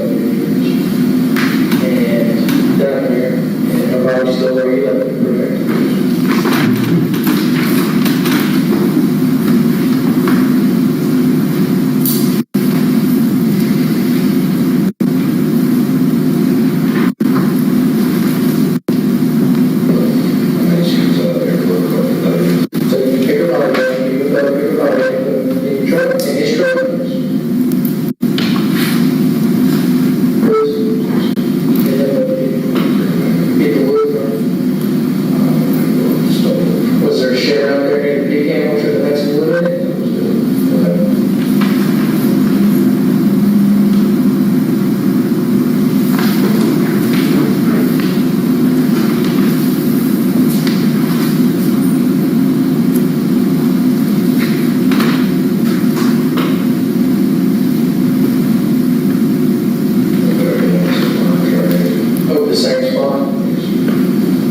remember where this one is? Did you take this one?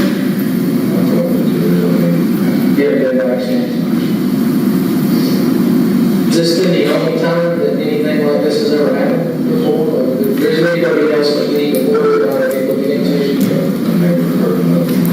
One person was outstanding with, like, all my last month, I consider myself a good person, but how can I be? Accidents happen. They live at either her family or stuff.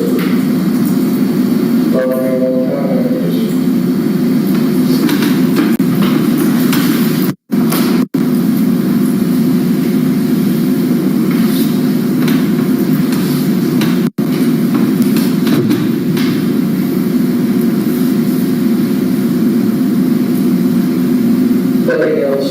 No. Does your brother? Because, are they ever confront you?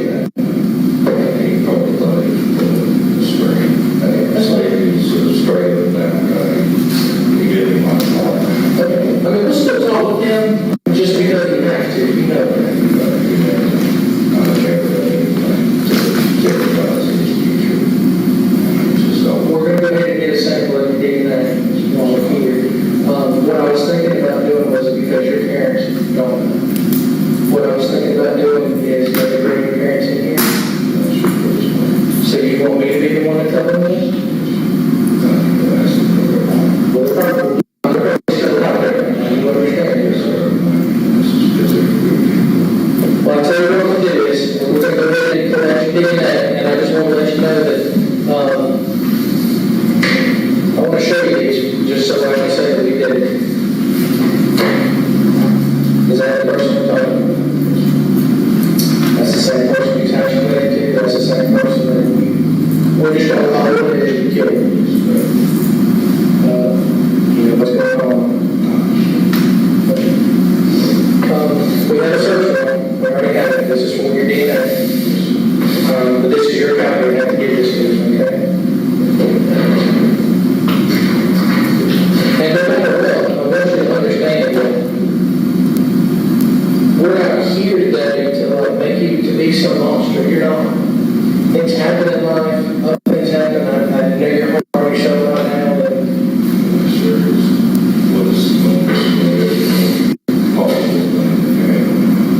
well, I'll tell you what can make it better is the fact that you're coming forward today and doing something like that. Whether you think it means anything or not, it does. And would you mind if we we did that with those officers, I don't have to tell the parents.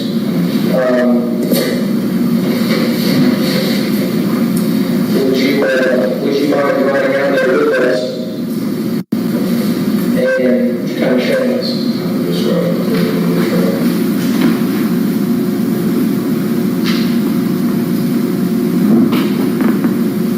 For you to kind of help us out a little too, okay? You okay with that?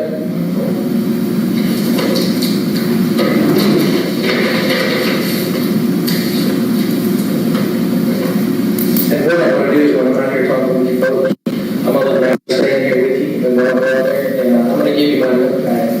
And I want you, if you can, it's completely up to you to write down how you feel about this. And I want you to put down as if you were talking to maybe your family or something like that, or anybody. Would you have a problem doing it? Okay.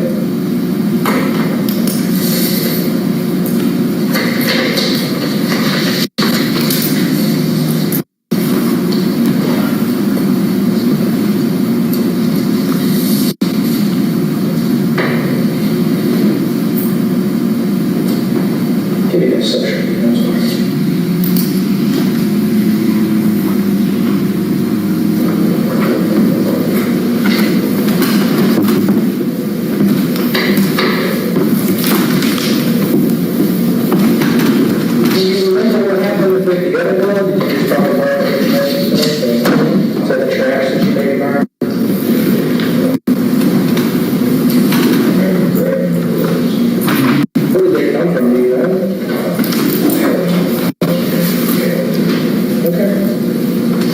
You don't still have any of this glove, do you?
go back in here, and then they seal it up and then do that again.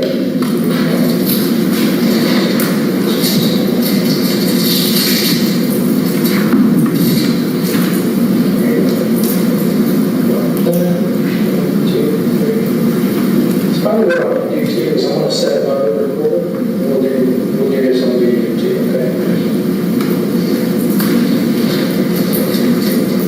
You know what the code was for? Translucent, kind of clear. Okay.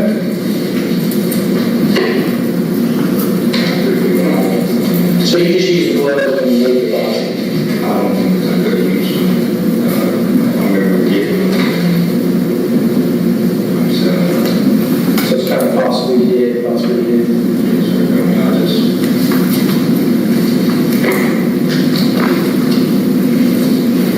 What I need you to do is put your initials here on the line, over half and half. I need you to do the same thing on that bottom part.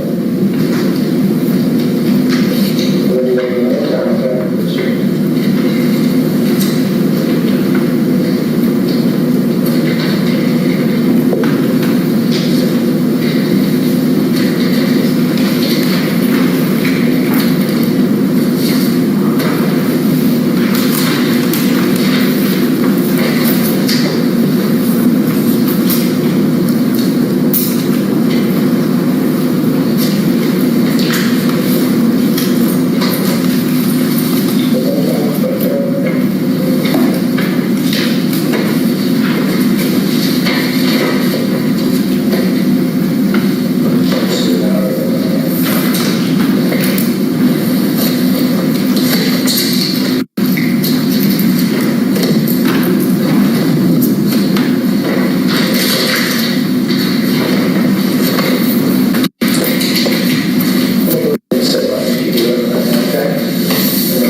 stopping the audio there, which is it's 2501 specifically. You ready for me to start the video? Yeah, this is where you're flipping over to the video. Yes, sir. Will it pick up right where you left off? With I'm going to, you just sit tight of me, that would be a gap between the audio and then the video and audio? No, you're not. Let you see the first of it.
my screen before, right? Yeah. Can you see your strings? You can get the problem with the duplicate thing. Can you see the video like not playing on my screen? I see your screensaver, Oh. and I see that it's open. Let me try this. See, let me just try this real quick. Let me get these work.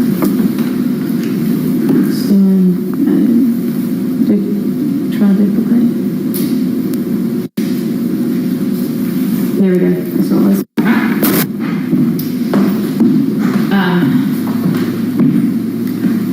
And again, obviously, Judge, we're going to need to play with the audio a little bit, but.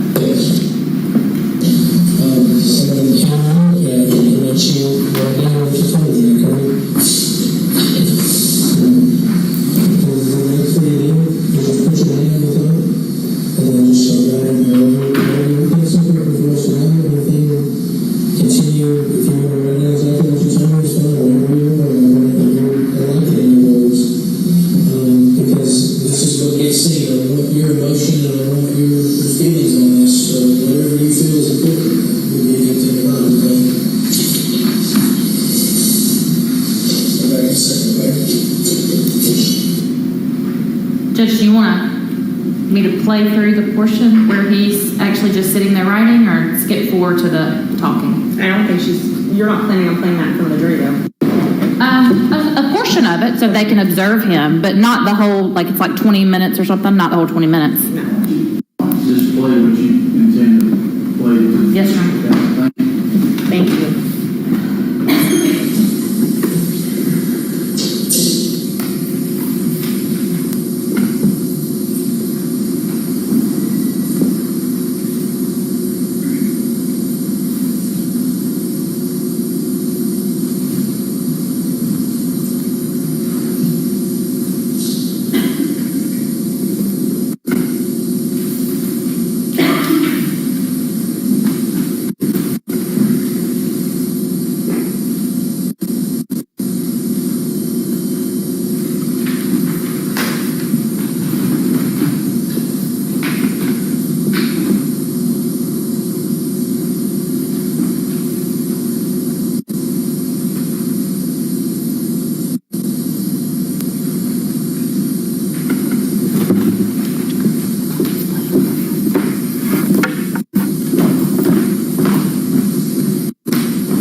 Judge, I'll be stopping it there. It says 7:36. That would be the approximate time I'll be stopping it. And then restarting it.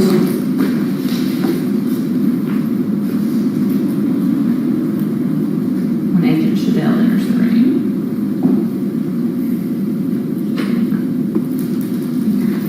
Restarting at 22:02.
you said you were dealing with, some drugs and some alcohol issues, I'm assuming you started at the house because you said you had to get those keys.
So you rented those?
from the house, now it's a little bit lower. You probably go around the drive, right?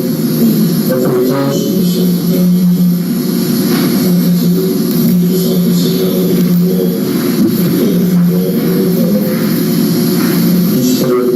You said you were running quick,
there anything that we could find that would either be like news articles and computer searches, any kind of cell phone?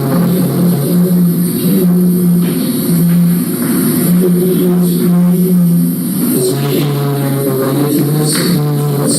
Any searches? The issues of the Wi-Fi and cable from your parents' house?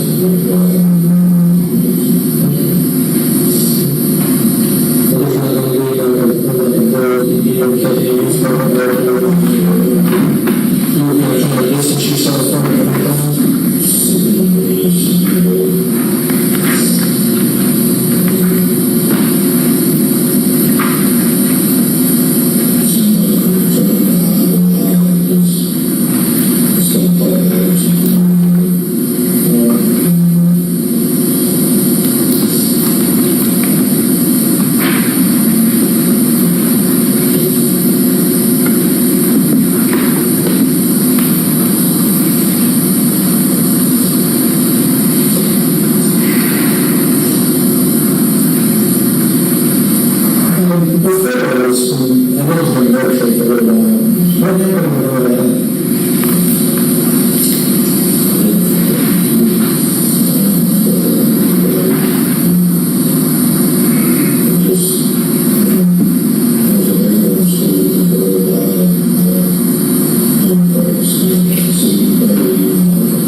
The second interview is about 2 hours long total. My understanding is, from my reviewing it, there's only the one spot, and my understanding is that was what defense counsel, the 2 spots, they added one that defense counsel was objecting to. Are we going to watch the whole 2 hours, I guess is my question. Do whatever you want me to, but. With the idea that only those 2 spots need to do that? Yes, sir. Do you want me to play that portion, or? No, just so y'all know, though, if it pops up tomorrow, I understand, Judge. ring that bell. All right, that's, as far as the transcript goes, on those 2 matters, first would be in the second volume, page 9. I appreciate you being honest with us. That's line, lines 18 and 19. I have time with that if the court needs it. And then on page 11,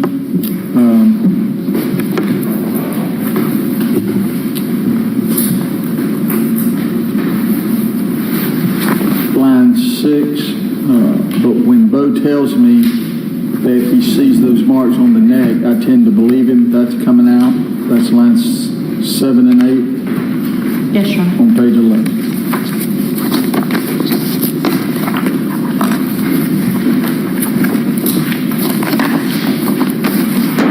Okay, anything further for today? Ms. Hart?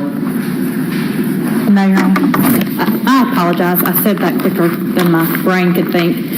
Just a couple of, can we discuss scheduling? Just with today ending as early as it did, it sort of threw off our whole schedule for the week. I know I'd already told the court we had one witness who could not be here until Friday. We now have another witness who's supposed to come tomorrow who is unavailable Friday as well. So it would still put us ending Monday. Who's unavailable Friday would not be available till Monday.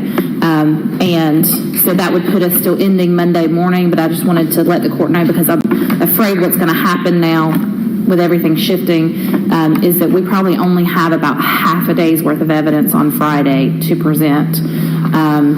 I mean, I guess I could find some more witnesses to put up there to say what we've already said, but frankly, the witnesses we had intended to call that I think are the highest evidence in this case, we only have about half a day on Friday because of the, like I said, we just had some conflicts. We'd already scheduled to make sure we got them in before Friday, tomorrow, and one of them we can still take tomorrow, someone who's unavailable Friday, but I don't believe we can get to the other one so I've had 2, I think, Friday morning.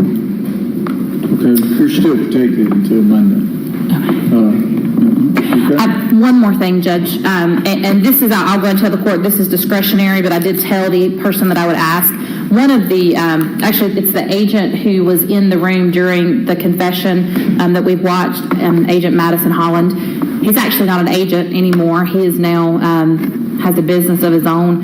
He had a meeting scheduled tomorrow afternoon, and so we had scheduled it where he was going to come. He's no longer with the GBI. He's not an agent anymore. So he had a business meeting with his company that he owns. He is able to reschedule that if he absolutely has to, but he's unavailable Friday. So the reason I'm asking that is it would still have us ending Monday if the court would allow us to call him Monday, but then that would also have us ending early tomorrow. And I just told him I would do the best I can, but he's just said if at all possible, if he could testify Monday, that would benefit him financially, well, frankly, because of his situation of having his own company now. What else? He was in there during the interview. He was, yes, Your Honor. What is the nature of his testimony? Mostly it's going to be related to his observations of the defendant.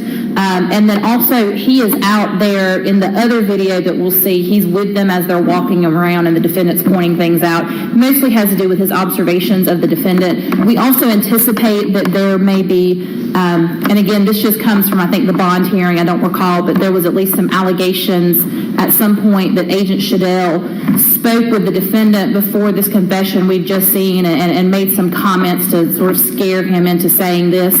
And so Agent Holland would be able to testify as he was there, and he was there before the audio was turned on to that situation if that allegation continues to be made. I know it was brought up at one of the hearings.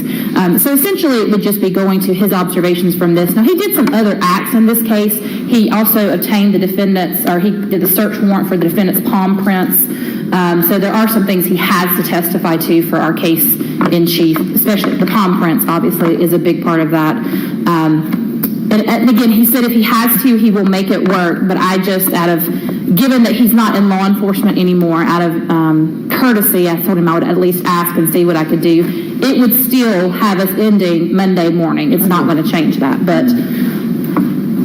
Y'all have any comment? No, I'm just trying to figure out, so tomorrow there's 2 witnesses, Friday there's only 1 short one, and then Monday there would be 2? No, we still have 3 on Friday. It would just be only morning.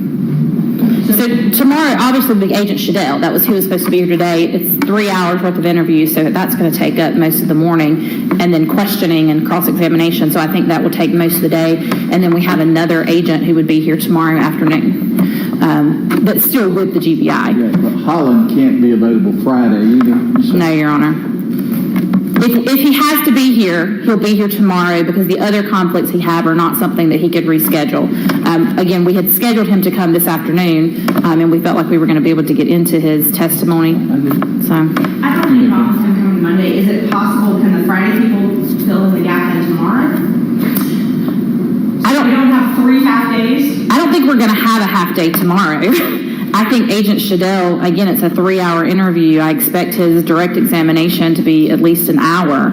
And then there's cross-examination, and then we have another witness. So, I mean, we have at least 6 to 7 hours worth of testimony tomorrow. So, no, it's not like we'll have 3 half days. Tomorrow will be fairly full. Friday's the only day we would have a half day and not be finished. You think you could get Holland and the other GBI agent tomorrow afternoon? If I had to, because of the limited nature of what Agent Holland has to testify to, I could make it work if I have to. Honestly, I preferred to have called him Friday, but he's just not available. So just tell Holland to be here Monday. Thank you, Judge. I'll say for him, I can tell you he will appreciate that. Thank you very much. He was trying to make it work.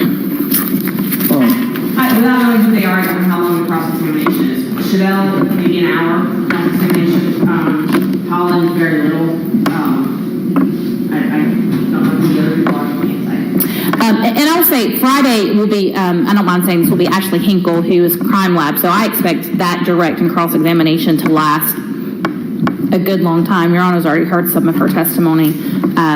So she's one of the main witnesses on Friday. So I think we usually have about half a day. We'll do the best we can do with it. Thank you, Judge. I appreciate that. All right, that was the best way to do that video. Thank you, Mr. Gibbs. Y'all have a good night. Thank you. Yeah, 9 o'clock.